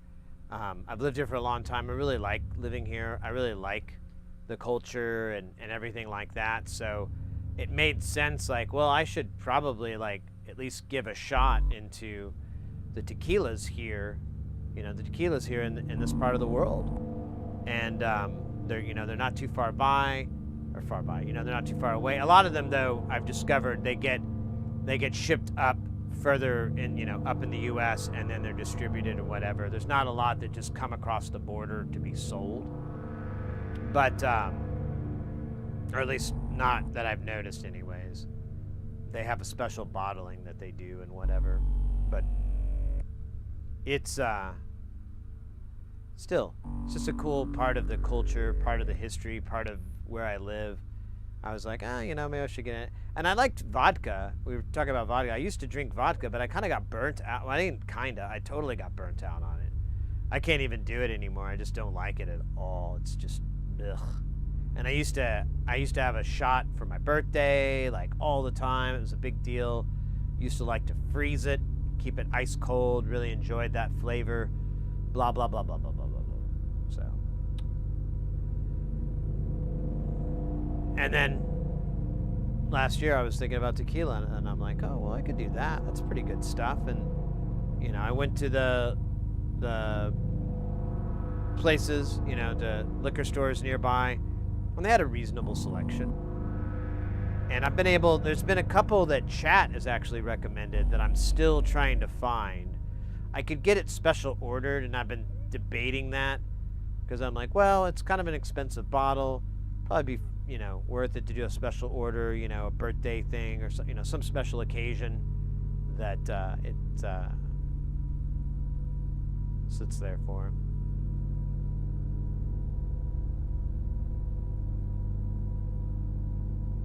Hey, shit wolf, isn't that mezcal? Doesn't mezcal have the worm in it? Now, I haven't even delved into mezcal. I'd like to. I've been told it's not a big jump from tequila. Oh, really? It's a different world? I might have to give it a try sometime. Oh, I mean, not I might. I know I will. I just, maybe sooner rather than later. I need to find some good mezcal recommendations. I'll have to get on them internets. There's like a couple of Instagram and TikTok, well, just Instagram actually. I don't think I found any on TikTok, other than that one dude that have like recommendations for different tequilas and whatnot, so I could probably go there. Well, yeah, I mean, you're just I mean, yeah, nothing's gonna happen to you. It's pretty much medical at this point. You're just eating bits of carbon that have been soaked in booze. I'm not so much interested in the worm part, but I'm interested in what it can bring to Flavortown. Oh, thanks for the hearts over there on YouTube. I rarely get hungover from tequila, Boitardo. Yeah, like, that's what I've been doing lately is, I don't know, I've been trying to work out my relationship with booze. I mean, it's nothing crazy, you know, like I drink to it. It's just like, it's just not working for me. And I'm like, oh, well, like last night, I went out to play pinball. Normally, I would, I'd drink a bunch of PBRs or Montucky, like these really light, tall boy beers. But honestly, the vibe I just didn't feel like drinking, you know? I was like, I don't want to drink, and then, you know, feel like I need to drink 4 or 5, and then I'm like kind of hungover the next day, and, you know, I got a sick cat, you know, I don't want to like not be able to take him there because I've had too much, you know, all this kind of shit was just rolling through my head. And I was like, you know, Sid, you should really just try to go and play pinball without drinking. And you've done it a few times. Why not do it tonight? And besides, I was going to maybe hang out with another friend of mine soon, so we'll probably have a couple of beers. And then I'll get a ride or something like that. But yeah, I've just been trying to find like a good relationship with it. And tequila has turned into a nice way. Like, it's just something I'll do late at night, you know? It's something in the evening hours. You know, maybe after the stream, I had a good long stream, I'm gonna relax, I'm gonna play some video games, or I'm gonna watch some YouTube or funny videos, something like that. I'll go get some tequila and do a little splash in there. I don't even really do, I probably drink about a shot's worth, really. Maybe a shot and a half's worth over the, you know, if I really load up. But honestly, I'm just drinking a small amount, sipping, getting like the warm little fuzzies on the back and in my belly. I like all that. that's enjoyable to me. The flavor that you get from the tequila too is really good, and I can just kind of enjoy it. And I've had more than a couple times where I've probably had like a little bit more than I should have. You know, I get up and I'm like, oh, we've changed the gravity in this room. You know, you kind of get up and get your sea legs and whatever. I've had that happen a couple of times, or I've, you know, kind of realized like, oh man, I'm a little, ugh. And I go to bed, I go to sleep, and I'm like, oh man, I hope this doesn't bite me. Nope. I wake up fine. And a lot of that has to do with just the small amount of the liquor that I'm drinking, you know, consuming. And then I think a lot of the other half of it is just, you know, the classic adage that good liquors, good tequila, you know, good booze isn't gonna leave you feeling really crappy the next day, because a lot of those impurities that hang out in your system and cause a lot of that, like, ugh, those are yeeted out. I don't know if there's any truth to that. That's just what I've always been told. Anecdotally, it makes sense, but, you know, I'd love to see some science on it. I invented a drink. It doesn't sound good, but its name works. Tequila, Red Bull. I call it a Speedy Gonzales.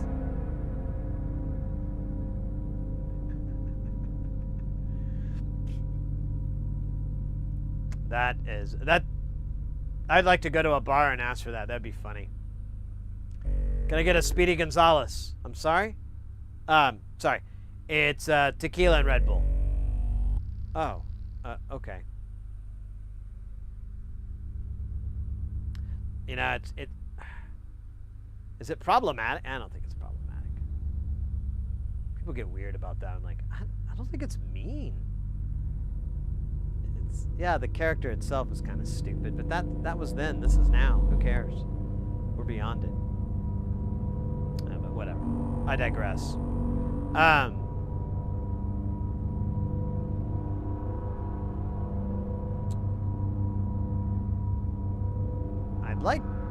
I'd like to figure out how I might be able to incorporate espresso with booze in a non-Irish coffee way.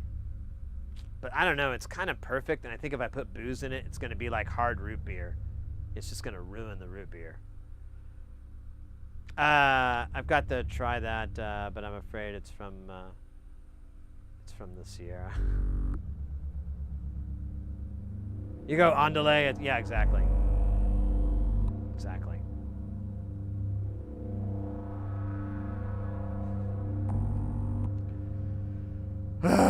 You guys are funny.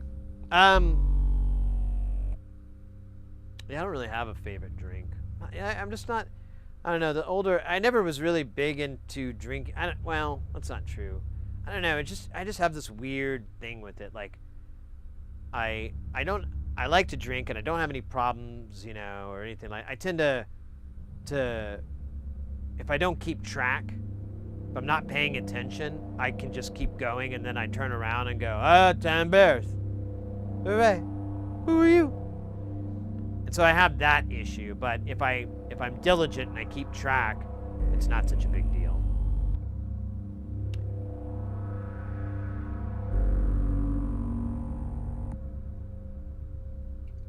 But yeah, last night I drank like 3 of these because they serve them there, and I'm like, cool. I'll have a liquid D.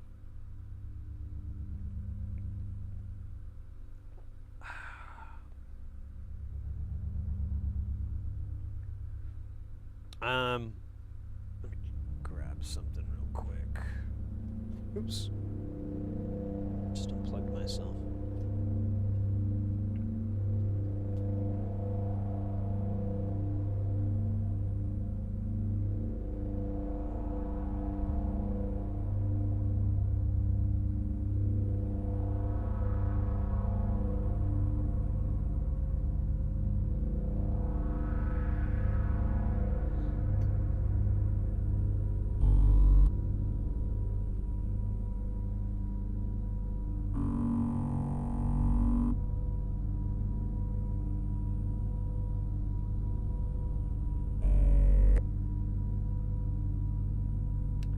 I wonder why it clips like that.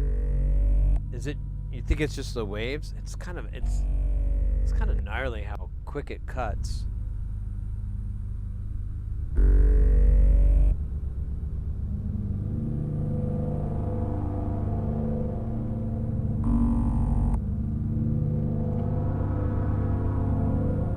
Add a little bit of tail. Yeah, I like it without. I like it just cutting really, really hard.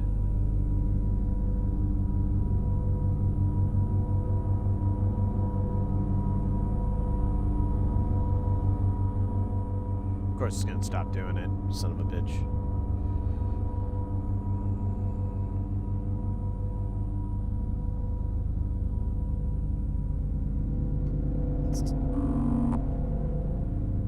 Let's do a little bass. Did I get this to kinda.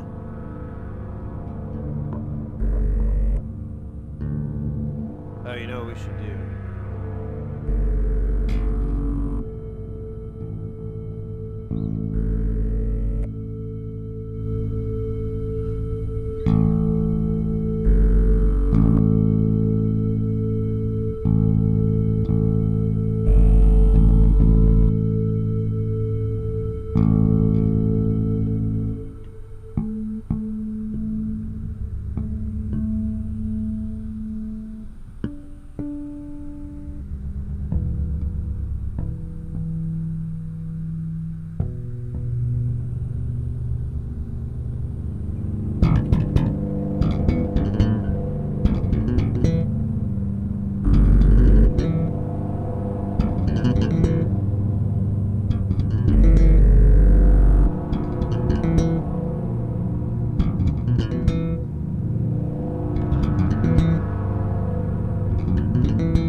What you can do?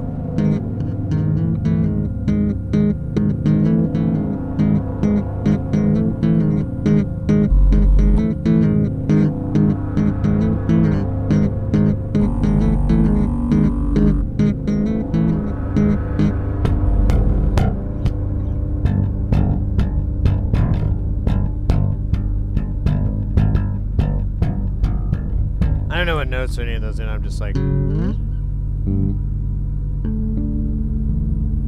grabbing them.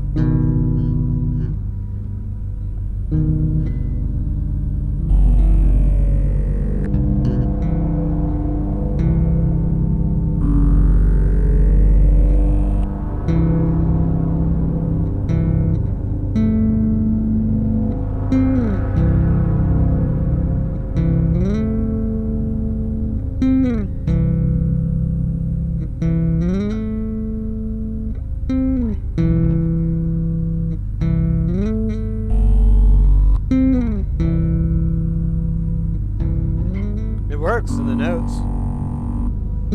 I noticed that. I was like, oh yeah, that's the right key.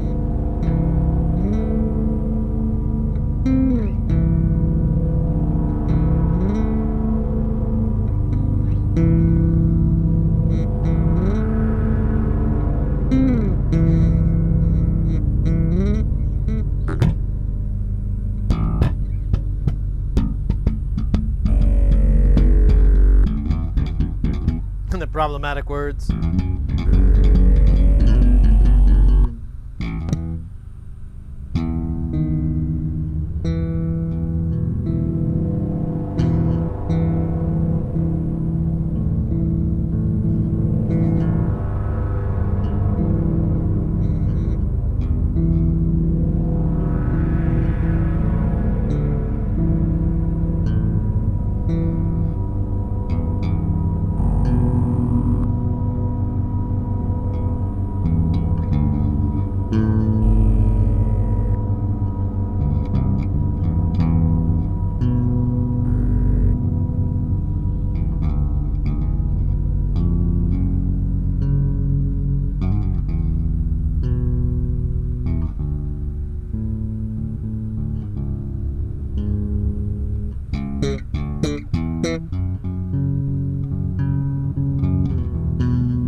don't think it's in the right.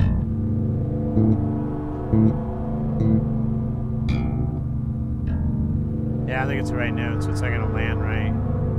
We could shift it.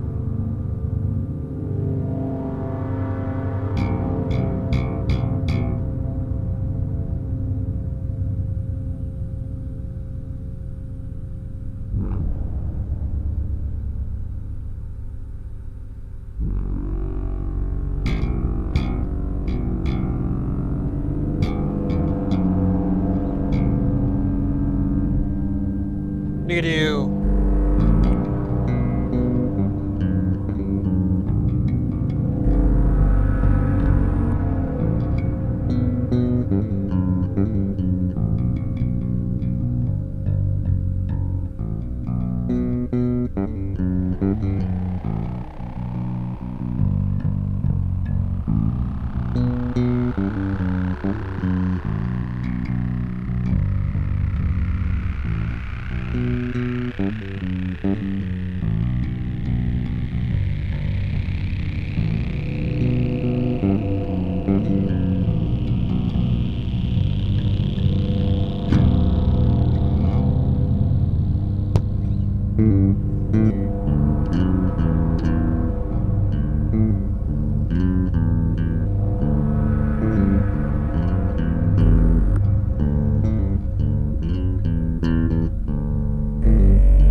That's it. All you can do.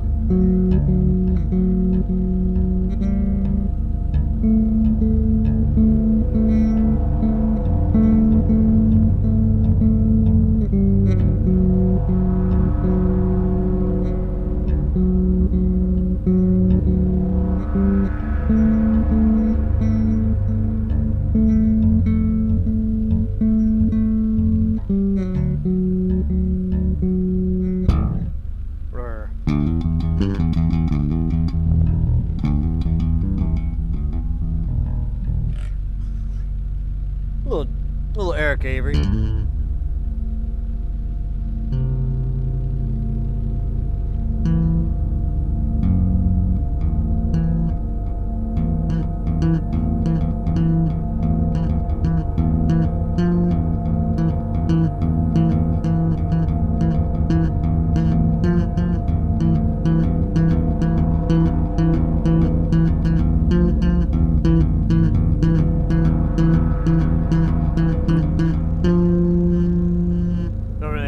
Track to stay on time.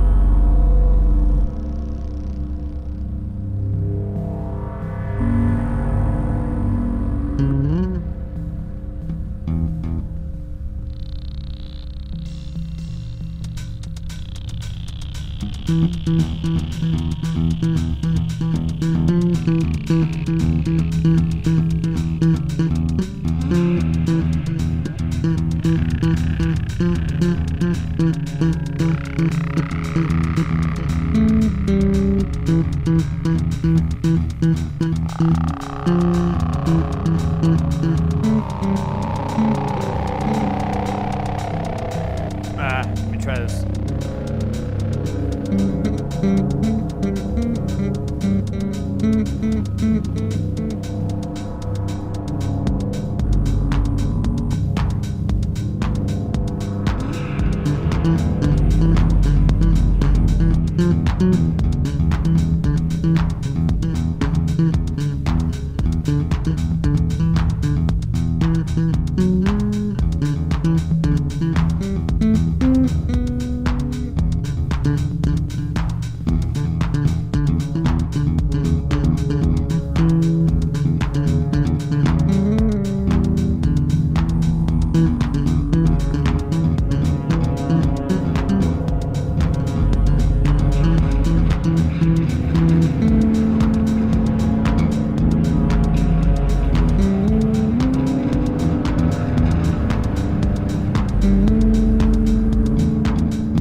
I like this patch a lot. I think it represents a lot of Marlboro miles saved up. A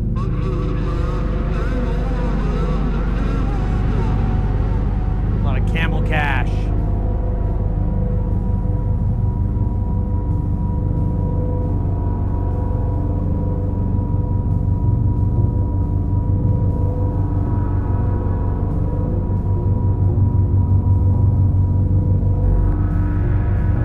I kind of want to keep those drums like always going.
kind of got them working in Let's Play. There's like a bunch missing. I never understand what's wrong with this thing. It's probably my fault.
Dude, I remember there's a way to do swing.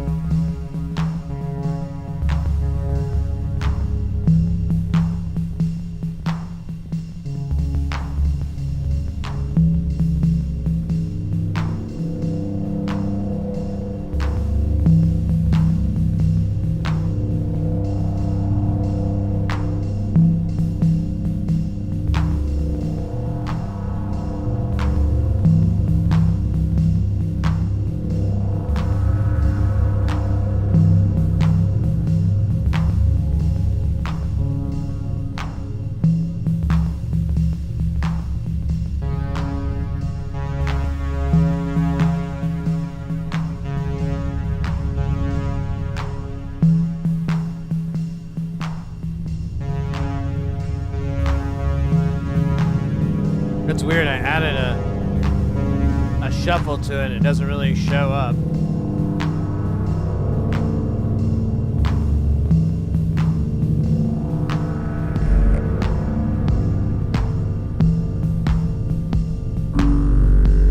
Yeah, it sounds like it's still right on the beat.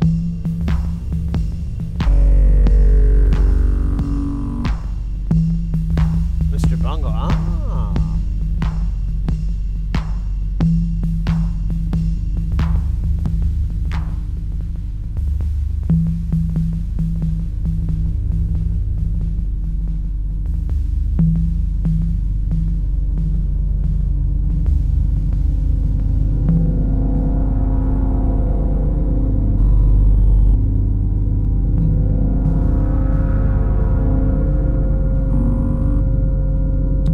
Right.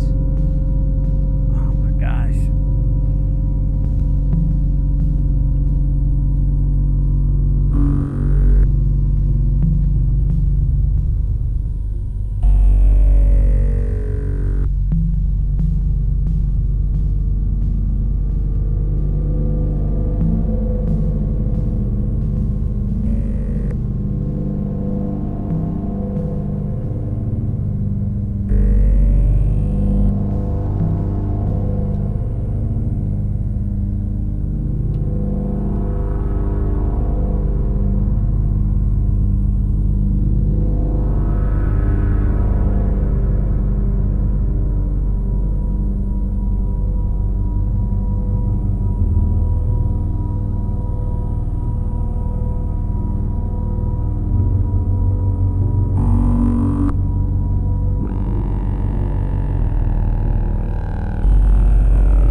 Start your timers.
So I had an idea. When I was walking back here. By the way, Mr. Chompers is doing alright. He's eating. That's a good sign. When your kitty's eating, things are good. Things could be a lot worse. So I was thinking, like, man, what if I killed some of the lights in here? Would that look, you know, what would that be like? So.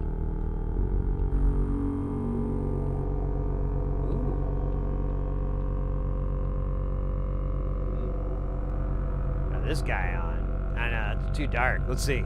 Let's try it. Just for shits and biggles. Those are big giggles. Ooh, yeah, these are like, this is the lighting for classic afterward Jamz. Or my interview with my alien abduction. At first, there was a blinding light, and I thought for a moment that I was floating. Then, two strange creatures with long arms came out and told me, without moving their mouths, that they had tacos. I thought it was weird that these beings from another galaxy would have tacos, but I couldn't pass up delicious tacos. You understand. Once I got on their spaceship, I realized there were no tacos. And what they meant by tacos was actually anal probing. They had many different types of probes, or tacos, however you want it. I'm going to call them probes so we don't get any more confused. And they proceeded to taco the living shit out of every piece inside me. I eventually was left holding the proverbial bag. The bag contained some Taco Bell. Yeah, I don't know if I like it anymore. It does look like I'm protecting my identity, which is still funny to me.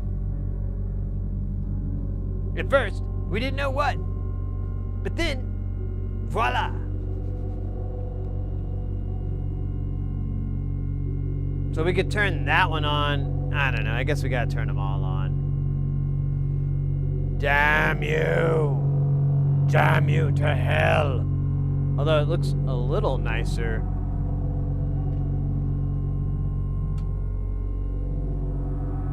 I'm gonna take this rude boy down a little bit. There we go. Maybe that was... Ah! Yeah! This is alright. I can deal with this. It's a little sexy. A little bit rock and roll.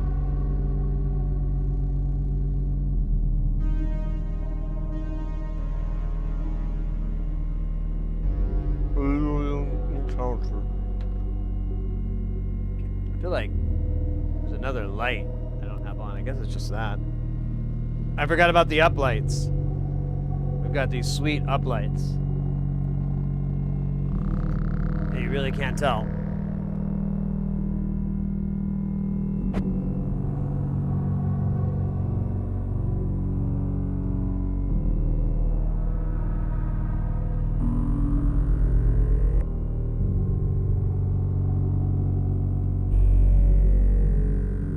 We got a little ad going. I'm gonna do a dab while we do the ad. Oh shit, speaking of which, it looks like I have some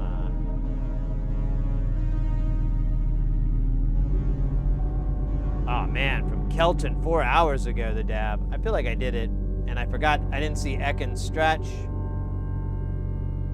or Will's other dab. Oh my god. I am absolute human excrement. I am the poopy being. Alright, well, I'm gonna make up for that by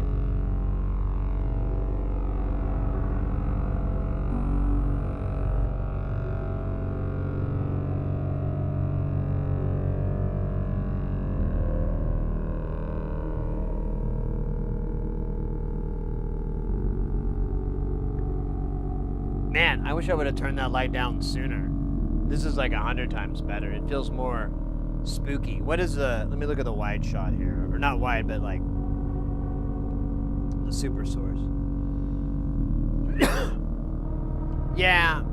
Alright, I gotta remember this. This amount of lighting. This works.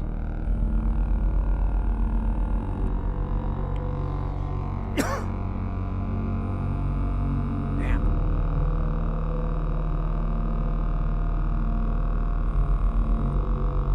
You know what's funny is Space Station is a lot darker now. I don't quite get why though. That light wasn't really shooting on it, but it seems darker. So figure that out, NASA.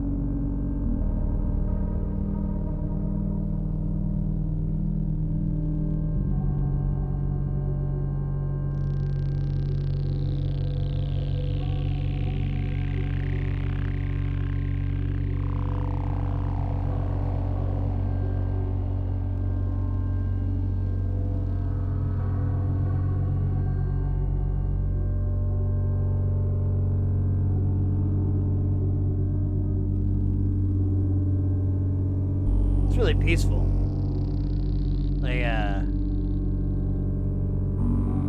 Like getting your hair cut with a lawnmower on high. Oh, cool. It disengaged.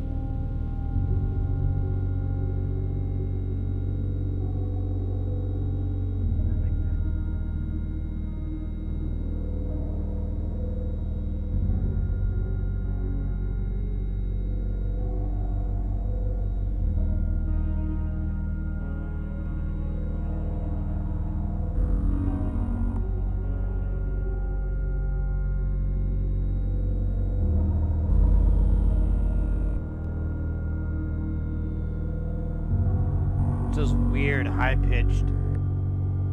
I don't even know what the fuck those are.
Good stuff, good times. Feels good. We got some funkier beats on there.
There's a lot of ash on here. Not the Evil Dead kind.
Horror.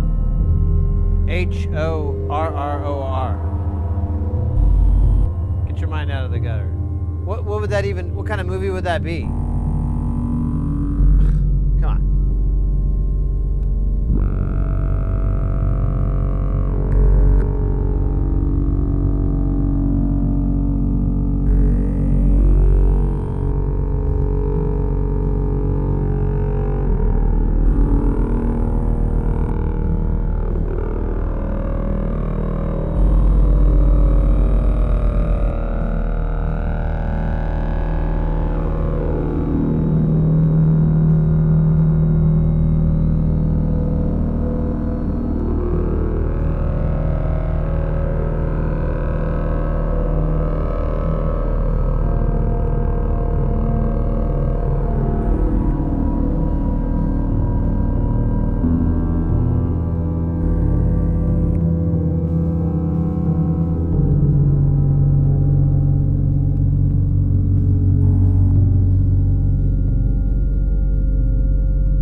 We don't ever use the high pass.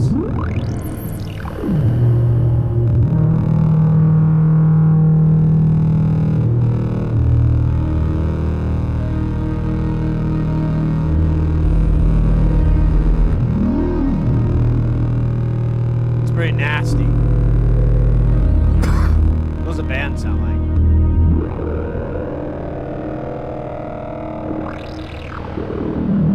Jesus Christ.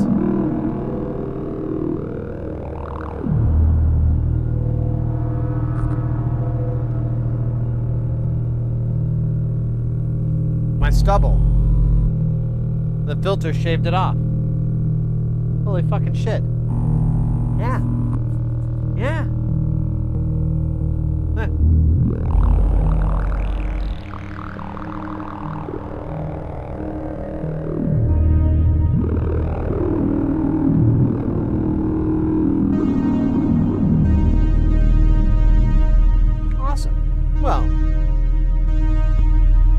says you can't learn anything from this channel?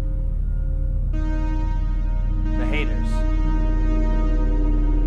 The haters repeatedly claim that you can't learn anything from this channel.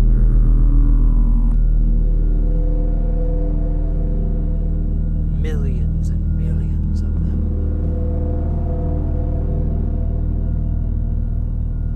Nah, I'm kidding. I don't know how to spell Donkey Kong.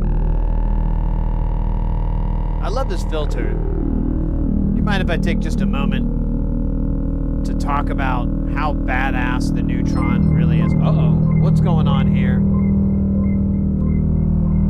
Yo, Astral Brain. Tentacles over on the YouTube. Thank you so much for the sub. Yeah, I really just really dig this thing.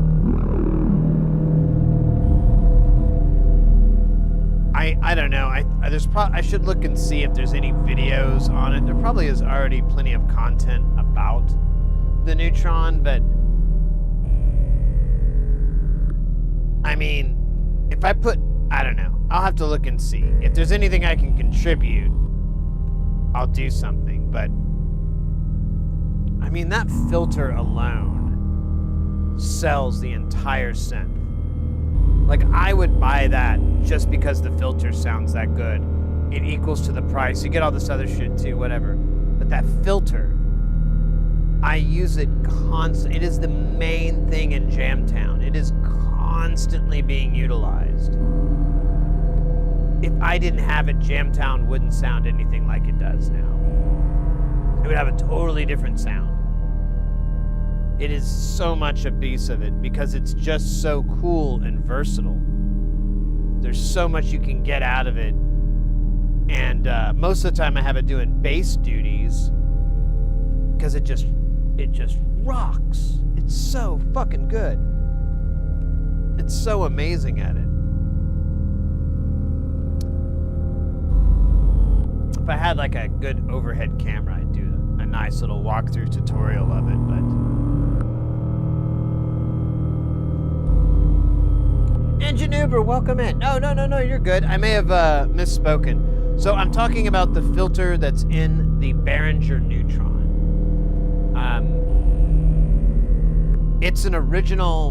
It's a novel original filter design. Now, I don't know to what extent or anything like that, but when they were in one of the promotional videos I watched about it, they said that it was one of the Midas engineers' idea.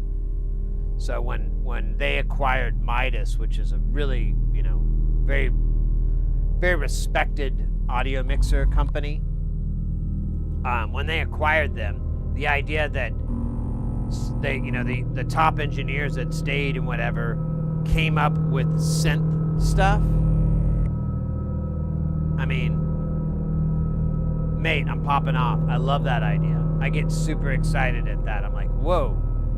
You mean somebody totally new to the game came up with some ideas? Let's hear them. Let's see them. Let's go. And that's what this thing turns into.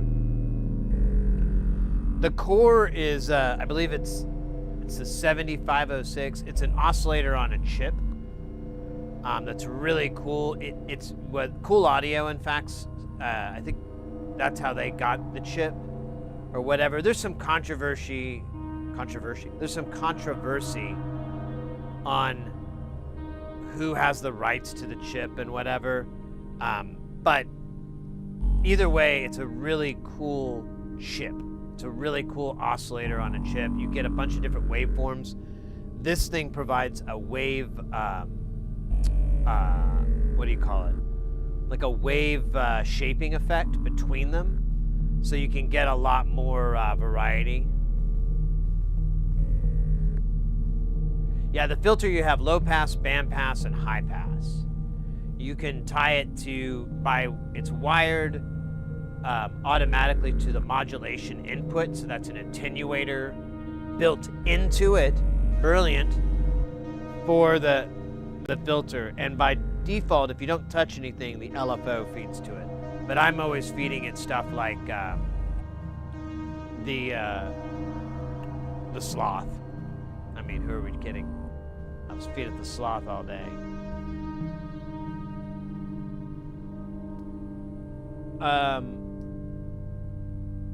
So anyways, those oscillators are they've been around for a long time.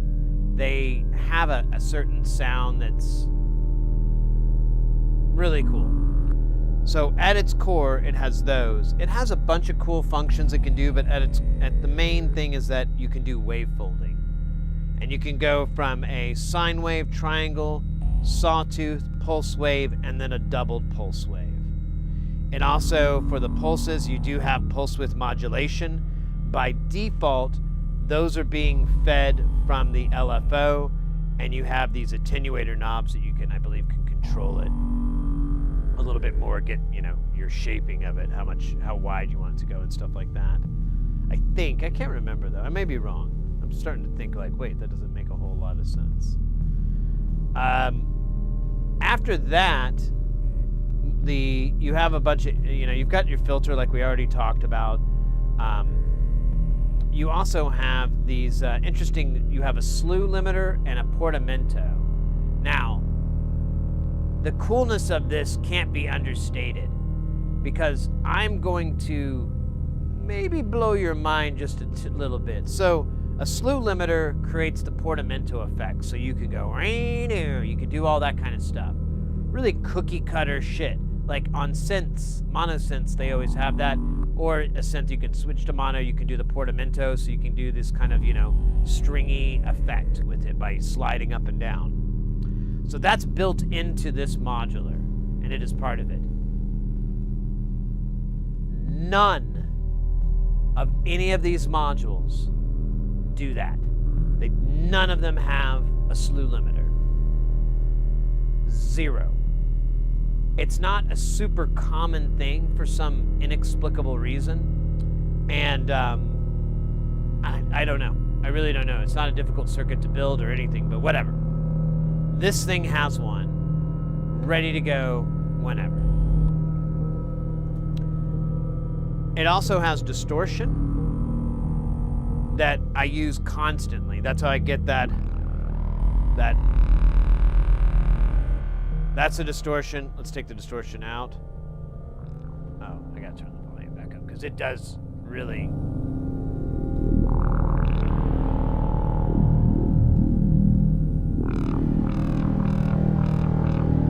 Without.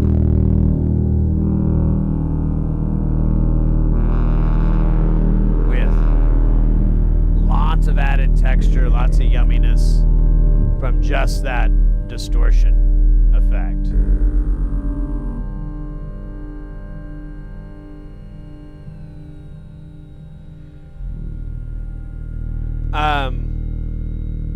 And then, yeah, it has a bucket brigade style delay. I'll be honest, that's probably the least good thing on this thing.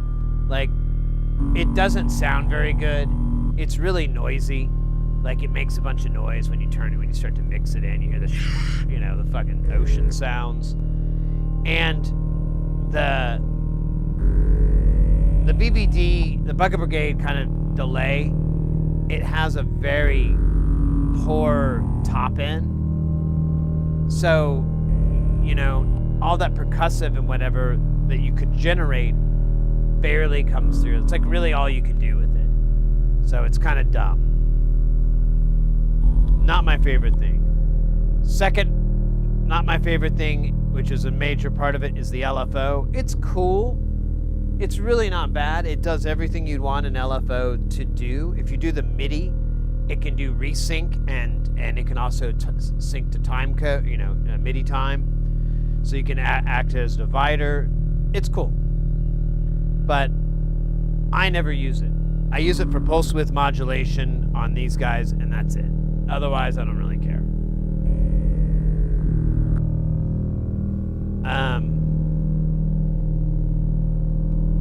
After that, you have two envelope generators. One is tied to the amplifier side. The other one is tied to this envelope input that's for the filter, so you can get some really cool acid sounds that way. And then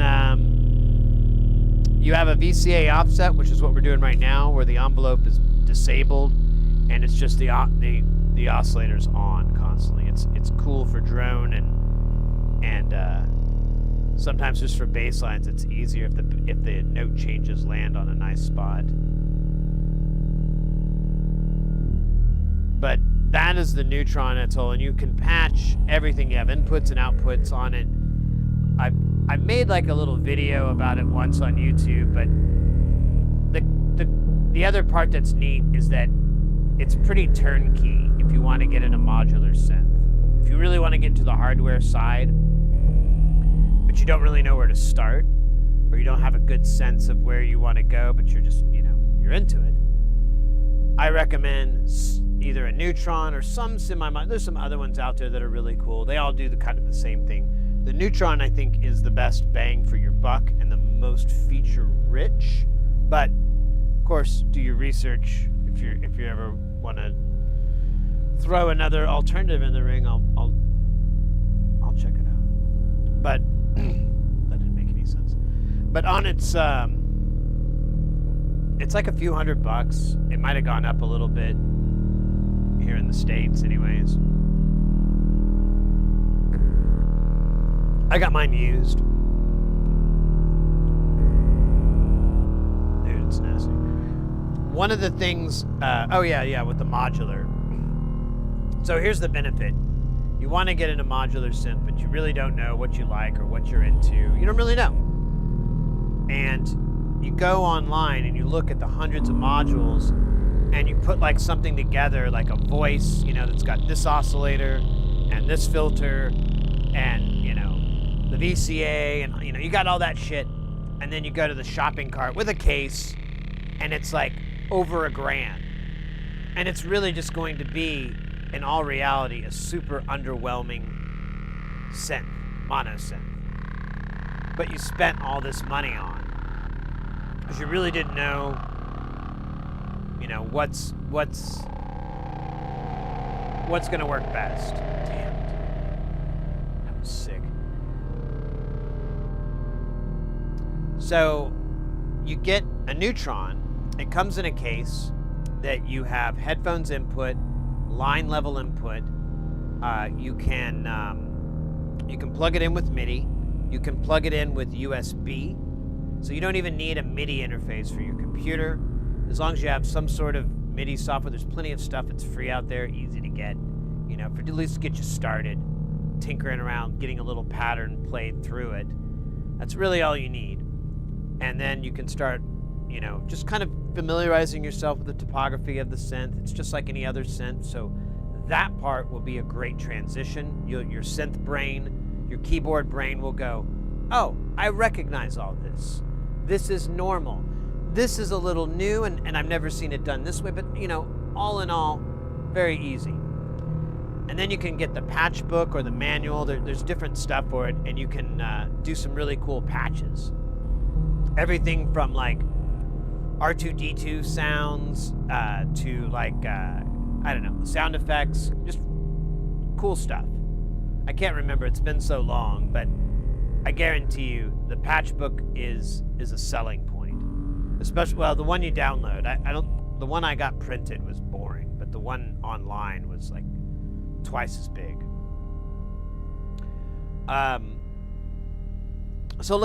And you've just got a computer, you've got headphones, you don't need shit. You don't even need a fucking keyboard.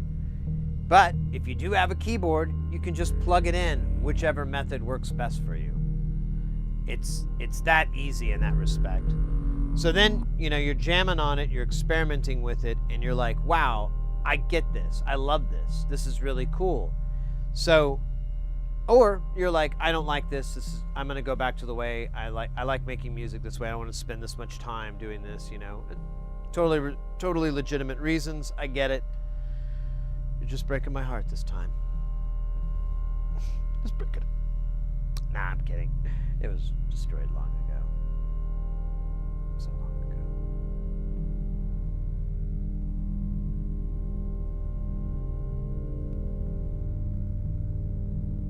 were we talking about again? So,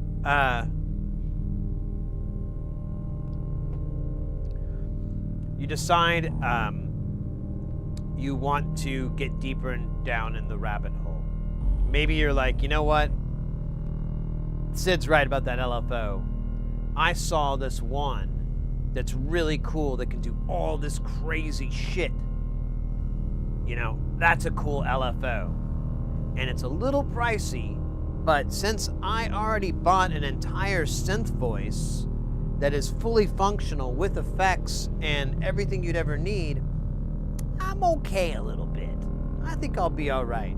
So you can get your case and that module. You can drop this thing into that, and you're off sailing. You know, you're in perfect shape.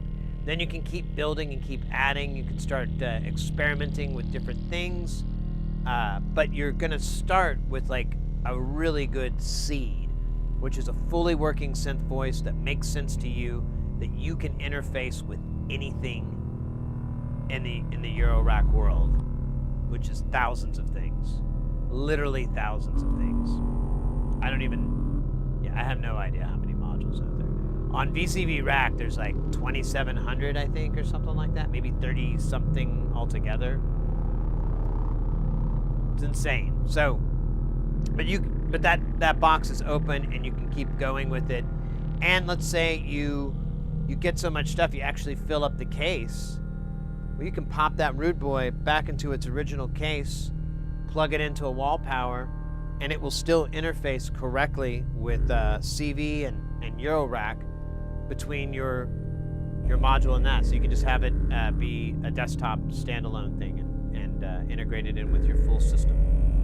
I think I'm making this sense. I feel like I'm over-explaining it. But it's super turnkey. And if I was ever to start out in eurorack or start out in modular, 100% I'd go in a route like that or something similar. Now there are synth voices out there, like companies will make entire voices that are eurorack mounted, and some of them are good. Some of them, I feel like it could be more. I can't say that about the Neutron. The only shortcomings, like I said, is the delay, and the LFO is kind of bland with CV-wise. It doesn't have a clock in, so you can't sync the CV to clock. That would have been sick as fuck. If you could do that with the divisions in between, like a hard division or hard time change, and then the divisions in between would offer like a little swing push, that would be awesome. I would eat that up, but nope. And it's probably just goes down to they didn't have any more room. So supposedly I need to get the Proton. I think that's going to take care of all the holes. You want a wild LFO, try the SSL 2261 modulation orgy. Oh, nice. I wouldn't mind getting the morphing terrarium. That's probably going to be kind of pricey these days. I don't know.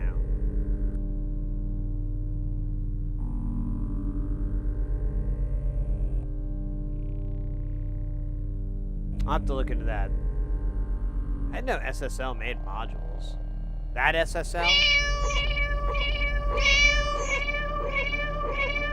Well, it's apparent by the amount that I soiled myself that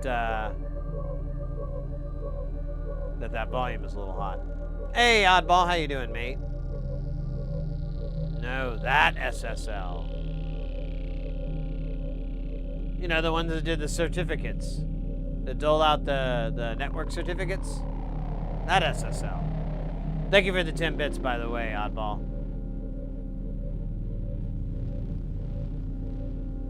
You soiled yourself an hour ago. Is that what that smell is?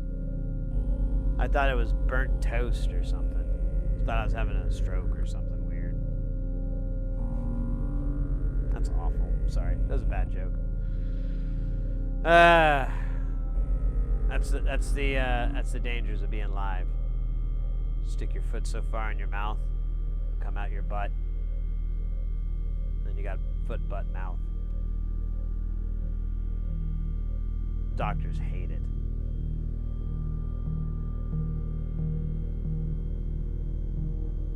Synthetic Sound Laboratories. Ah! I'll have to look them up. I don't think I know that name. But it's going alright. Things are alright. I'm glad we're in Jamtown. I'm having a good time with Jamtown. Not gonna lie, getting a little bit hungry. Not like the wolf, but I'm getting close to being hungry like the wolf.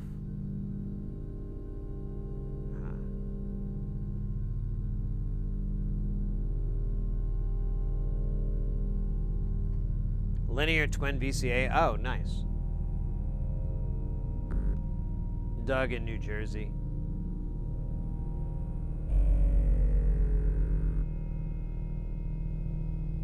Burnt toast. From the coffee, that's funny.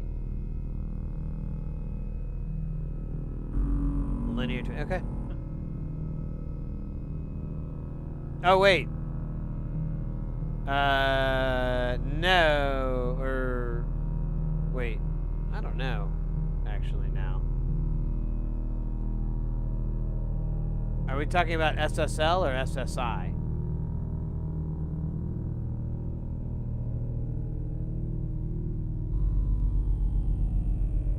I'm too afraid to ask at this point, and I'm really not sure. If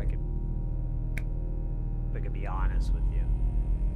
I don't know.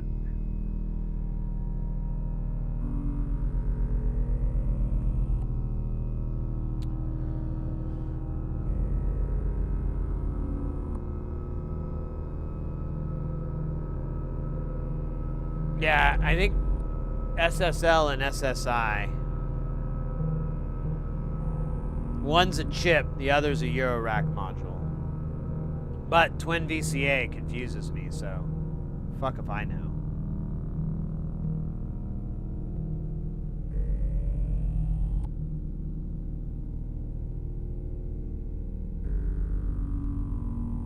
SSD is a disability? I don't even know what that is.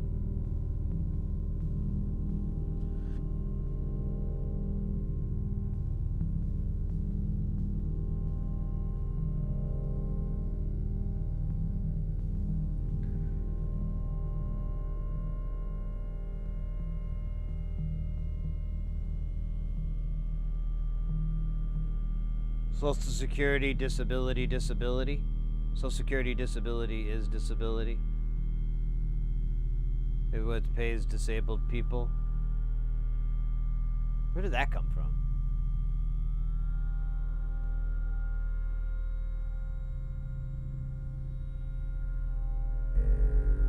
Yeah, 2261 is an LFO from SSL, as in Larry. SSI is a chip manufacturer that makes a lot of synths and synth pieces on a chip that replicate this older one that I'm not exactly sure who the original holders were. I'd have to look it up. The brain don't have room for such wisdoms. Only room for coffee. Jaw. Coffee jaw. Oh, and probably food. Man, I wonder what I should eat tonight.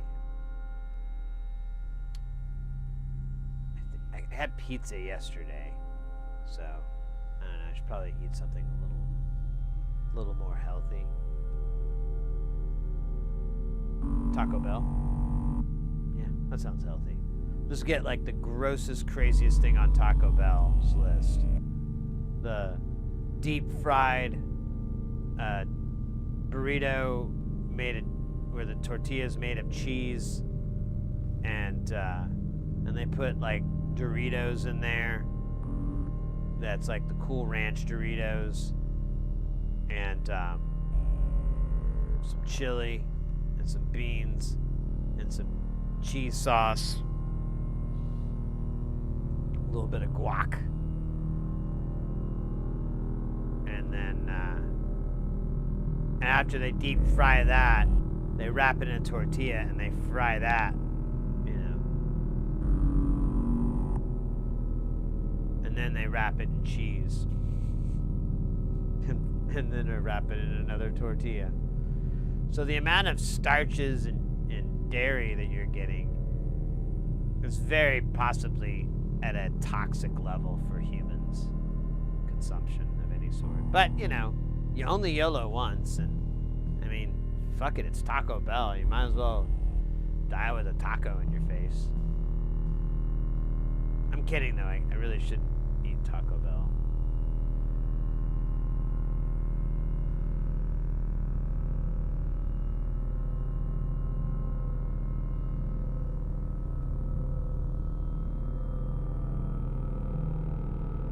Brussels sprouts.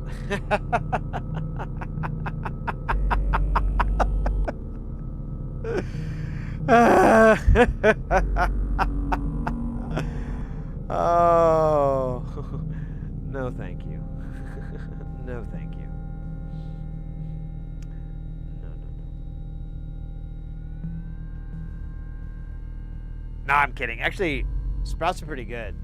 Like, I used to have them on sandwiches at this place I worked at when I was a kid, this pizza place. They made sandwiches. And one was the veggie sub, and there was like a bed of Brussels sprouts. Bro. You texture that up with some other stuff. Pretty damn good. Pretty damn good. Of course, I did texture it up with pepperonis and salami because I didn't want a veggie sandwich, just veggies. I wanted to marry it with other things. It's pretty good. I can almost taste it now if I think about it. I can almost chew on it now if I think about it.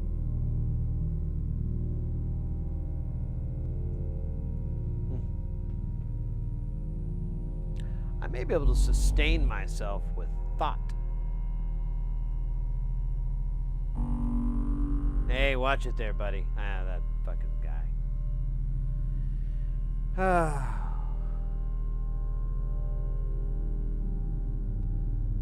Do you ever think that do you ever wonder, really, if they ever figured out what to do with a woman like Maria? From The Sound of Music. Hey, watch it, buddy. God damn, this thing is rude. It's like butthole.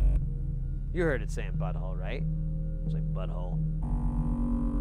Like right now, it's just doing its thing. It's being cool. It's being nice. But then when we're not looking, when we're not thinking about it, it's gonna go butthole.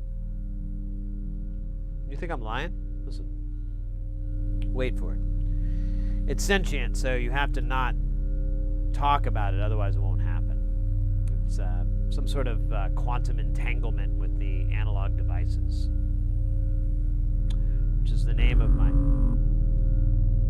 upcoming rap album. Actually, it would be a funny name for a rap album. Quantum entanglement of analog devices. I gotta keep that. I gotta keep that close. Where the fuck is this button I'm looking for?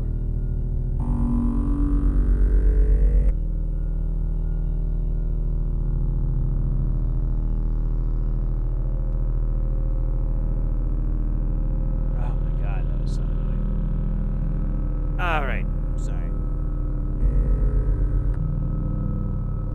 Guacamoles.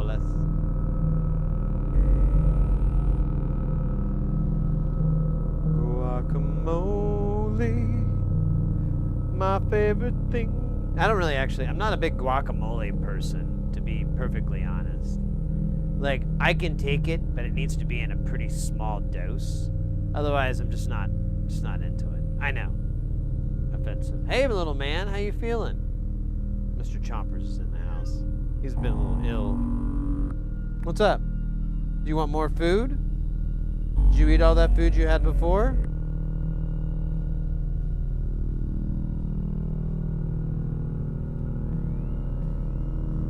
I can't see you when you walk behind the chair. I know what he's up to. Hey, buddy.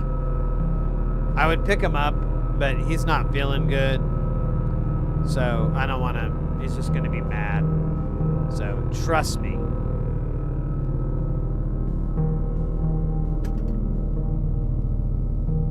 He's just chilling.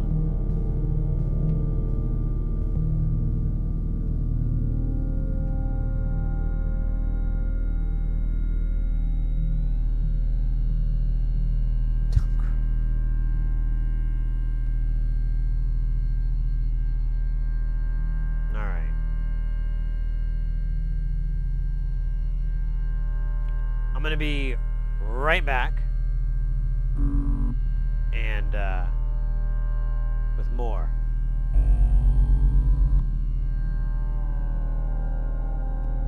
I'll be right back, guys. 2 shakes.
Thank you again for putting up with me.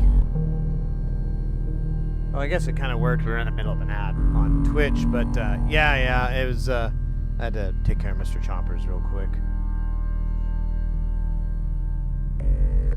But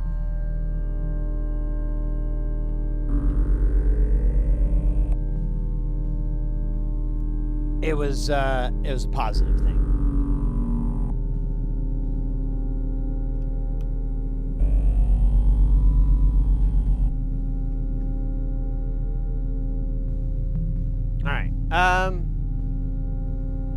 Let's see, what time are we at here? We're at 9:30.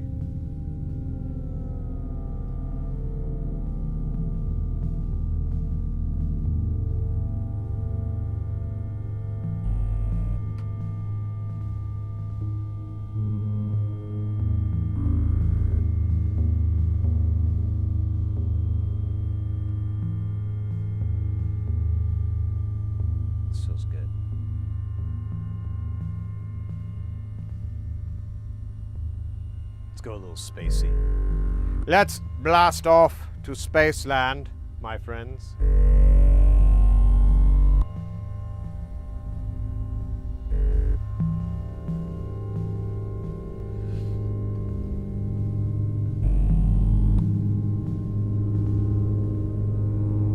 Interstellar.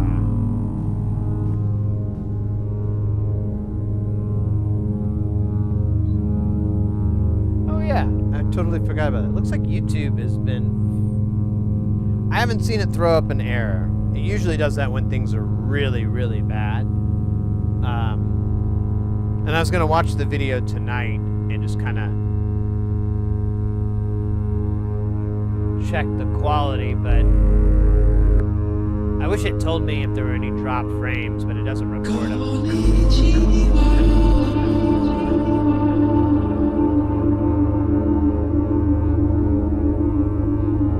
I fixed it, so now it shows the Don and all his awesomeness.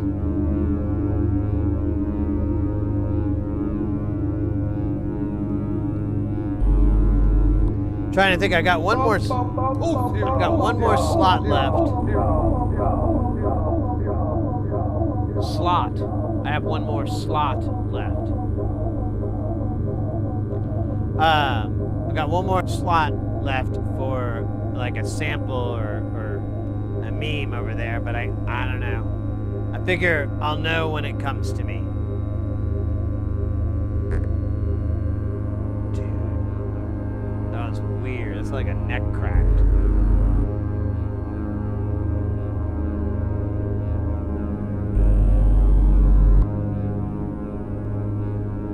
Oh, oddball with the dab. You're the man. You're the man.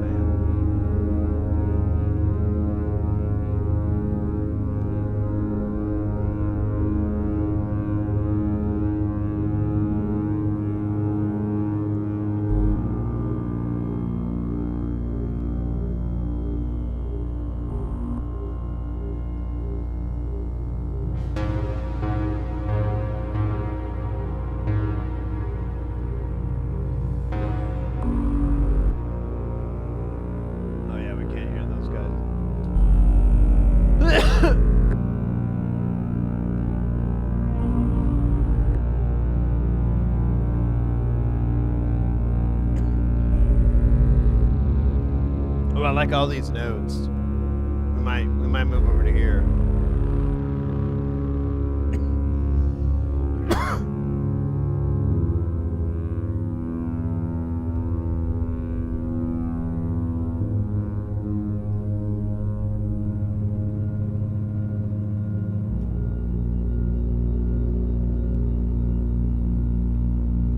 Let's try these 4 out.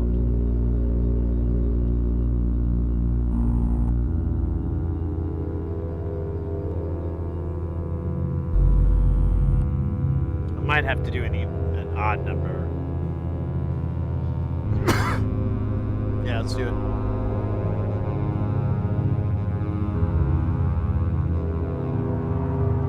We can get the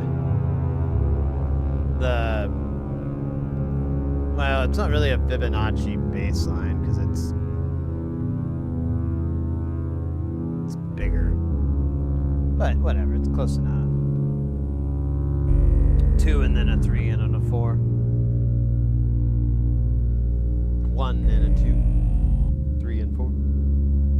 Kind of does that, but it's the other way, I think. Or maybe it's just a shit ton of quarter notes, and I'm totally wrong. I never really thought about it. Oftentimes, when you're in the positions that I'm in, you don't have time to think. You only have time to act. Where's that filter coming from? You must quickly react. Grab the appropriate filter. And turn the knob. Ah! See, even I have the skills of a man with no skills. I'm hoping to one day graduate to a dog with mediocre skills. You know, there's not a lot of buttons. Modular is mostly attenuators and maybe toggle switches.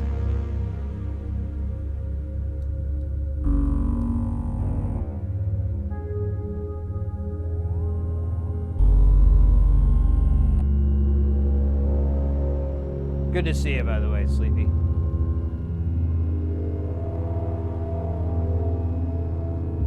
I posted a build update to the DIY channel. On what thing? What's the project? I'm only gonna remember by project. I'm not gonna remember anything else. Oh yeah, the talkie? The talking computer thing? Yeah. Really? Is it just like a sea of confusing shit?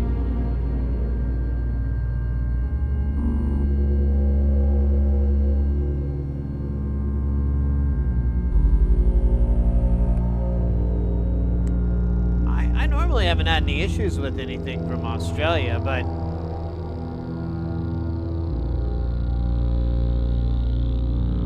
I've never really dealt with the computer scene.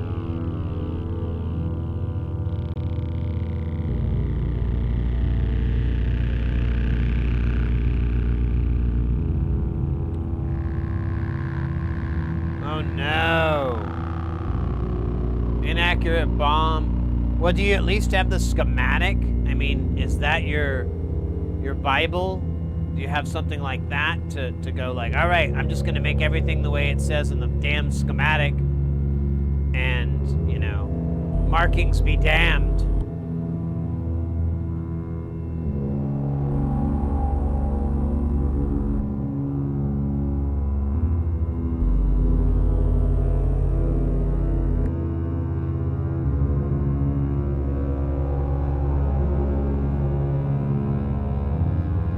An older version of the board.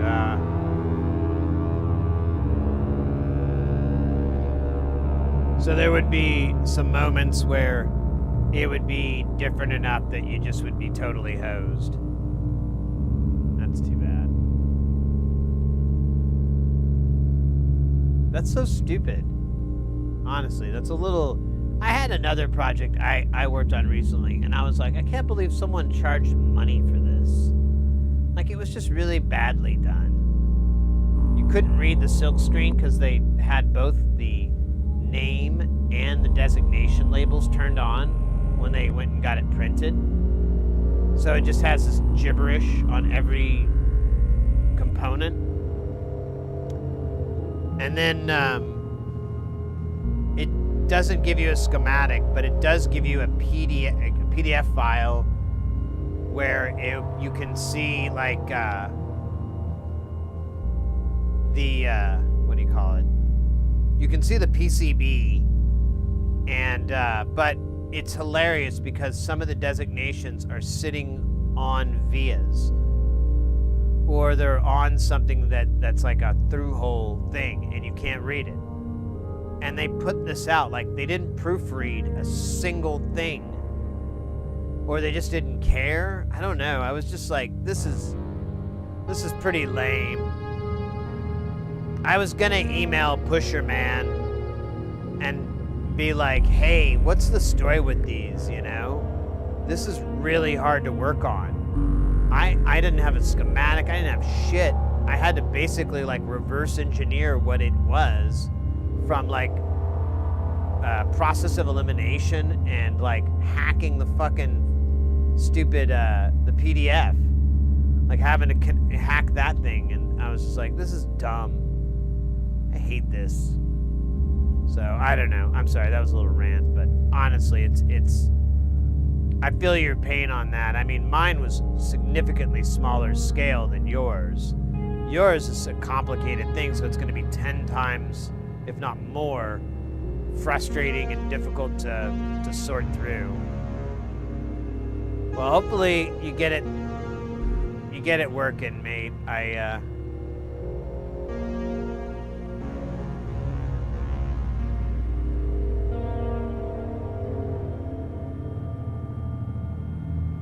Oh, they didn't get the right lead size? See, that's why I try to make everything big. I just always go with the larger one because I'm like, fuck it, solder will fix it. You know, it's not that big of a deal.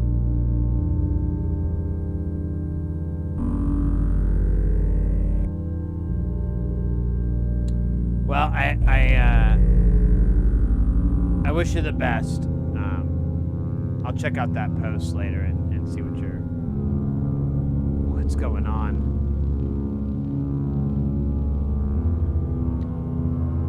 Anyways, that sucks actually.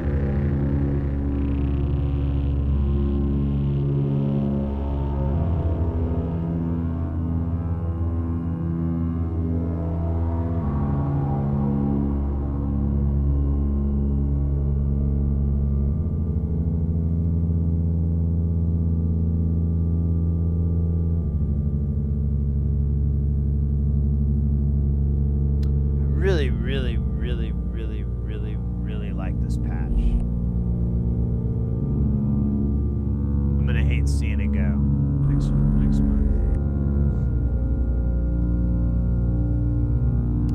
You know what though? I'm doing Modular Monday, so I might use it for that. Actually, it's probably what I'm gonna do because I don't think I have time to come up with a whole new thing and get it working and rocking, so.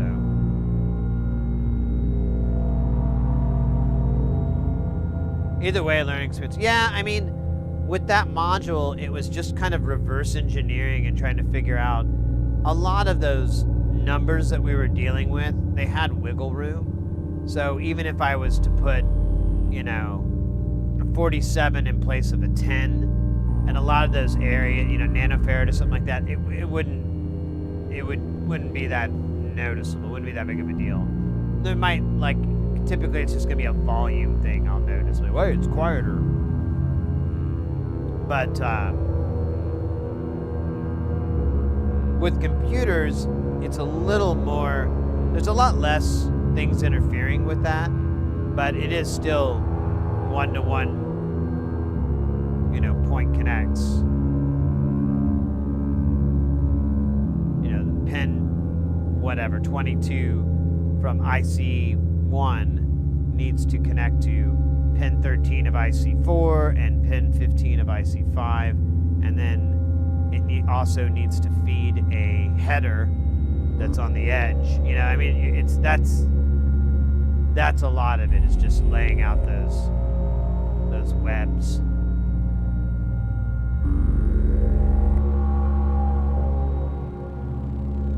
Well, is this, was this a remake of an original?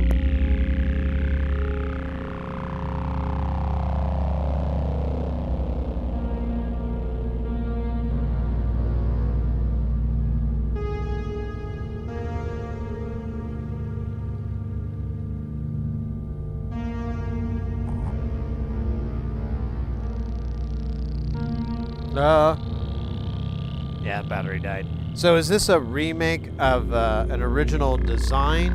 I felt like it was.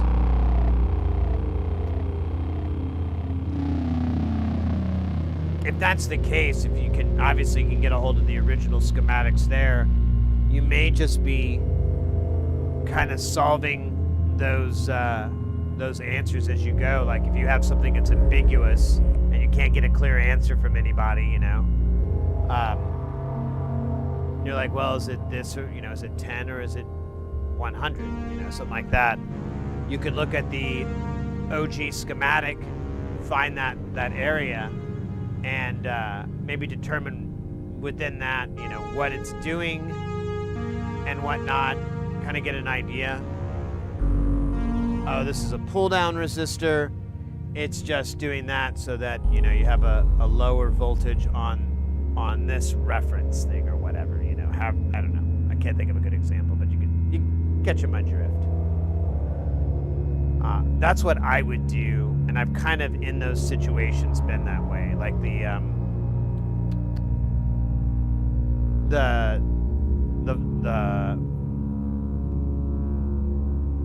shit, I forgot what it's called. The Zox box. It has the original schematics, but I was trying to troubleshoot this weird issue, and I realized that, or at some point anyways, I went and grabbed the original schematics and started like looking for discrepancies and then trying to understand why that discrepancy was there. Oddly, almost all of it was, it pretty much was one-to-one. I think designations were different, maybe. It's a pretty great, it's a really cool design. It's definitely worth looking at if you're really bored. Really bored, wanna look at a circuit board, baby, yeah. Jazz hands.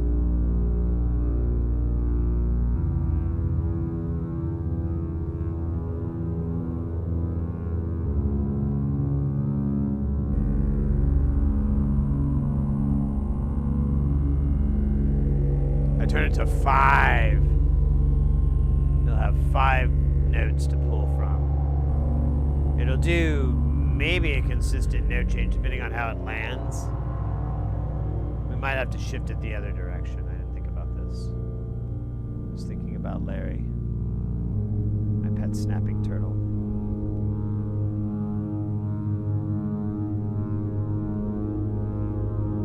Always starting fights, never finishing.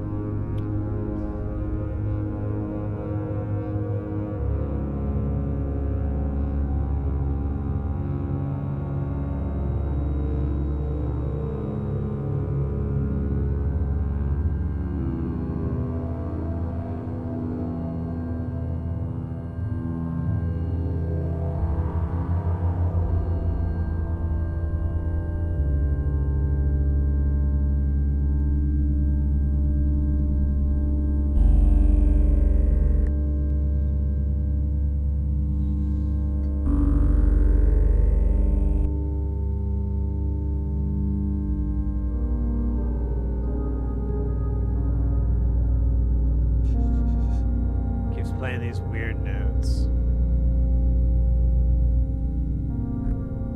Yeah, let's surf around a little bit.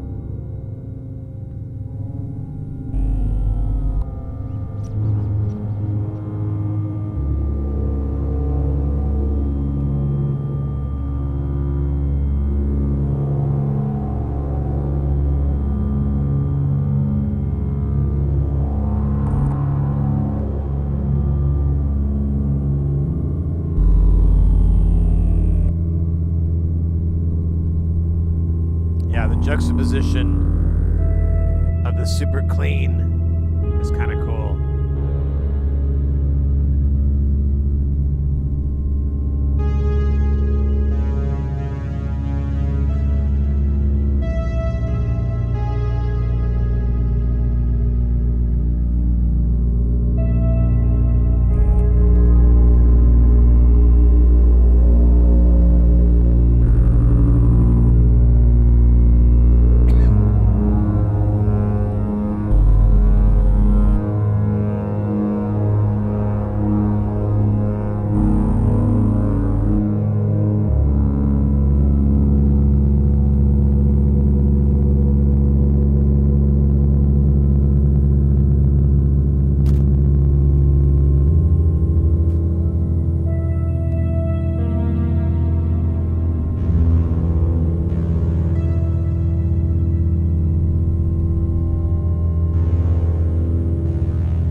That was my version of the Cheers theme from the award-winning television show Cheers. Let me get the right fucking camera. So.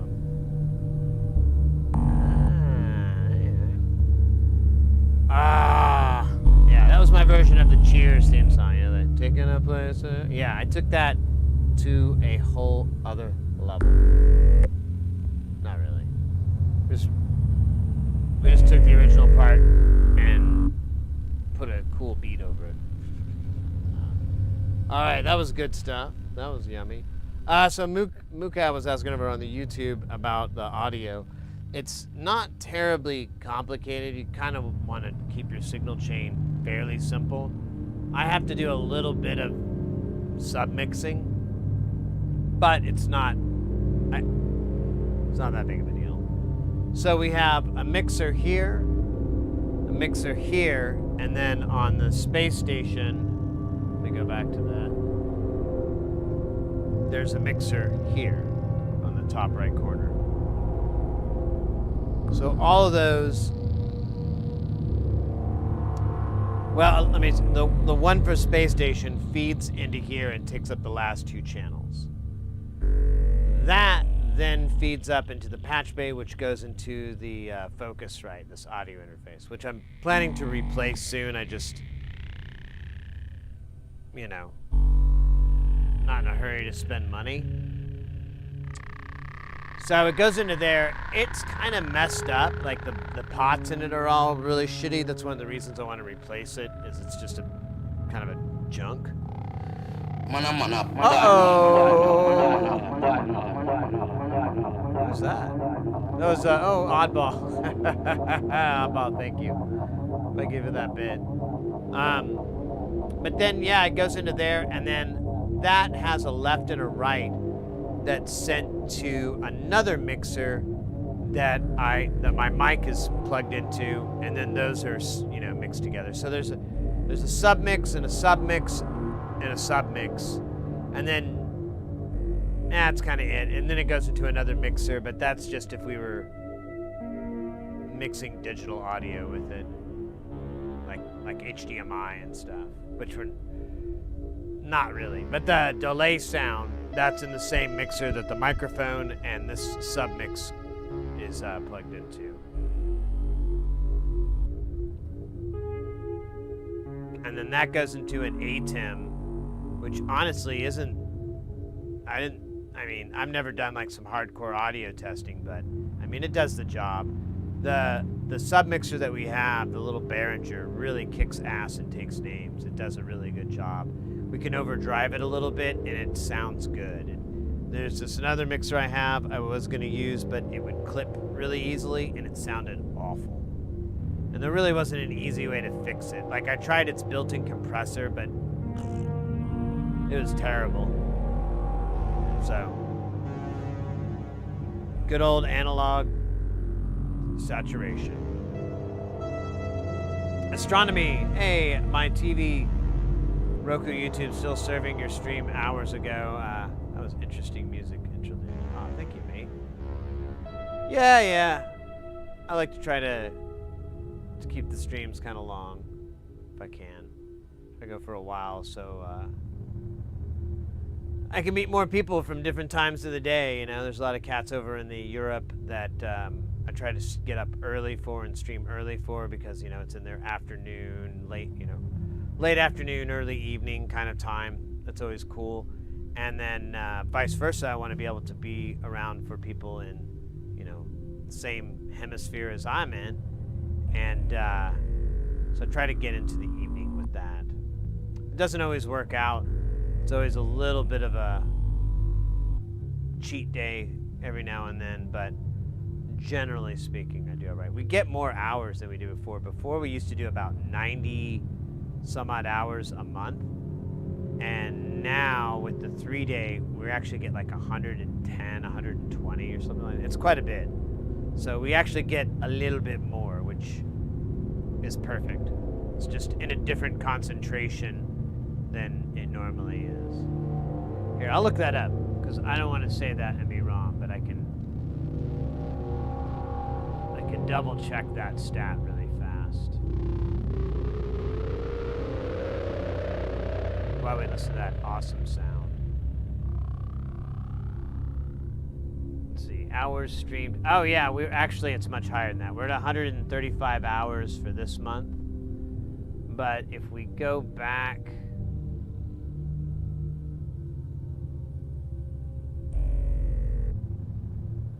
prior to that, yeah, you know what? We got 100 hours each month, but now we're doing about 135. I fucked up. 135, 128, and then I was out of town a lot, so it dropped down to 63.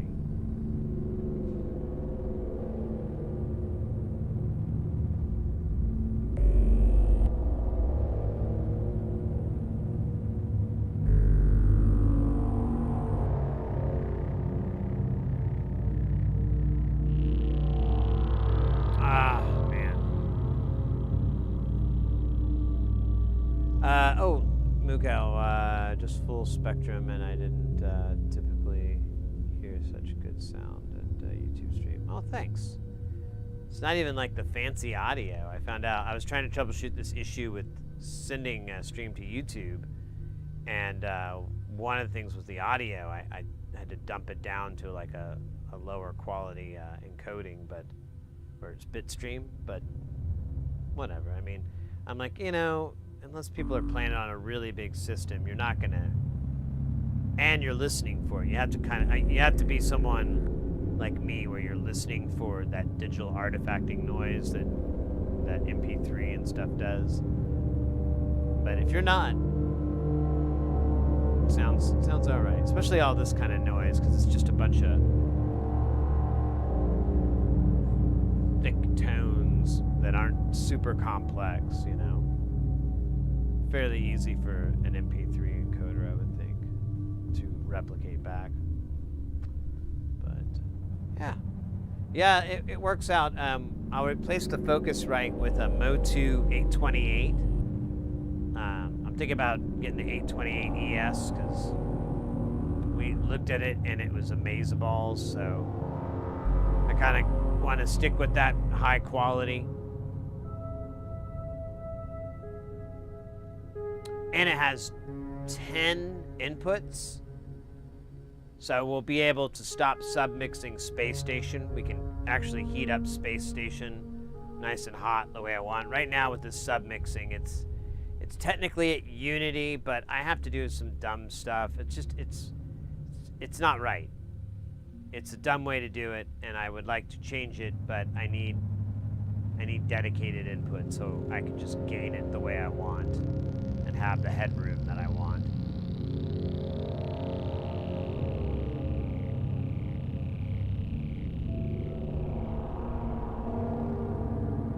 But either way, I have to say this patch is pretty tasty. There's definitely some stuff I could want from it, but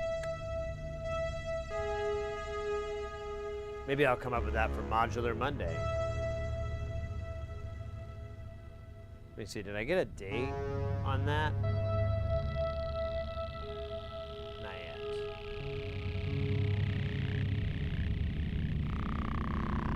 Astronomy, oh man, I switched to text back.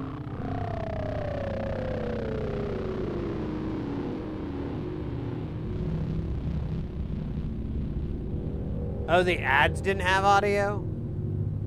That's nice.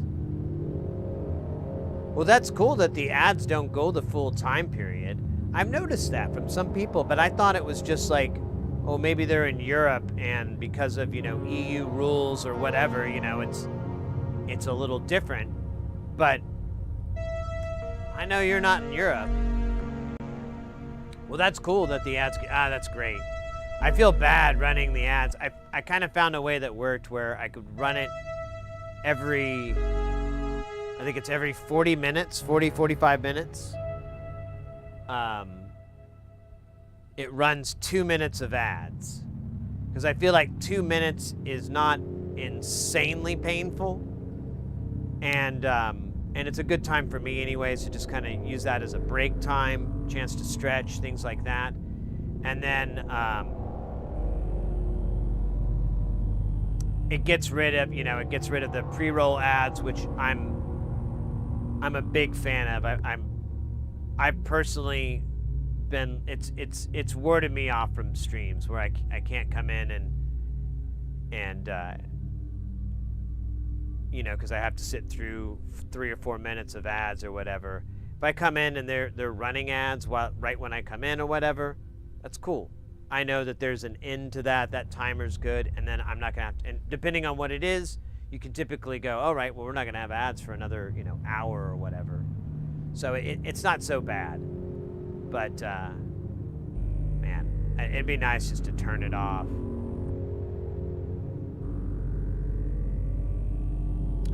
15 seconds ads on your stream, and then it says 2 minutes. Really? Well, that's cool. I am super glad that they're. Well, I don't know if I'm glad, but yeah, I am. I don't know. It's kind of semi not good that there may not be enough advertisers that want to advertise on a channel with the adult content warning, or not adult content, adult language or whatever. I can't remember what it is. It's 18 and up. Oh yeah, no, tobacco, alcohol, and marijuana usage or drug usage or whatever. So because of those, that thing's enabled. But now it's making me wonder if because there's not going to be advertisers that want to mess with that, because I think Twitch even put something out about that, then maybe there's just less ads, because they're not going to run the same ad 4 times in a row for you, if they only have one. That works for me. I'm cool with that, fam. I don't really like advertising. I think it's a dead medium. No one needs it anymore, and it's been shoehorned for decades, and it's just kind of a joke. I'll give you an example, and I'm not gonna rant or anything. It's just, this is kind of just an obvious observation. But I ordered boxes a long time ago for shipping stuff, and merchandise and things like that. And I got them shipped from this company, and from there on out, this company sends me about 4 or so catalogs every year. And Mrs. Hearsey, we got one, and Mrs. Hearsey was kind of looking at it, oh, they actually have some stuff in here. I'm like, yeah, but I mean, why do they send me this catalog? I mean, who uses a catalog? And she's like, well, my dad, but I was like, yeah, I mean, I can get the purposes for it, but if I need to buy something from these guys, I'm not going to go through the catalog. I'm going to go to their website.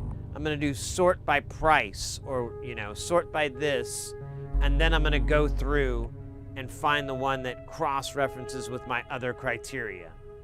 That's how I'm going to do it. You can't do that in a catalog most of the time. Maybe a little bit, but it's just, websites way better most of the time. Most of the time. I'm sure there's some exceptions I'm forgetting. Anyways, oh wait, what did you say?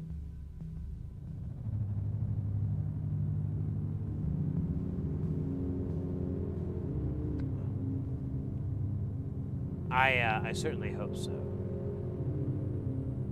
With the Twitch ads. Here, it's up.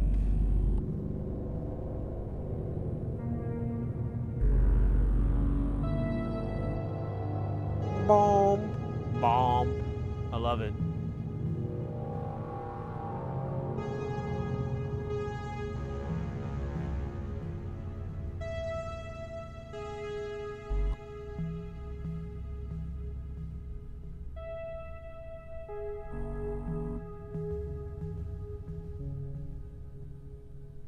Yeah, I'd like to be able to get those delay drums more pronounced, but it's because of how the headroom is on it. It's just gone. I don't have any, because I'm going into another mixer, and I have that maxed out in Unity, but I think I genuinely need some extra juice.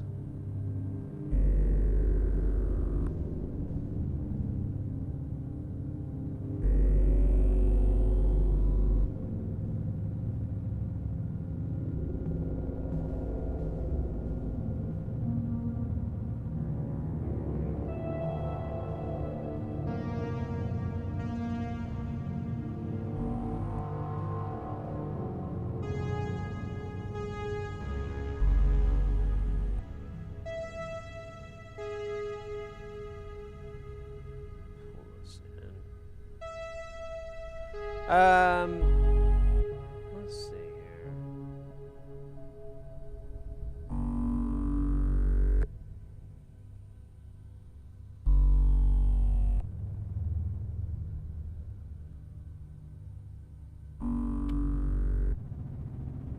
Man.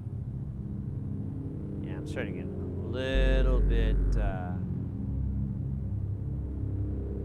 hungry.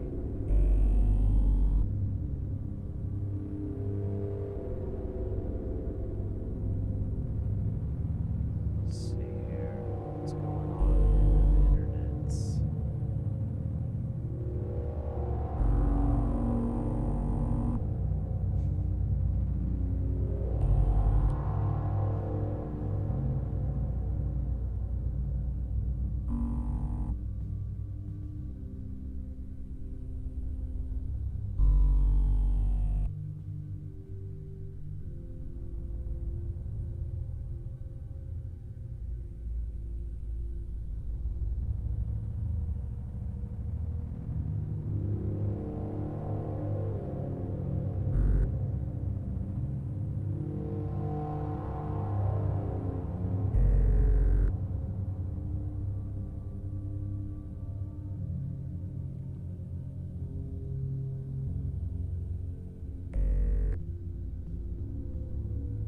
Must sleep 4.5 hours sleep last night. Yeah, I hear you. I slept in a little bit, but yeah, I hear you. No worries, mate. Thanks for stopping by. Always good to see you. Of course.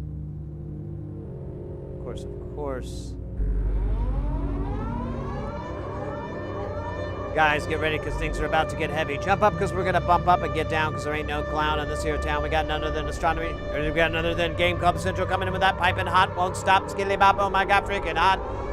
Hooray!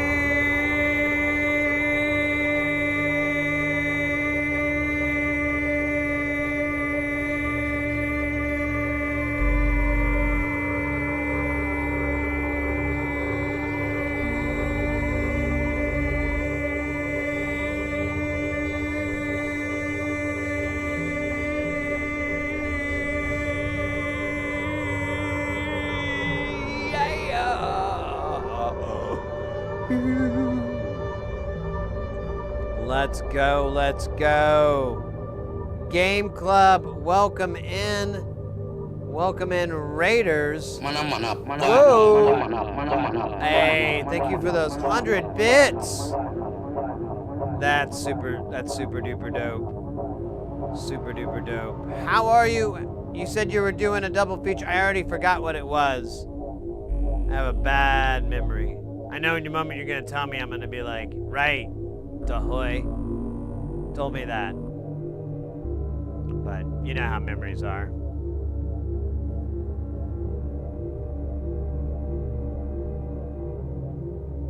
Let's see if it'll let me do it. Or if I have to wait. Yeah, I gotta wait 34 seconds. God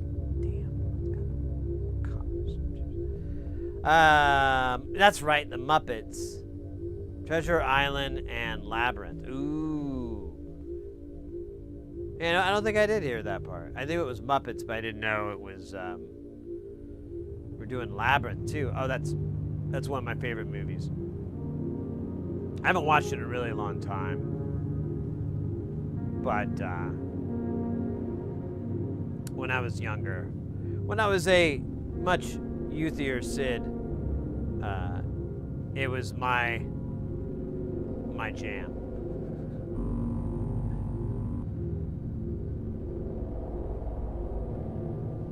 I have not seen it in many years. Yeah, I think it's been a minute since I've seen it. I can't remember how long it's been, but it's been a while.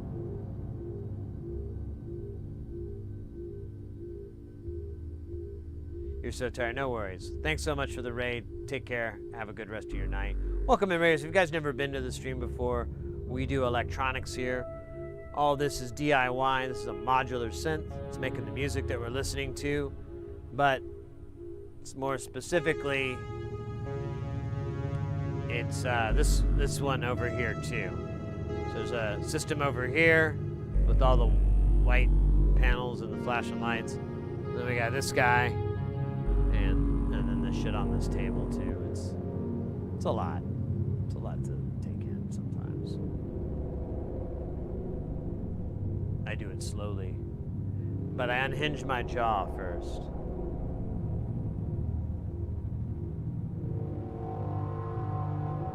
There we go.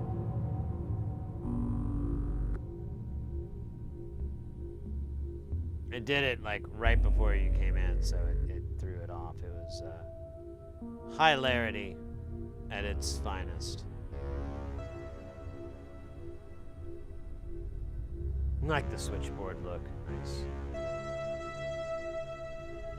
Yeah, it's just patching signal path. It's pretty fun. You can do a lot of stuff that won't even work. You can plug two outputs into each other if you want to get weird. It's totally plausible. Totally plausible. And I've done it. Doesn't do anything, by the way.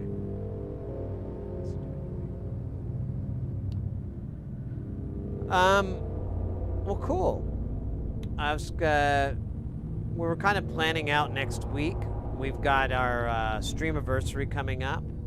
If everything goes well, nothing too funky, nothing too wild, we'll start it up on Tuesday.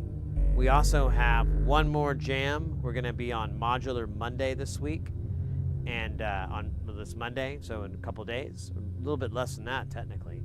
We'll be doing Modular. We'll be cooking with this. We'll be cooking with this. It'll be tasty. And then we are, what else are we doing here? I'm trying to think. I totally spaced it. Oh, yeah. Our streamiversary. That'll be, they'll start on Tuesday. We're not going to go crazy, but we'll probably crack something like 16, 20, maybe 24 hours. We'll see. I don't want to do too crazy, but we'll just see how things roll up. I've got some stuff I got to do. If I can get it all kind of taken care of on Monday and whatnot, then I say we have a good time before I have to go.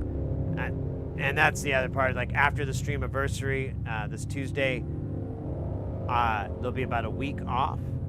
I'm going to be working a gig, so I won't be able to stream. And so, you know.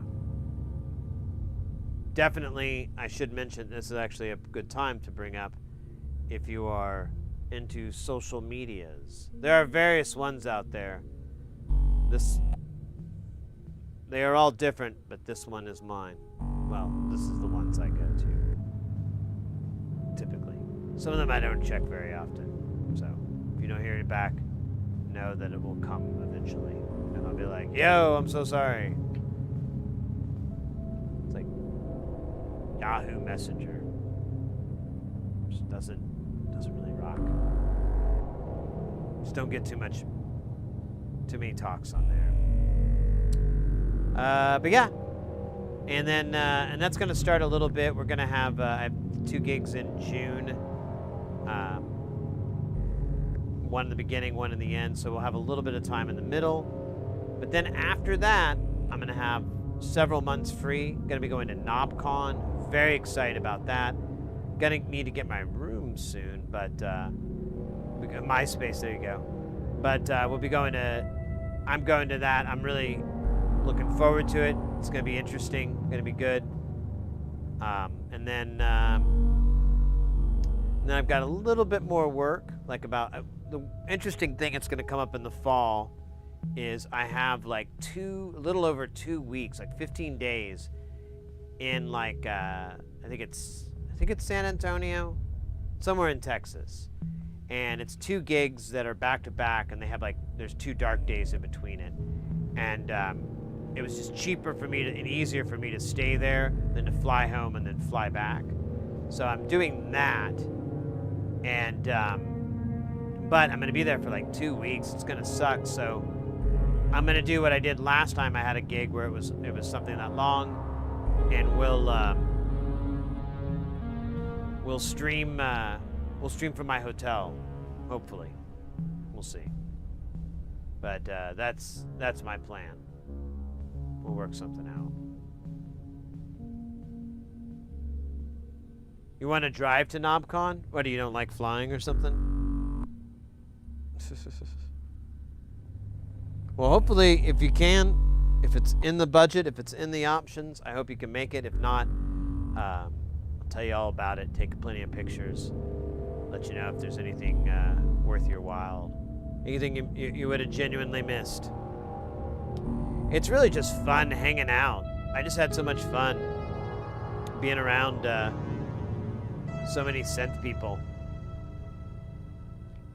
It was just wild. And then, when I get bored, I would just go and play pinball.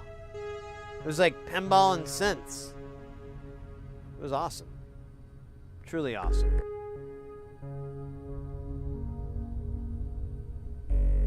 Just need an excuse for a road trip. I hear you. I hear you. Yeah. Well, hopefully you can. Like I said, it'd be cool to see you there. We could definitely go get some pinball and some yummy food. That was, other than the fact that, and I mean, for some dumb reason, we went and had, what is it, conveyor belt sushi like twice. Like, it was all right the first time, but the second time, I was like,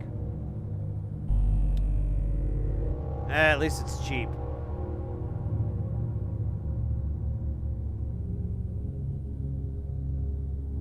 Three-day drive? Oh, damn. All the way to Chicago? Fuck. Yeah, I mean, taking breaks. There's some really cool rest stops around. My dad used to do that a lot when he'd take road trips. He'd love to just stay at the rest stops, just kind of park and just walk around, just kind of explore, you know, smoke a cigarette or whatever, and just kind of enjoy the country, you know, the nature. Anyways. Cleveland. Yeah, I've been to Cleveland. That's not too bad. Actually, I really liked Cleveland. I forgot. We went there and we stayed for a little bit, and it was actually really cool. It was a nice town, nice city, fun stuff. There was, and I remember having a good time in Cleveland. I would go back. I told somebody who used to live in Ohio, and they thought I was insane. And I'm like, what are you talking about, dude? You haven't been there in like a billion years. Trust me. They've done some improvements since you were there last. They put pavement on all the roads. I know. Well, it's technically asphalt, but you get the drift.